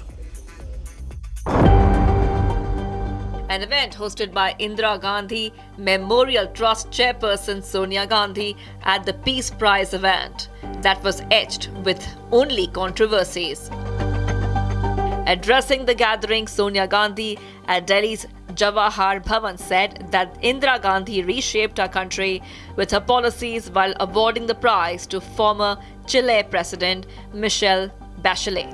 The same Michelle Bachelet who had said that Muslims and Dalits were being targeted under the Narendra Modi regime. It's the same Michelle Bachelet who was against CAA, NRC, against India's stance on Kashmir. A woman who criticized the world's largest democracy on every frontier, but remained suspiciously mum on China's Muslim oppression. As if the awardee being a controversial leader was not enough, the front row featured a seat for Jagdish Titler, accused in the 1984 anti-Sikh riots, a man with an ongoing murder trial case against him. Congress is the biggest anti-Sikh party in the world. It hates Sikh community. The first family hates Sikhs, and therefore in 1984 they orchestrated genocide against Sikhs. They justified it by saying "Bada ped girta hai, dharti hilti hai." They protected Sajjan Kumar and Jagdish Titler, and now also they are promoting Jagdish Titler, against whom charges have been made by court of law, against whom the trial has been assented to by the court of law, and they have given him first row seat in Indira Peace Award. Imagine. And this has been done at behest of Sonia Gandhi and Rahul Gandhi because they hate the Sikh community. And today the question should be asked, is this Mohabbat ki dukaan or is this promoting Nafrat ke bhaijan? The BJP has lashed out, questioning the idea of peace for Congress for orchestrating the genocide against Sikhs and then inviting the accused to a peace prize event. What is also questionable is the irony that a controversial human rights commissioner who backed the anti-CAA stance, the stance that caused riots in India, was being awarded the Peace Prize by the Congress party. And here's a chilling pattern. Same classroom, same college and the same terror outfit. New intelligence inputs coming right after the arrest of Dr.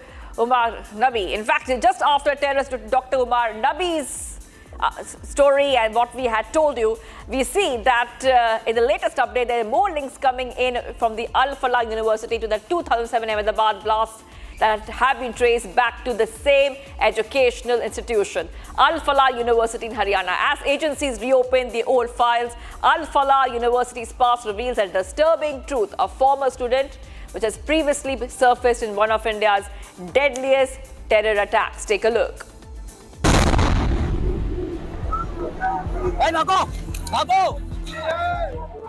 One university, several students. And a terror footprint stretching across India. The spotlight is now burning down on Al-Falah Engineering College in Haryana. Weeks after the arrest of terrorist Umar Nabi, accused in the Delhi blast case, agencies have discovered another chilling link that pulls the university deeper into terror investigations. Intelligence reports suggest this is not the first time Al-Falah has appeared in terror case files.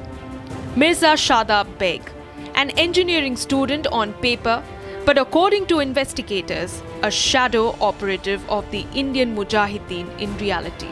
He completed his B.Tech in Electronics and Instrumentation from Al-Falah Engineering College, but while he was attending classes, he was simultaneously plotting one of the biggest terror attacks India had seen. The 2007 Ahmedabad blast ripped through the city. Shadab Beg didn't just participate, he played a crucial technical role. His training in instrumentation made him particularly skilled in IED circuitry, detonators, and bomb assembly. skills investigators say were actively used in the Ahmedabad and Surat attacks. But the trail gets darker. Baig also travelled to Udupi to collect explosives for the 2008 Jaipur blasts. There, he reportedly handed over detonators and bearings to Indian Mujahideen founders Riots and Yasin Bhatkal, materials that were later found in the IEDs that tore through Jaipur's marketplaces. Documents also link him to the 2007 Gorakhpur serial blasts, which left 6 people injured. Following the confirmation of his role, Gorakhpur police even confiscated his property under anti-terror provisions. Baig has been absconding since 2008. A reward of rupees 1 lakh was announced for information leading to his arrest.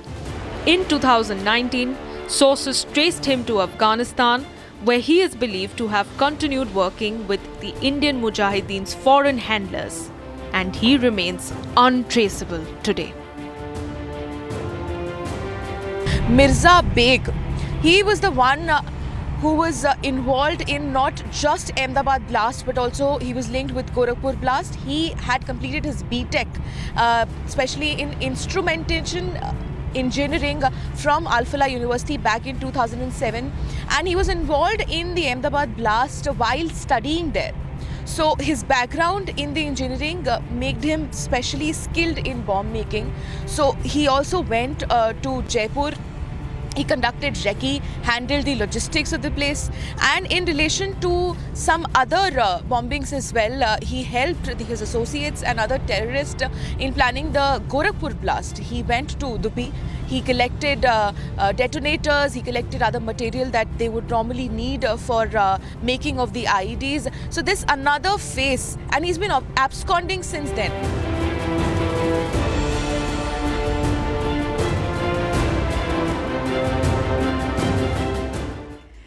Viewers, a fresh trouble for Anil Ambani. Recent updates on Anil Ambani has come up, and the ED has attached another 1,400 crores worth of assets, taking the total attachment to nearly 9,000 crores. Now, these seizures are linked to loans that later turned into high-risk NPAs, raising serious concerns about fund diversion, irregular lending, and stressed asset mismanagement. The ED findings reveal systematic evergreening of loans and diversion of funds. Take a look.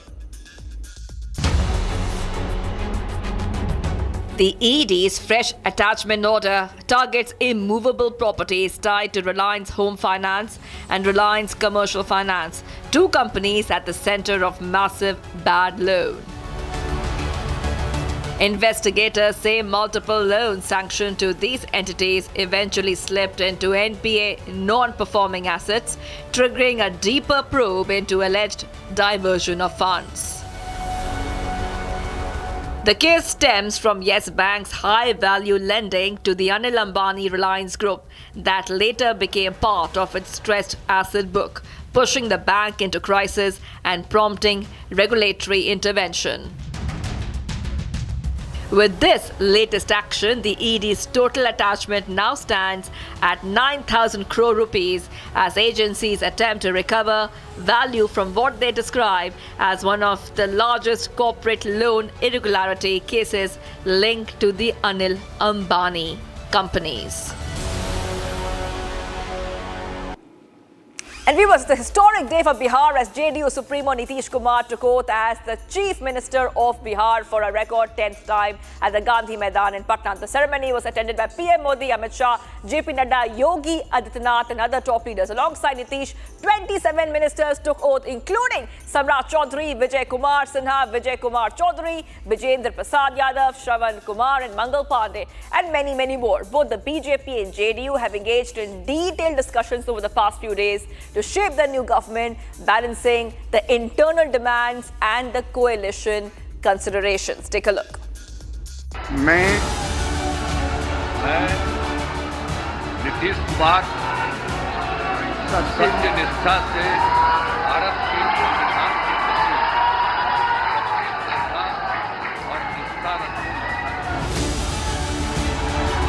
For the record 10th time, JDU Supremo Nitish Kumar took oath as the Bihar Chief Minister today at the Gandhi Maidan in Patna following the NDA's decisive victory in the state assembly elections. मैं नीतीश कुमार सत्य निष्ठा से प्रतिज्ञान करता हूं कि मैं विधि द्वारा स्थापित भारत के संविधान के प्रति सच्ची श्रद्धा और निष्ठा रखूंगा. Alongside Nitish Kumar, BJP leaders Samrat Chaudhary and Vijay Sinha took oath as Bihar's deputy chief ministers, marking a significant moment in the new state government formation. मैं सम्राट चौधरी ईश्वर की शपथ लेता हूं कि मैं विधि द्वारा स्थापित भारत के संविधान के प्रति सच्ची श्रद्धा और निष्ठा रखूंगा. मैं विजय कुमार सिन्हा ईश्वर की शपथ लेता हूं कि मैं विधि द्वारा स्थापित भारत के संविधान के प्रति सच्ची श्रद्धा और निष्ठा रखूंगा. Meanwhile, altogether 26 cabinet ministers took oath today, out of which 14 are from the BJP, 8 from the JDU, 2 from LJP Ramvilas and 1 each from Hindustani Awam Morcha Secular and Rashtriya Lok Morcha. इसके लिए अपने नेता को धन्यवाद देना चाहता हूं जिस नेता ने हमें हमारे ऊपर विश्वास करके फिर जिम्मेवारी दी है. बिहार के अंदर भी ईमानदारी से बखूबी निभाऊंगा. अब तो नेता निर्णय करेंगे, जो भी जिम्मेवारी होगी उसका निष्ठापूर्वक निर्वहन करेंगे. Prime Minister Narendra Modi, who was on the stage, congratulated Nitish Kumar on taking oath as the Chief Minister of Bihar and shared a moment of victory and joy on the dais. In a release, Prime Minister Modi said that Nitish Kumar is an experienced administrator with a proven track record of good governance for many years and also extended his best wishes for the tenure ahead.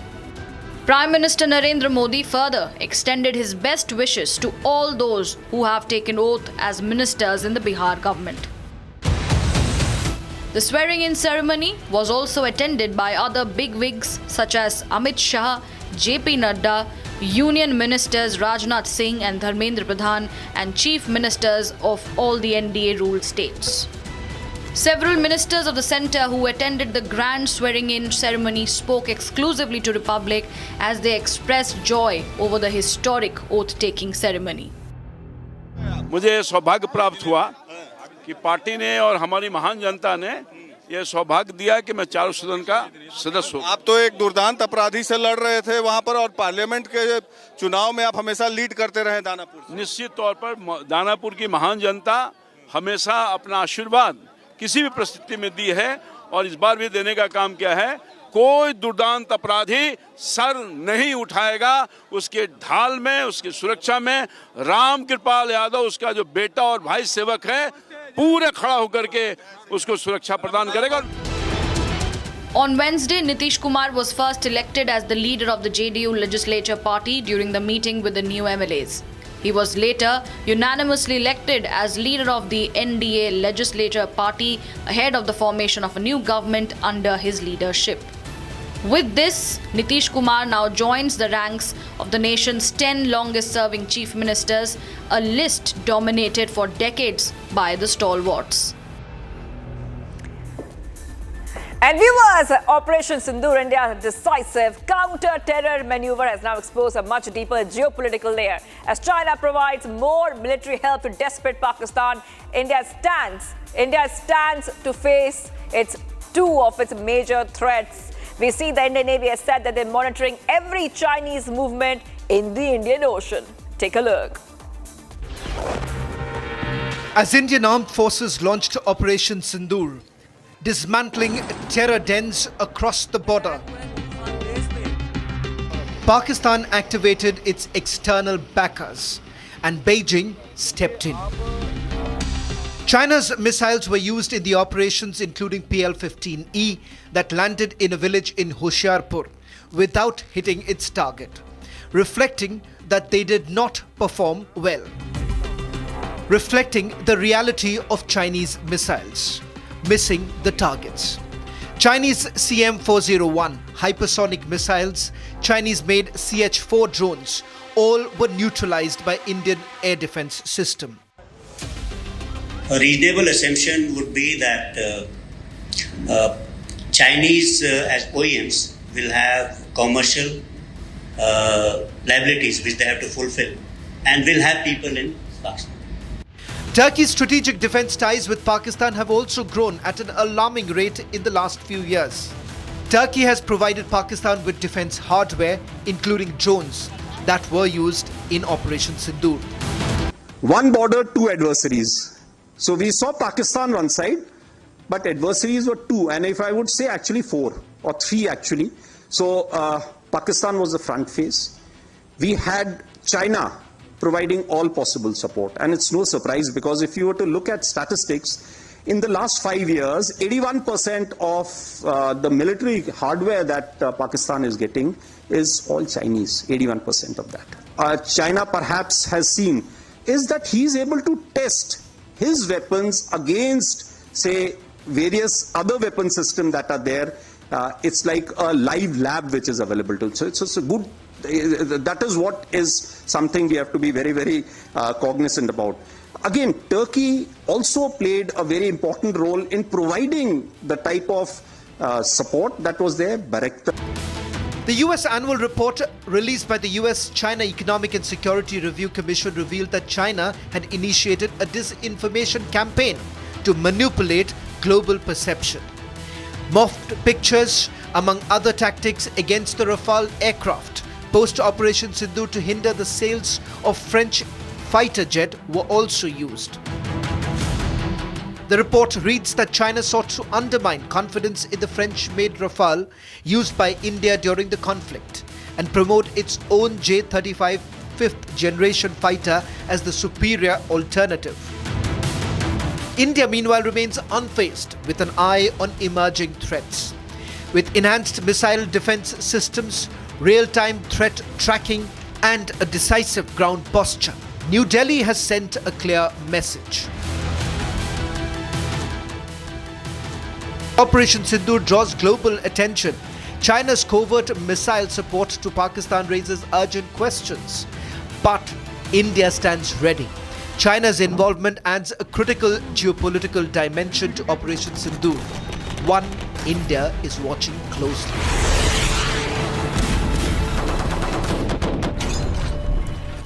So we have, this is 6 stories at 6. Shivangi Shukla signing off, but do not go anywhere. Next, we will go live and breaking. Stay tuned.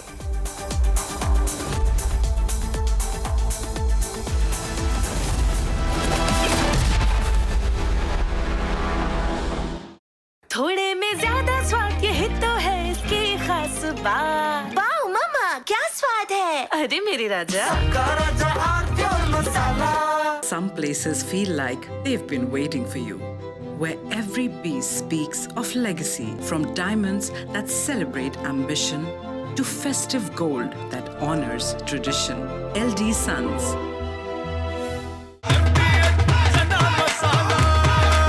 अब छोलिया हो या लोबिया, सफेद चने या काले चने, सब कुछ मजेदार बने। Some places feel like they've been waiting for you, where every piece speaks of legacy, from diamonds that celebrate ambition to festive gold that honors tradition. LD Sons. MDH की देगी मीरज, देगी मिर्च का तड़का, अंग अंग फड़का। MDH की देगी मीरज।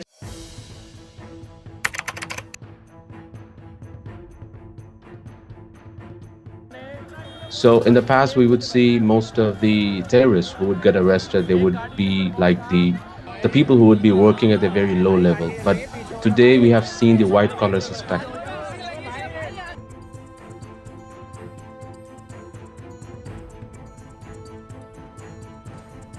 कश्मीर घाटी में डॉक्टर्स एक बहुत अल्टीमेट ड्रीम होता है वहां के लड़के लड़कियों का। उस बनने के बावजूद अगर आप रेडिकलाइज होकर अपने ही देशवासियों को मारने के लिए और अपने देश को तोड़ने के लिए तैयार हो सकते हैं, तो आप अंदाजा लगाइए किस तरह की रेडिकलाइजेशन हो रही है और इस फ्रंट पे हम क्या काम कर रहे हैं।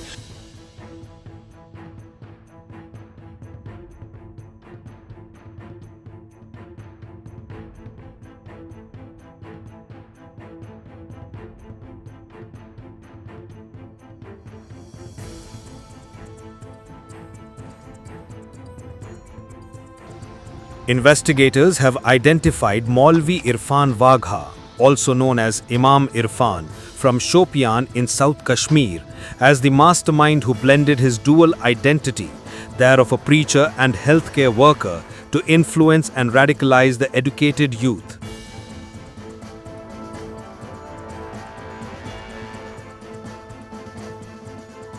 The accusation against him is completely baseless. He had been there for 7 years, offering prayers, conducting religious classes, and teaching children at the religious center. He would come only occasionally. We had no idea about the allegations against him, but we don't believe them. He is a good person. We don't know anything else.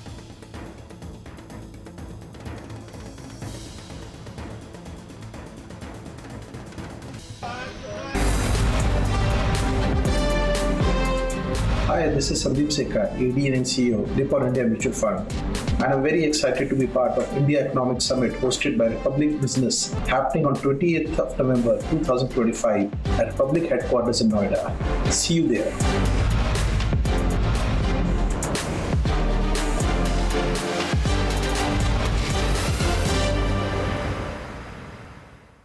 आधे bowl दही में 4 चम्मच MDH चटनी पुदीना मसाला डाला, stir करो, पुदीना चटनी तैयार। MDH चटनी पुदीना मसाला। Some places feel like they've been waiting for you, where every piece speaks of legacy, from diamonds that celebrate ambition to festive gold that honors tradition. LD Sons.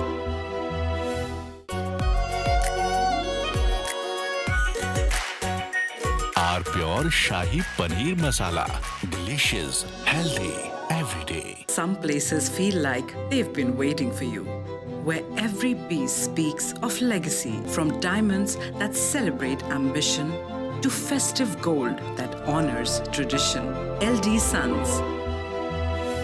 थोड़े में ज्यादा स्वाद, यही तो है इसकी खास बात। वाओ मम्मा, क्या स्वाद है? अरे मेरे राजा।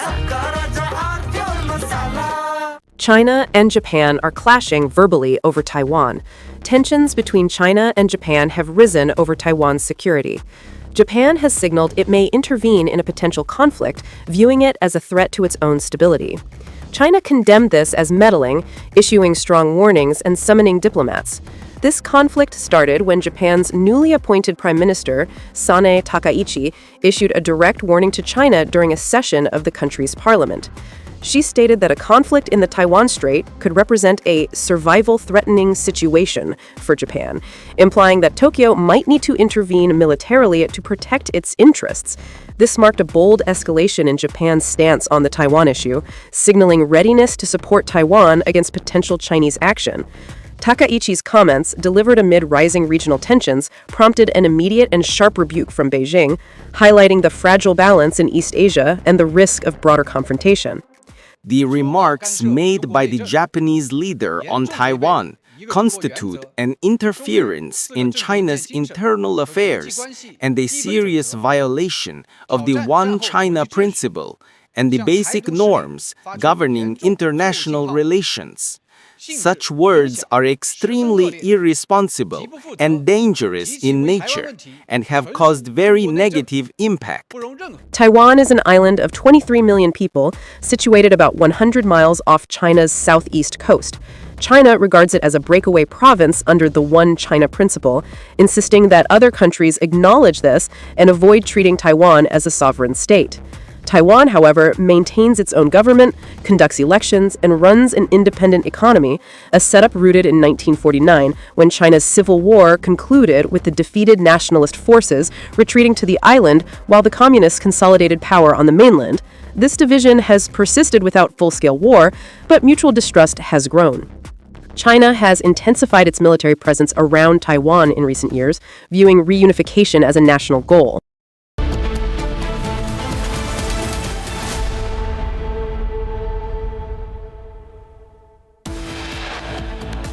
The ultimate proof of the Tukre narrative, Republic accesses 8-minute clip showing Sharjeel Imam inciting pan-India violence.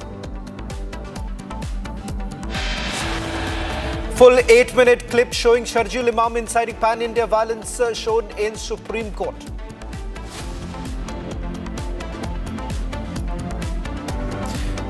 Big revelations in Delhi riots conspiracy hearing. Delhi police claims how Tukre gang plotted regime change.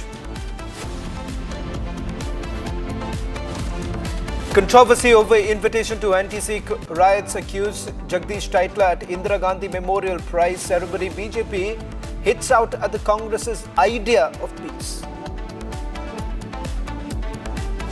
Early morning raids conducted by the State Investigation Agency at the Kashmir Times office. Security forces recover significant cache of weapons. More revelations emerge on the Al Falah University ex-student Mirza linked to multiple terror attacks across India. ED files charge sheet against Robert Vadra in Sanjay Bhandari linked money laundering case.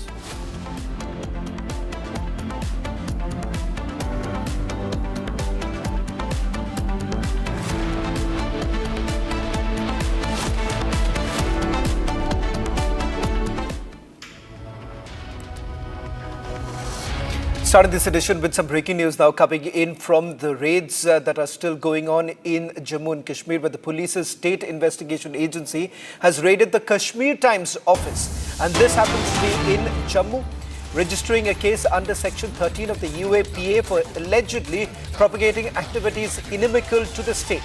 During the raid, SIA officials have also seized digital devices, AK-47 cartridges, pistol rounds and grenade levers.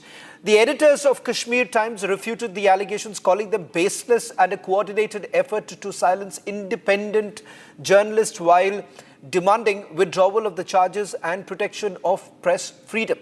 I want to once again highlight the fact that the SIA, which is the investigation wing, has basically recovered arms and ammunition from premises which are run by Kashmir Times. On your screens right now, these are the latest images coming in from Jammu, where Kashmir Times office has now been sealed. We'll go across to our reporter on the ground getting us the latest. Gursimran, Kashmir Times, a well-circulated newspaper for quite some time, and now it's run digitally. It seems arms and ammunition have been recovered. Is there an official confirmation coming in from the Jammu and Kashmir police that they have in fact found arms inside the premises of Kashmir Times? Yes, Shawan, having spoken to some of the officials that were part of the raids as well as the top brass of the State Investigation Agency, we can confirm that there has been a recovery of the unused and used AK and the pistol rounds, along with 3 levers of grenades that have been recovered from the premises. Apart from that, what we have seen by ourselves, that there have been several DVDs that have been recovered, hard disks which are somewhere around 5 to 6 hard disks that have been recovered. Some other storage devices that include pen drives have also been recovered. Some documents have also been seized. These were files, at least 7 to 8 files that were taken by the teams of the State Investigation Agency. And if you're there at the spot, if you can just move around and show us what's really happening on the ground, because as I understand, we are being told that the Kashmir Times office has been sealed. Yes, Shawan, presently we are moving with the teams of the SIA because they had to actually, they have taken one of the suspects with them. So they have to produce them if they are to arrest them before the judge. This is one of the persons who was part of, who's actually managing the day-to-day affairs of the Kashmir Times for last couple of years, because both the editors, that is Anuradha Bhasin and Prabodh Jamwal, they were out of India. They were in the United States. So on their behest, he was the one who was actually managing the affairs. So he has now been taken along with the SIA team. SIA team is taking them to the several locations, out of which they are actually trying to verify some details, including the house of the Prabodh Jamwal in the Gandhinagar area of Jammu that now belongs to their sister, because after some legal procedure it was handed over to their sister. So there they have also taken them, and now it is believed that if he is found to be guilty, he will be officially arrested by SIA. So we are waiting for that confirmation. He's been taken to several locations. Just got visuals of what was recovered from inside the Kashmir Times office. 2 boxes that I saw SIA team taking inside the vehicle. Did you actually yourself see any arms and ammunition that have been recovered, or these were just documents that they had kept inside the box? Shravan, the first box, it was only having DVDs. The second box, it was having some of the hard disks. And along with the hard disks, there were 3 packed. These were actually stamped and sealed packets that had written on them that the seizure has been done under the Unlawful Activities Prevention Act, Section 13. So that somewhat hints that they might have the that seizure of the ammunition that has been recovered, because these were in 3 different packets, and the recoveries, if you speak of, they are also in 3 different sets, because 3 levers have been recovered, the grenade levers, then the rounds, used and unused rounds of AK series rifle, and then used and unused rounds of the pistol, the 9mm pistol, which is said to be. So these three were inside, actually they were totally packed and sealed and stamped by the SIA teams, and having written the UAP's 13 section that has been invoked because of the case that has been registered by the State Investigation Agency. A serious case now being looked into by the SIA of the Jammu and Kashmir Police, and charges that have been levelled against Kashmir Time editors of having in possession arms and ammunition. In fact, the recovery that has been made will also be produced before the court. There's a statement that has already been issued by the editors. Shifting focus now to the terror doctor module case. Republic TV has accessed videos of the recovery that was made on 10th of November, the very day when the blast actually took place, and we were given to understand that over 300 kilogram of ammonium nitrate was basically recovered. Sources had indicated that 18 bags were in which these explosives were kept. Now on your screens, we will try and go full frame with those latest visuals now coming in. This is the sacks that were basically recovered the moment the Faridabad police had actually entered Fatehpur Taga area of Faridabad, when they spotted about 18 bags of ammonium nitrate. Remember, this is the explosive that has been used in the blast that was carried out near Red Fort area that very evening. The bombing was carried out by terrorist Dr. Omar Nabi, and in fact it turns out that this was just one of the many places where they had stocked the explosive materials. We have just accessed the photograph as well as visuals of these bags that were recovered by Faridabad police as well as Jammu and Kashmir police. Getting us these videos are my colleague Shambhavi. I'm going to go across to her to get you the latest with regards to the investigation that has been carried out so far. Shambhavi, you've just accessed the latest visual from Fatehpur Taga area. This is one of the houses where the explosives were kept. In fact, you were one of the first reporters to have actually entered this very house.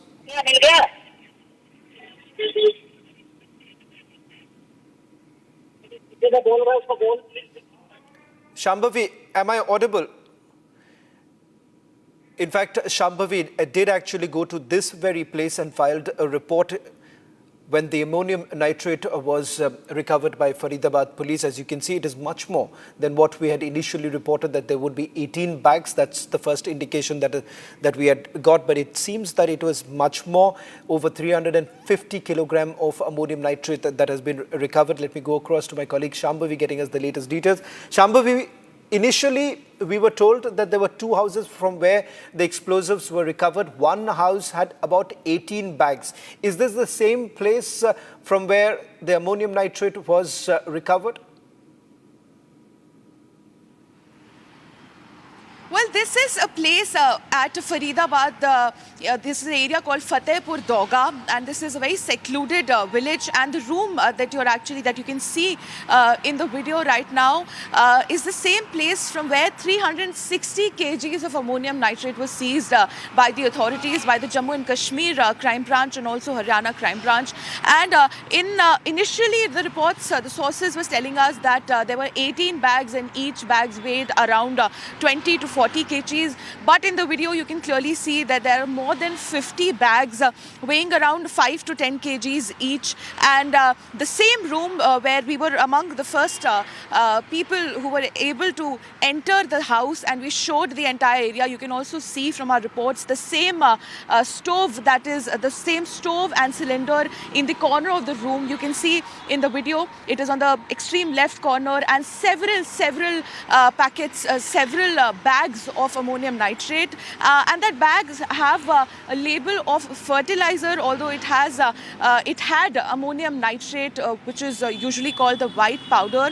And the same room, this a little bit about the location of the room. If we understand, when you enter the Faridabad Doga village, there is a house which is surrounded by fields on all ends, and just in the middle of it stood a small house.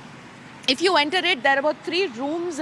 One of the rooms had this 360 kgs of ammonium nitrate. The other 2 rooms, there are separate families living there. But they maintained, the owner of the house very well maintained, that they had no idea that ammonium nitrate or explosive in such huge quantity was being stored in one of the houses. Well, thank you very much, Shambhavi, for getting us the latest details.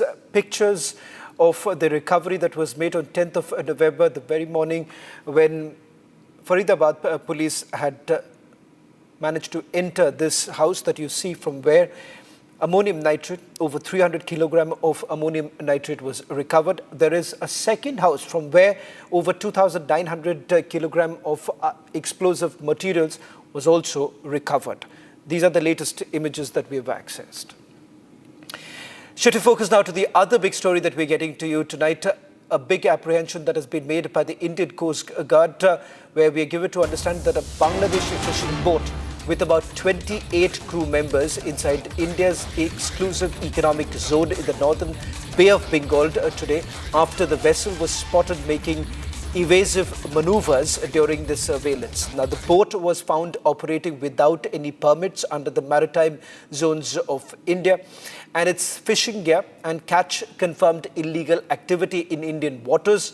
Now, this happens to be the 4th Bangladeshi fishing vessel that has been detained in just 1 week. Now, that's an important aspect which we need to highlight. This is the 4th Bangladeshi fishing vessel that has been detained in just 1 week. We'll try and go across to my colleague Ishan, getting us the latest details. Ishan, this is the 4th Bangladeshi fishing vessel that has been detained. 28 fishermen have been detained by the Indian Coast Guard. What more details are you picking up? The Indian Coast Guard has increased its surveillance and patrolling of the international maritime boundary, and during the surveillance operation, the Indian Coast Guard has found about 4 fishing vessels that have been caught doing illegal fishing activity within India. These boats did not have any permits to fish under the Indian Fisheries Act, and no permits were granted to these fishermen to come across into the Indian economic zone. After the boat was seized, around 24 fishermen aboard these boats were caught. Illegal fishing gear and freshly caught fish was apprehended from these boats. A total of 79 arrests in 3 boats have been made in the past week, 24 in the current boat, 23 in the previous one, and 14 apart from that. All these fishing activities have intensified after the Indian Coast Guard has started surveilling the international maritime boundaries. Now, these international maritime boundary drills have also taken place by the Indian Coast Guard, wherein they started making maneuvers and increasing satellite-based and tracker-based surveillance of the Indian's economic zone across the western and eastern borders. During these routine surveillance operations, these boats were noticed doing illegal fishing, and under apprehension, these boats were boarded by the Indian Coast Guard, and after boarding, the evidence of such illegal activities was seen and these boats were seized. These arrests have been made and they will be brought to India for further processing. Back to you. Well, thank you very much, Ishan, getting us the latest details. As the investigation is still being carried out by the Indian Coast Guard, state police would essentially be handed over the fishermen who have been taken into detention. Well, it's been a historic day for Bihar as JDU Supremo Nitish Kumar took oath as the Chief Minister of Bihar for a record 10th time at the Gandhi Maidan in Patna. Altogether, 26 cabinet ministers took oath in presence of Prime Minister Narendra Modi and other top BJP leaders and NDA state chief ministers. Take a look at this report.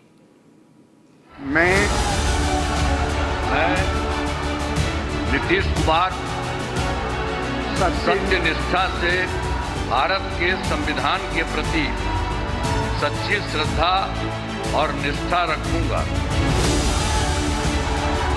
For the record 10th time, JDU Supremo Nitish Kumar took oath as the Bihar Chief Minister today at the Gandhi Maidan in Patna following the NDA's decisive victory in the state assembly elections. मैं नीतीश कुमार सत्य निष्ठा से प्रतिज्ञान करता हूं कि मैं विधि द्वारा स्थापित भारत के संविधान के प्रति सच्ची श्रद्धा और निष्ठा रखूंगा. Alongside Nitish Kumar, BJP leaders Samrat Chaudhary and Vijay Sinha took oath as Bihar's deputy chief ministers, marking a significant moment in the new state government formation. मैं सम्राट चौधरी ईश्वर की शपथ लेता हूं कि मैं विधि द्वारा स्थापित भारत के संविधान के प्रति सच्ची श्रद्धा और निष्ठा रखूंगा. मैं विजय कुमार सिन्हा ईश्वर की शपथ लेता हूं कि मैं विधि द्वारा स्थापित भारत के संविधान के प्रति सच्ची श्रद्धा और निष्ठा रखूंगा. Meanwhile, altogether 26 cabinet ministers took oath today, out of which 14 are from the BJP, 8 from the JDU, 2 from LJP Ramvilas and 1 each from Hindustani Awam Morcha Secular and Rashtriya Lok Morcha. इसके लिए अपने नेता को धन्यवाद देना चाहता हूं जिस नेता ने हमें हमारे ऊपर विश्वास करके फिर जिम्मेवारी दी है. बिहार के अंदर भी ईमानदारी से बखूबी निभाऊंगा. अब तो नेता निर्णय करेंगे, जो भी जिम्मेवारी होगी उसका निष्ठापूर्वक निर्वहन करेंगे. Prime Minister Narendra Modi, who was on the stage, congratulated Nitish Kumar on taking oath as the Chief Minister of Bihar and shared a moment of victory and joy on the dais. In a release, Prime Minister Modi said that Nitish Kumar is an experienced administrator with a proven track record of good governance for many years and also extended his best wishes for the tenure ahead. Prime Minister Narendra Modi further extended his best wishes to all those who have taken oath as ministers in the Bihar government. The swearing-in ceremony was also attended by other bigwigs such as Amit Shah, JP Nadda, Union Ministers Rajnath Singh and Dharmendra Pradhan and Chief Ministers of all the NDA-ruled states. Several ministers of the centre who attended the grand swearing-in ceremony spoke exclusively to the public as they expressed joy over the historic oath-taking ceremony. मुझे सौभाग्य प्राप्त हुआ कि party ने और हमारी महान जनता ने ये सौभाग्य दिया कि मैं चारों सदन का सदस्य हूँ. आप तो एक दुर्दांत अपराधी से लड़ रहे थे वहां पर और पार्लियामेंट के चुनाव में आप हमेशा लीड करते रहे दानापुर. निश्चित तौर पर दानापुर की महान जनता हमेशा अपना आशीर्वाद किसी भी परिस्थिति में दी है और इस बार भी देने का काम किया है. कोई दुर्दांत अपराधी सर नहीं उठाएगा. उसके ढाल में, उसकी सुरक्षा में राम कृपाल यादव, उसका जो बेटा और भाई सेवक है, पूरे खड़ा होकर के उसको सुरक्षा प्रदान करेगा. On Wednesday, Nitish Kumar was first elected as the leader of the JDU legislature party during the meeting with the new MLAs. He was later unanimously elected as leader of the NDA legislature party ahead of the formation of a new government under his leadership. With this, Nitish Kumar now joins the ranks of the nation's 10 longest-serving chief ministers, a list dominated for decades by the stalwarts. Well, it's the ultimate proof of the Tukre Tukre gang's narrative. 8-minute clip of Sharjeel Imam that's been shown in the Supreme Court. We get you all this and much more on the other side.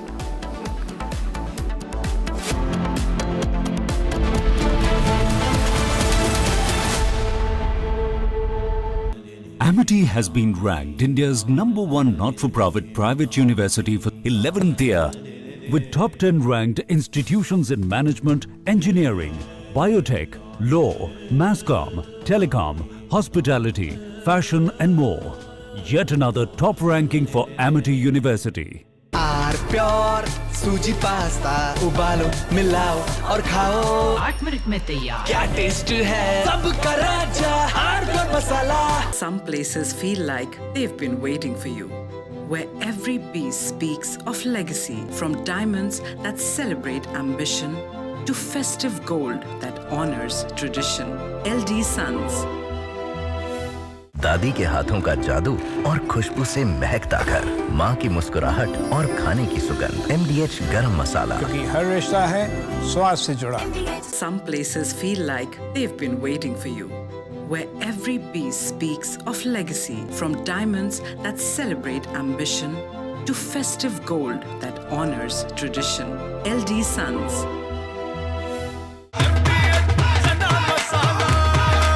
अब छोलिया हो या लोबिया, सफेद चने या काले चने, सब कुछ मजेदार बने।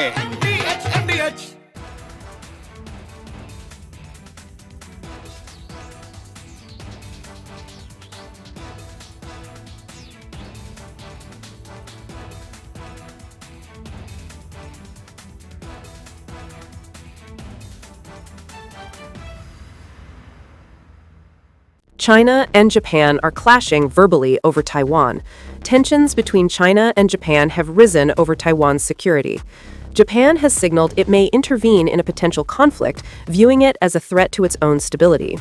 China condemned this as meddling, issuing strong warnings and summoning diplomats. This conflict started when Japan's newly appointed Prime Minister, Sanae Takaichi, issued a direct warning to China during a session of the country's parliament. She stated that a conflict in the Taiwan Strait could represent a survival-threatening situation for Japan, implying that Tokyo might need to intervene militarily to protect its interests. This marked a bold escalation in Japan's stance on the Taiwan issue, signaling readiness to support Taiwan against potential Chinese action. Takaichi's comments, delivered amid rising regional tensions, prompted an immediate and sharp rebuke from Beijing, highlighting the fragile balance in East Asia and the risk of broader confrontation. The remarks made by the Japanese leader on Taiwan constitute an interference in China's internal affairs and a serious violation of the One China principle and the basic norms governing international relations. Such words are extremely irresponsible and dangerous in nature and have caused very negative impact. Taiwan is an island of 23 million people, situated about 100 miles off China's southeast coast. China regards it as a breakaway province under the One China principle, insisting that other countries acknowledge this and avoid treating Taiwan as a sovereign state. Taiwan, however, maintains its own government, conducts elections, and runs an independent economy, a setup rooted in 1949 when China's civil war concluded with the defeated nationalist forces retreating to the island while the communists consolidated power on the mainland. This division has persisted without full-scale war, but mutual distrust has grown. China has intensified its military presence around Taiwan in recent years, viewing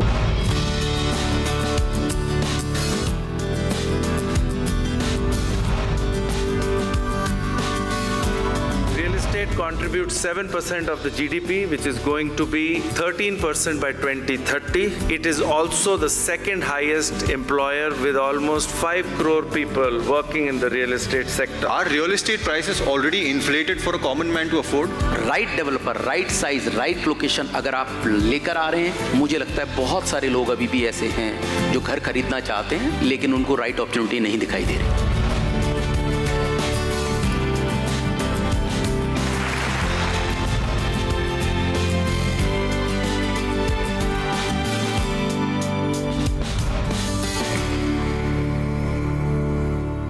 MDH की हल्दी मिर्ची धनिया करे कमाल, ये रंग दे, ये खुशबू दे, ये तीखा, ये कम पड़े, क्या निराला MDH मसाला। इसको घर पे लगाओगे तो शादी का तो पता नहीं, पर घर पक्का नहीं टूटेगा। रुंगटा नहीं तो घर स्ट्रॉन्ग नहीं। रुंगटा स्टील TMT बार एकदम सॉलिड। पहाड़ों में एक हाइकिंग स्टिक भी बन सकती है।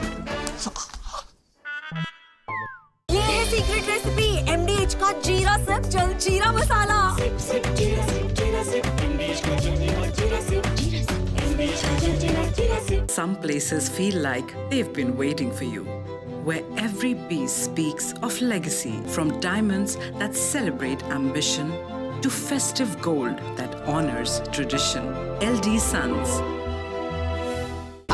प्योर सूजी पास्ता उबालो मिलाओ और खाओ 8 मिनट में तैयार क्या टेस्ट है सबका राजा hardcore masala. Some places feel like they've been waiting for you, where every piece speaks of legacy, from diamonds that celebrate ambition to festive gold that honors tradition. LD Sons. थोड़े में ज्यादा स्वाद ये तो है इसकी खास बात. वाओ मामा क्या स्वाद है. अरे मेरे राजा. China and Japan are clashing verbally over Taiwan. Tensions between China and Japan have risen over Taiwan's security. Japan has signaled it may intervene in a potential conflict, viewing it as a threat to its own stability. China condemned this as meddling, issuing strong warnings and summoning diplomats. This conflict started when Japan's newly appointed Prime Minister, Sanae Takaichi, issued a direct warning to China during a session of the country's parliament. She stated that a conflict in the Taiwan Strait could represent a survival-threatening situation for Japan, implying that Tokyo might need to intervene militarily to protect its interests. This marked a bold escalation in Japan's stance on the Taiwan issue, signaling readiness to support Taiwan against potential Chinese action. Takaichi's comments, delivered amid rising regional tensions, prompted an immediate and sharp rebuke from Beijing, highlighting the fragile balance in East Asia and the risk of broader confrontation. The remarks made by the Japanese leader on Taiwan constitute an interference in China's internal affairs and a serious violation of the One China principle and the basic norms governing international relations. Such words are extremely irresponsible and dangerous in nature and have caused very negative impact. Taiwan is an island of 23 million people, situated about 100 miles off China's southeast coast. China regards it as a breakaway province under the One China principle, insisting that other countries acknowledge this and avoid treating Taiwan as a sovereign state. Taiwan, however, maintains its own government, conducts elections, and runs an independent economy, a setup rooted in 1949 when China's civil war concluded with the defeated nationalist forces retreating to the island while the communists consolidated power on the mainland.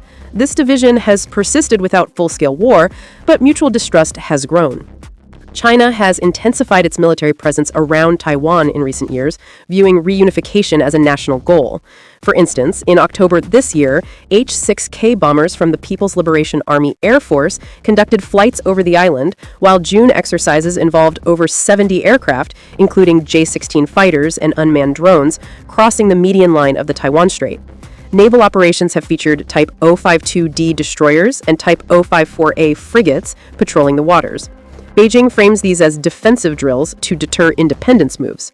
Japan claims to be a peace-loving nation, yet the Takaichi administration has made vague and ambiguous remarks. China is serious. From Asia's largest news headquarters, setting the agenda for Bharat.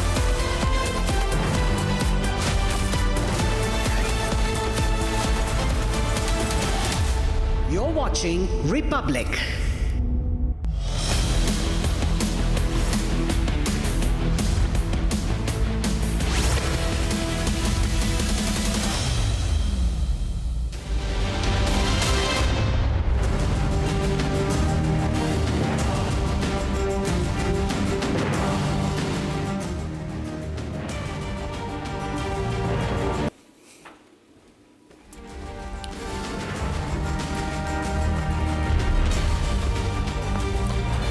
Thank you for joining us on This Is Exclusive, ladies and gentlemen. For the last few days, we here at Republic TV, in fact, last Monday was when there was a blast outside the Red Fort in the national capital. And in the last 10 days since the blast, if there's one headline on what went wrong, it's about the radicalization that led to the blast in the national capital. Today on the show, for the first time, we have a video that proves the radicalization that was, is, and continues to take place in India. Here are the headlines on the show tonight.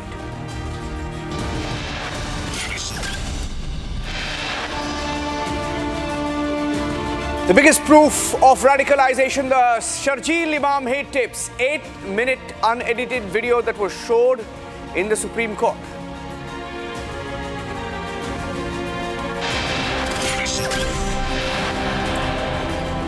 From saying he wants Northeast to be cut off, to saying he wants all Muslims to be out on the roads, to saying that there should be chakka jam in every city. Sharjeel Imam tapes shown to India's topmost judges.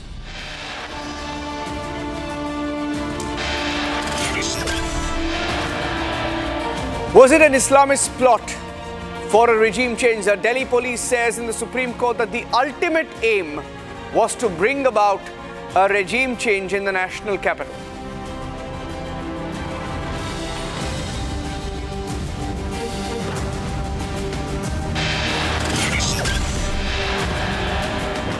And the inside story of what's going on in Karnataka, the Congress party, another Congress government of Karnataka this time. Rebellion breaking out. We'll tell you about the infighting as 18 MLAs fly to Delhi. The fighters move to Delhi. Full details on Republic.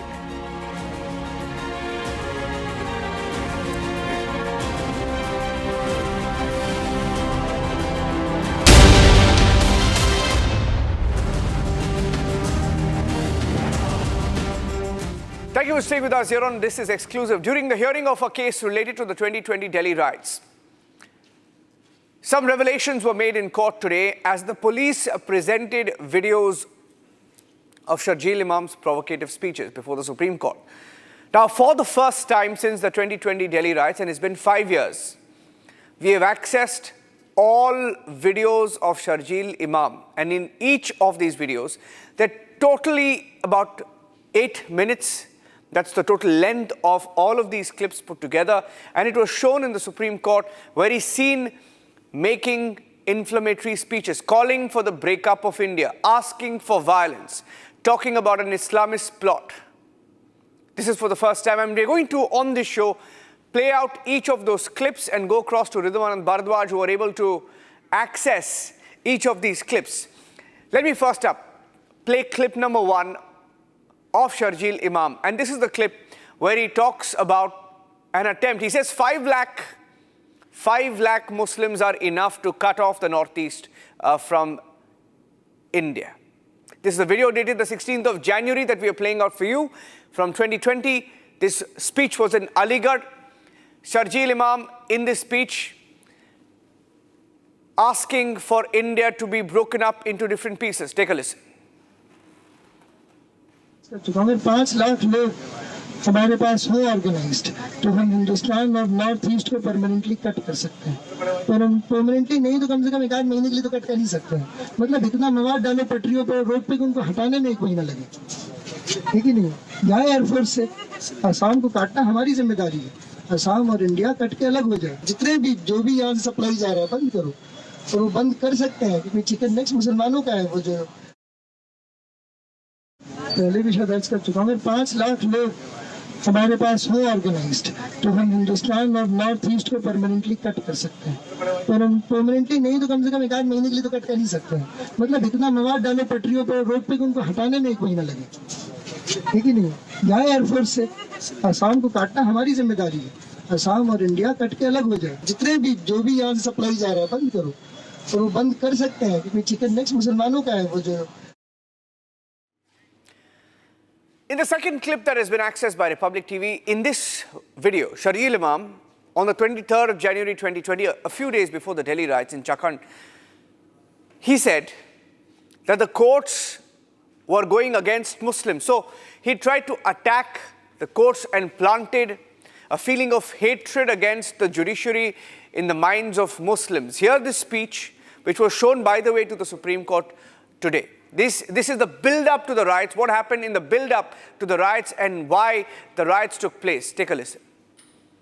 चीज पे इत्मीनान रख लें कि हमला मुसलमानों पर, ठीक है.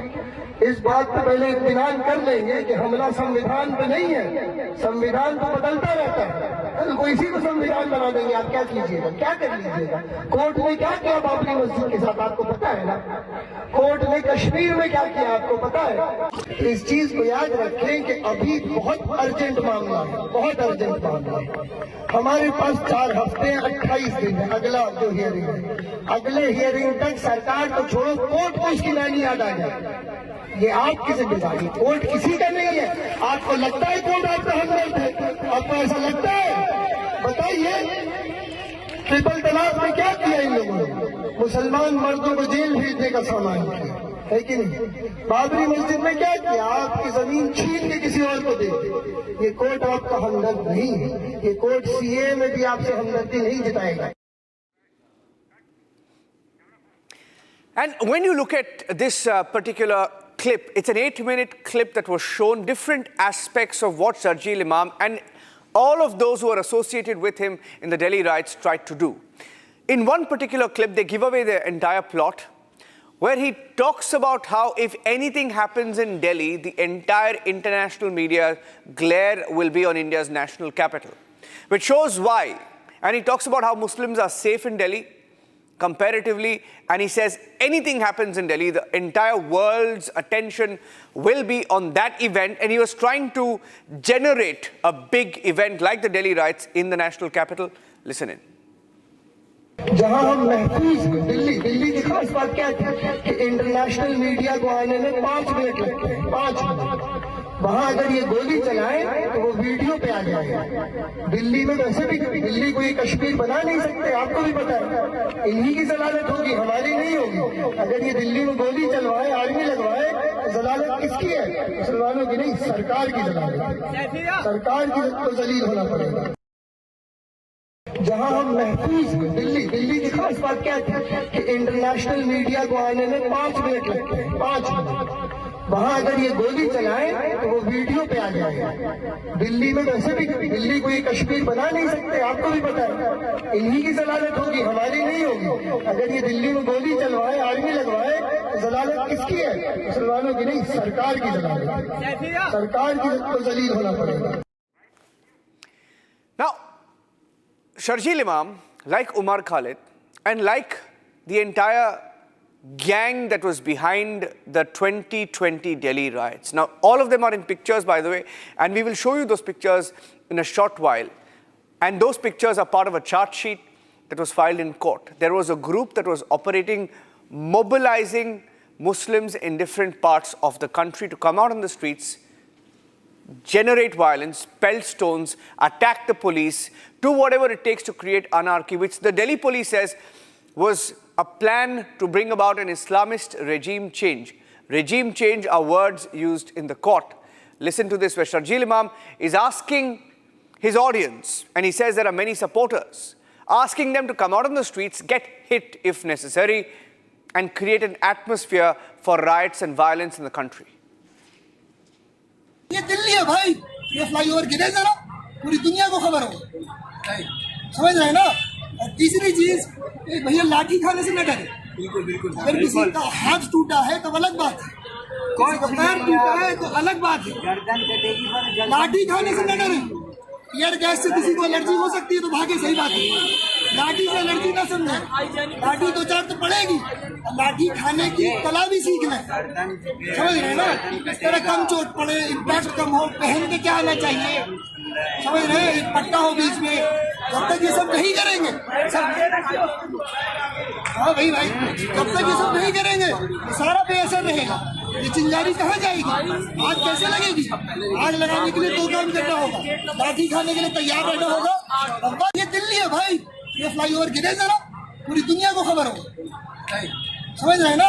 और तीसरी चीज, भैया लाठी खाने से न डरे। बिल्कुल। अगर किसी का हाथ टूटा है तो अलग बात है, किसी का पैर टूटा है तो अलग बात है। लाठी खाने से न डरे। टीयर गैस से किसी को एलर्जी हो सकती है तो भागे, सही बात है। लाठी से एलर्जी ना समझे, लाठी 2-4 तो पड़ेगी, लाठी खाने की कला भी सीख लें, समझ रहे हैं ना? इस तरह कम चोट पड़े, इम्पैक्ट कम हो, पहन के क्या आना चाहिए, समझ रहे हैं? एक पट्टा हो बीच में, जब तक ये सब नहीं करेंगे, सब हाँ भाई जब तक ये सब नहीं करेंगे तो सारा बेअसर रहेगा। ये चिंगारी कहाँ जाएगी? आग कैसे लगेगी? आग लगाने के लिए 2 काम करना होगा, लाठी खाने के लिए तैयार रहना होगा और बल। I'd like to go across to Rhythm Anand Bardwaj, who accessed the clips, my colleague.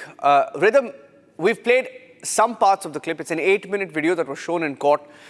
Many of these videos perhaps were not even in the public domain. So the investigators have pulled out every clip to show how this was planned, and they've gone into great detail. Now, what do you make of the content in these speeches? If you can give us a legal perspective on what this amounts to.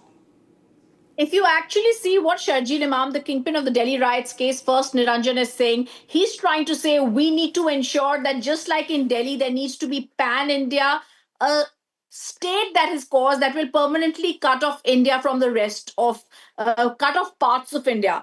Several times he says from these tapes that have been there needs to be a chicken neck that is there and that needs to be set off, whether it's India and Assam that is cut off or something. But I want to also tell our viewers, ASG Raju, who was appearing in the court today, spoke for the Delhi police and said that what these kingpins are trying to do is have a deep-rooted and fervent complicity in engineering nationwide riots on communal lines, and that's exactly what he tried to do. The words that they've used, and this is most important, is that they wanted a regime change, and that's exactly what they were trying to do. Today, he's also pointed out 2 very critical things. First, he has said that these people, or people like-minded like them, try to do the same in our neighboring states of Bangladesh and Nepal. That's a very critical statement, which shows there might have been international support that might have been enjoyed by the kingpin of the Delhi riots case, that is Sharjeel Imam. There might have been international support, which we are very sure there could have been.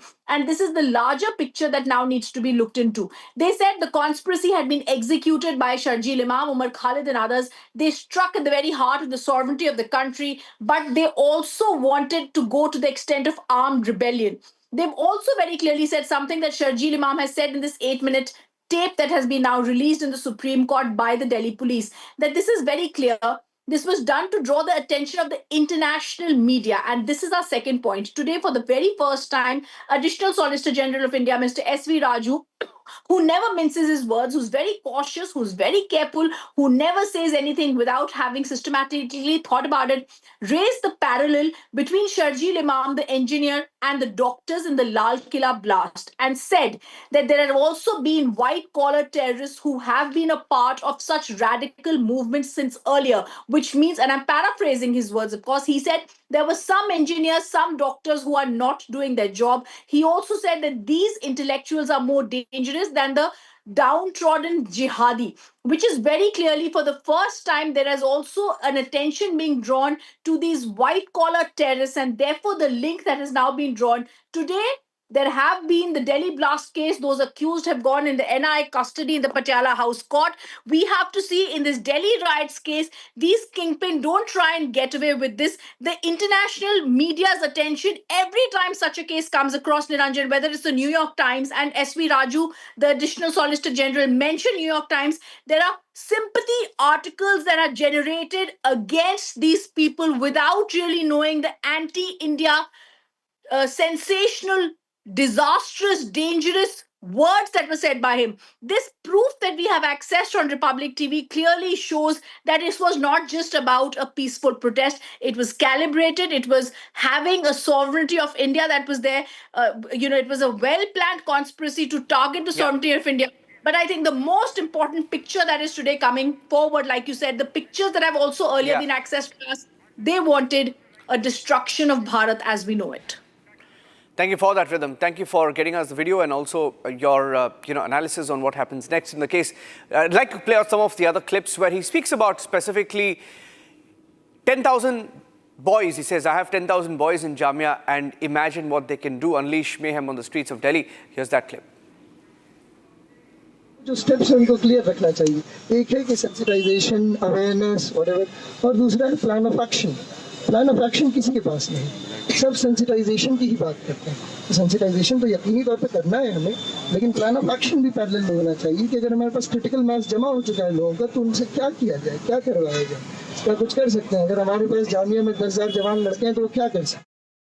दो जो steps हैं उनको clear रखना चाहिए, एक है कि sensitisation, awareness, whatever, और दूसरा है plan of action. Plan of action किसी के पास नहीं। सब सेंसिटाइजेशन की ही बात करते हैं।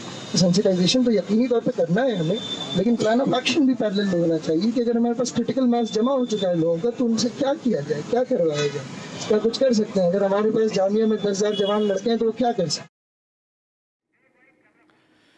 The next clip speaks about Shaheen Bagh. This is 2020, January 23rd, in a speech where Sharjeel Imam, who's, by the way, still in jail, and there is a huge campaign that is being fought for him by the ultra-wokes in Delhi. They want him out, and this is why they want him out, how dangerous he can be when he's out, where he's talking about creating 100 Shaheen Baghs across the country. He says Shaheen Bagh was successful because it was right next to a highway.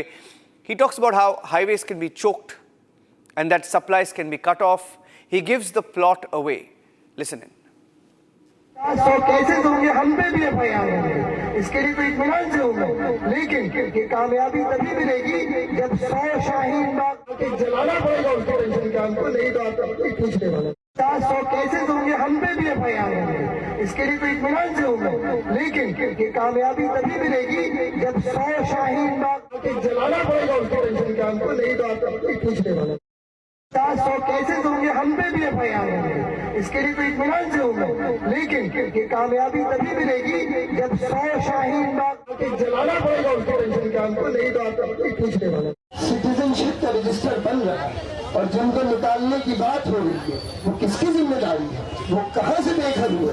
वो बेघर इसलिए हुए कि उनको भागना था, उनको बंगाल ने बताया था? नहीं, हिंदुस्तान और पाकिस्तान की जंग हुई थी, ये याद रखिएगा।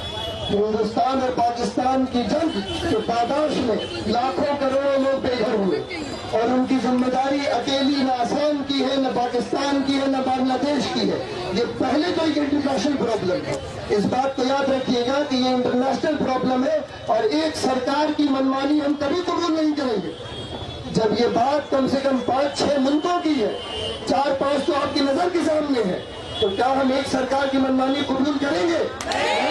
मुस्लिम स्टूडेंट नाम से प्लेटफॉर्म बनाए ताकि हम लोग यही सब 2 हफ्ते से यही कर रहे हैं। हमारी ख्वाहिश और हमारी आरज़ू ये है कि दिल्ली में चक्का जाम हो, और सिर्फ दिल्ली में नहीं, देश के जहाँ जिस शहर में मुसलमान कर सकता है, मुसलमान हिंदुस्तान के 500 शहरों में चक्का जाम कर सकते हैं, ठीक है। और काम करने का एक ही तरीका है, वो है सड़क बंद, माल बंद करो, इनका सामान हम जाने नहीं देंगे। जो सरकार हम पे जुल्म कर रही है, उस सरकार को हम पैरालाइज करते हैं। लेकिन बोल क्या है, हम चक्का जाम करना चाहते हैं, हम दिल्ली के मोहल्लों में दूध बंद करना चाहते हैं, पानी बंद करना चाहते हैं। खुल के बोलिए यार। हमने शाहीन बाग में कोशिश की, एक हाईवे ब्लॉक किया जो अल्हम्दुलिल्लाह 1.5 महीने से ब्लॉक थे। मुसलमान अवाम सड़कों पे आ गए। दूसरा स्टेप क्या होगा? अब उस अवाम का जो गुस्सा है उसको इस्तेमाल किया गया। कैसे इस्तेमाल करेंगे? एक सबसे आसान चीज है, पुरअमन तरीके से सड़कों को बंद करो। इतना आसान काम है। तो अब मैं दिल्ली की बात पर आता हूँ। दिल्ली में हम यहाँ से आने के पहले ही 5 दिसंबर 6 दिसंबर से ही हमने पर्चे बांटने, हम जेडीयू के मुस्लिम तलबा के हमने पर्चे बांटने शुरू कर दिए थे। एनआरसी सड़कों पर उतर के आर्ग्यू करना और सेंसिटाइज करना अव्वल, और दूसरा हमारा काम है कि प्लान ऑफ एक्शन बनाना। और प्लान ऑफ एक्शन कोई एब्सोल्यूट तो नहीं है एक इंडिया के लिए, हर मोहल्ले के लिए और हर इलाके के लिए अलग प्लान ऑफ एक्शन बनेगा। जैसे शाहीन बाग में बगल से हाईवे जाती थी तो ये मुमकिन था कि भीड़ बैठी हुई है, उनको बस कन्विंस कर दो कि यहीं बैठे रहो। एक और ब्लॉक कर देंगे तो हालत उनकी खराब हो जाएगी, और डीएनडी किसी दिन ब्लॉक हो गया तो मजा ही आ जाएगा। और डीएनडी बिल्कुल नो मैंस लैंड में है, दोनों साइड कोई नहीं। तो हम लोग क्या कर सकते हैं? हम लोग किसी सुबह 5-6 लोग पहुंचे, बैठ गए, पुलिस का इंतजार करेंगे। पीक टाइम पे पहुंचना है 8-9 बजे की, पुलिस भी ना आता। And on the show, talking about radicalization, we have a story from Kerala and it's a Republic TV exclusive. And on the show this evening, a case involving a 16-year-old, ladies and gentlemen, a 16-year-old boy reported to have been exposed to radical material by his own family, coerced into joining the Islamic State. And now authorities are saying that the boy's mother, 16-year-old's mother, along with her live-in partner, is accused of forcing a 16-year-old to consume extremist videos, and that's what led him to joining the Islamic State. Reports indicating that the mother, who converted from Christianity to Islam, she was from Kerala, and currently resides in the UK with her partner, who also has links to the ISIS, by the way. The partner is believed to be the brother of a suspected ISIS operative. Republic spoke to the DGP in Kerala. We spoke to the Kerala State Police Chief Chandrasekhar on the latest developments on the case of a 16-year-old who was forcefully radicalized. Take a listen. This is information came to our notice. The boy and his uncle came to the police station saying that they narrated the incident what happened. This boy was pursuing his studies in London along with the family there. There he told that he was forced or he was radicalized and he was asked to go to Syria, and also made certain aspects of it in there, like given some content about radical content has been taught to him. As he was not showing the liking toward that thing there, he was sent back here and he was put up in a orphan home here. And his uncle and his boy both came to the police station. He returned from London about 3 months ago, and we are examining the case now. We reached the case, and our police investigation has been started there. Shankar is joining me live from Thiruvananthapuram. Shankar, in this particular case, we are hearing it's the biological father who asked the boy to come out, file the complaint, right? Biological father files the complaint against the mother and her now live-in partner. Is that correct? Can you give us more details? Exactly. So the crime took place when the boy was living in UK with the stepfather and the mother. And the boy was even beaten up so brutally for not accepting their request to join IS. The alleged crime took place some 3 or 4 months back. Actually, the boy went to UK with the parents, with the mother and the stepfather for his studies. And he was shown several videos of IS, and even he was compelled to move to Syria to meet the IS leaders to join the IS team. Even the mother of the child, her name was Fida, who was a Christian before, and after marrying the stepfather, she was converted to Islam. And after being converted, she became a fan of IS ideologies, and she became an active member of IS. And it was then, as per the direction of the stepfather, the mother compelled the boy to join IS. And there is, after all, the name of the stepfather is Ansar Aslam. His brother's name is Siddiqui Aslam. The Siddiqui Aslam was an accused in a terror case registered in 2016 by the NIA. He was a part of a group called Ansar ul Khilafa Kerala group. Actually, the group was plotting several attacks in Kerala and Tamil Nadu in 2016. And the Siddiqui was arrested by the NIA in 2016. In 2018, he was sentenced to 3-year imprisonment. And later, it was after that the mother of the child married to Ansar Aslam, and it was Ansar Aslam who directed her to make him join IS. So they tried their level best to make him join IS, but they could not succeed. And finally, as per the direction of the biological father, he lodged a complaint, and the police probe. Shankar, we'll leave it at that because I've run out of time. I'll have to end the show right now. Thank you for joining us with those inputs. Radicalization led to the Red Fort attack, and it is a danger. Starting with 2017, when we exposed the ISIS tapes, to 2025, 8 years later, it is the current theme of the day. At 8 p.m. with Arnab on the debate, we will look at radicalization in great detail. 8 to 10 p.m. special edition tonight. Thanks for watching.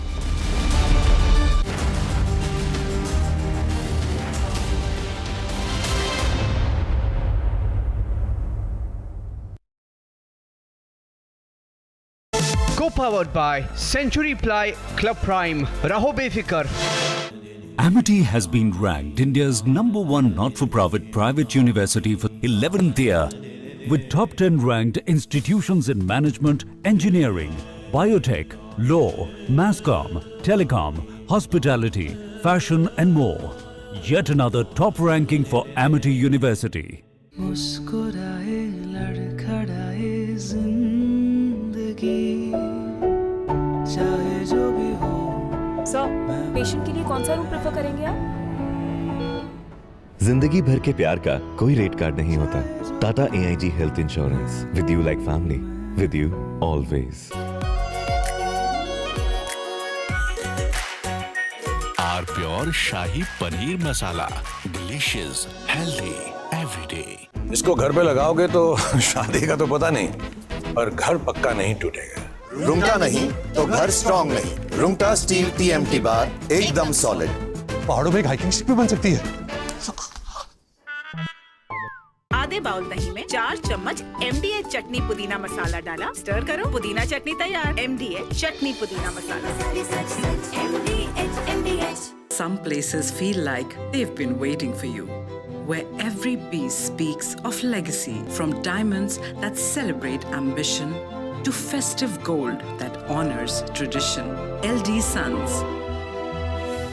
दादी के हाथों का जादू और खुशबू से महकता घर, माँ की मुस्कुराहट और खाने की सुगंध। MDH गरम मसाला, क्योंकि हर रिश्ता है स्वाद से जुड़ा।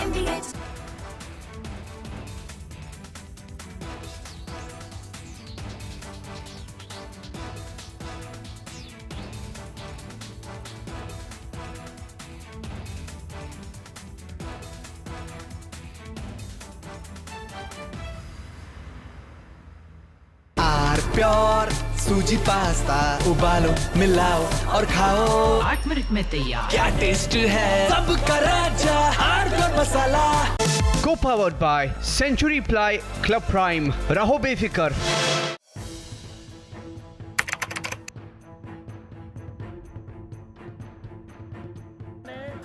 So in the past, we would see most of the terrorists who would get arrested, they would be like the people who would be working at a very low level. But today we have seen the white collar suspect.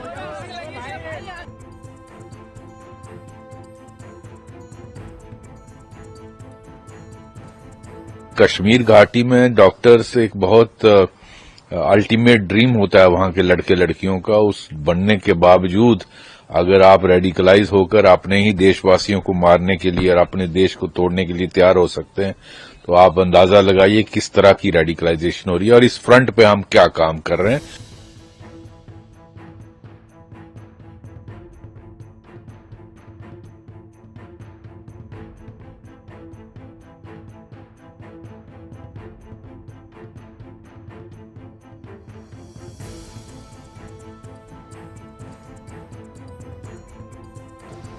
Investigators have identified Maulvi Irfan Wagha, also known as Imam Irfan, from Shopian in South Kashmir.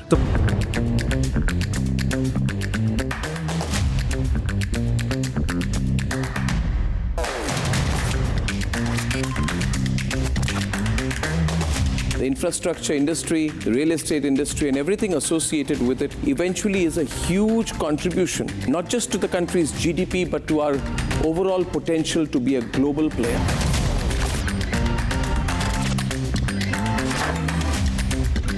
What's the big picture? Let's set the context to this.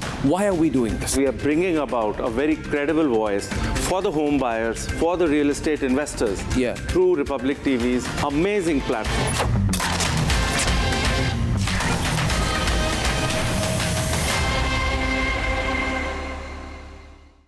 Co-powered by Century Ply Club Prime.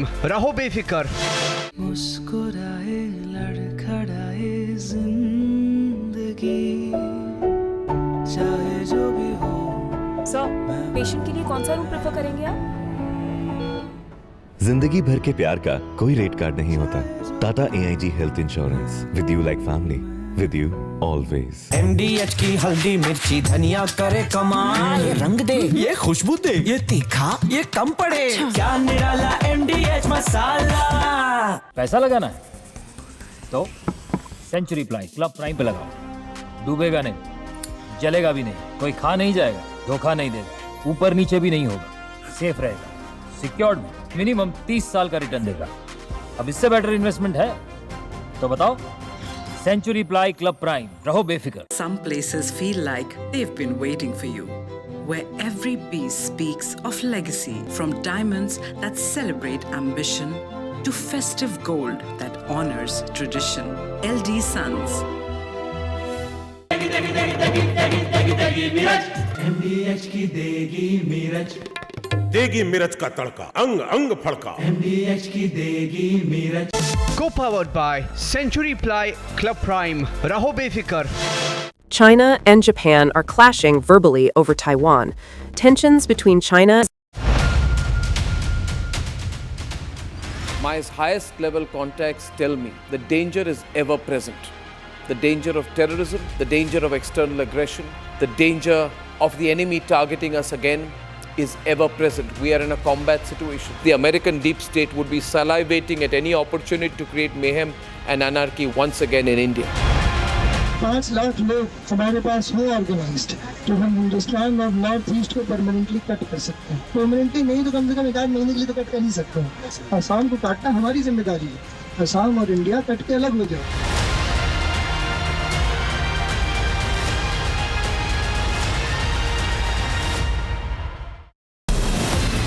From Asia's largest news headquarters, setting the agenda for Bharat.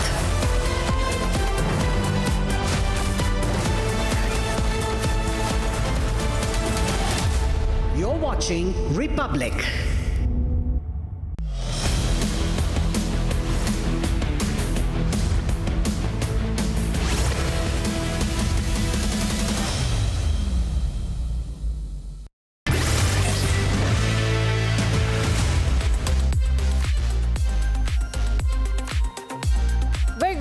It's time for the stories that are breaking the internet today. The stories that are viral and ones you cannot miss. We begin with India celebrating its boxers who have clinched gold medals after medals at the World Boxing Cup Finals 2025 today. And we'll be joined by one of the medalists in a short while from now on the show.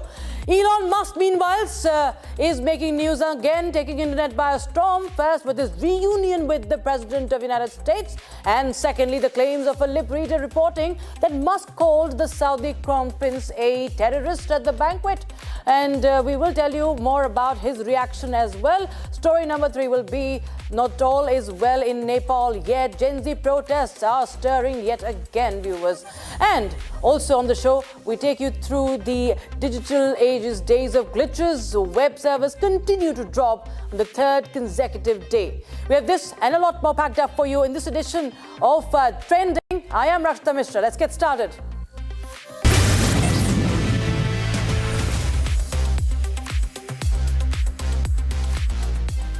India might just be set to celebrate a major win today. In fact, India already has its medal list. For now, Meenakshi Huda, Arundhati Chowdhury, Preeti Pawar and Nupur Sherran have made the country proud today by bagging 4 gold medals at the World Cup Finals 2025, winning their respective final bouts.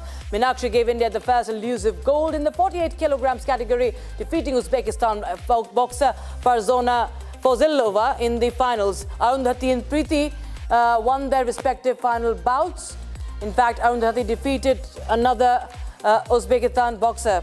Okay, I'm told that Nupur Sherran is joining us on the broadcast. Nupur, many congratulations to you. You won the 80 plus kilograms category. How are you feeling? It's been a wonderful, a performance by all our women boxers today. Thank you, ma'am. Yes, ma'am. It's बहुत अच्छा लगा. It's a wonderful feeling that we have secured 7 golds and 1 silver and 2 bronze medals in World Cup. So it's really nice और बहुत अच्छा लग रहा है, ma'am. Right. In fact, we have seen that throughout this tournament, we have been performing well. And आपने अभी कुछ दिन पहले भी हमने देखा किस तरह से काफी, in September also, you had a wonderful run. Tell us what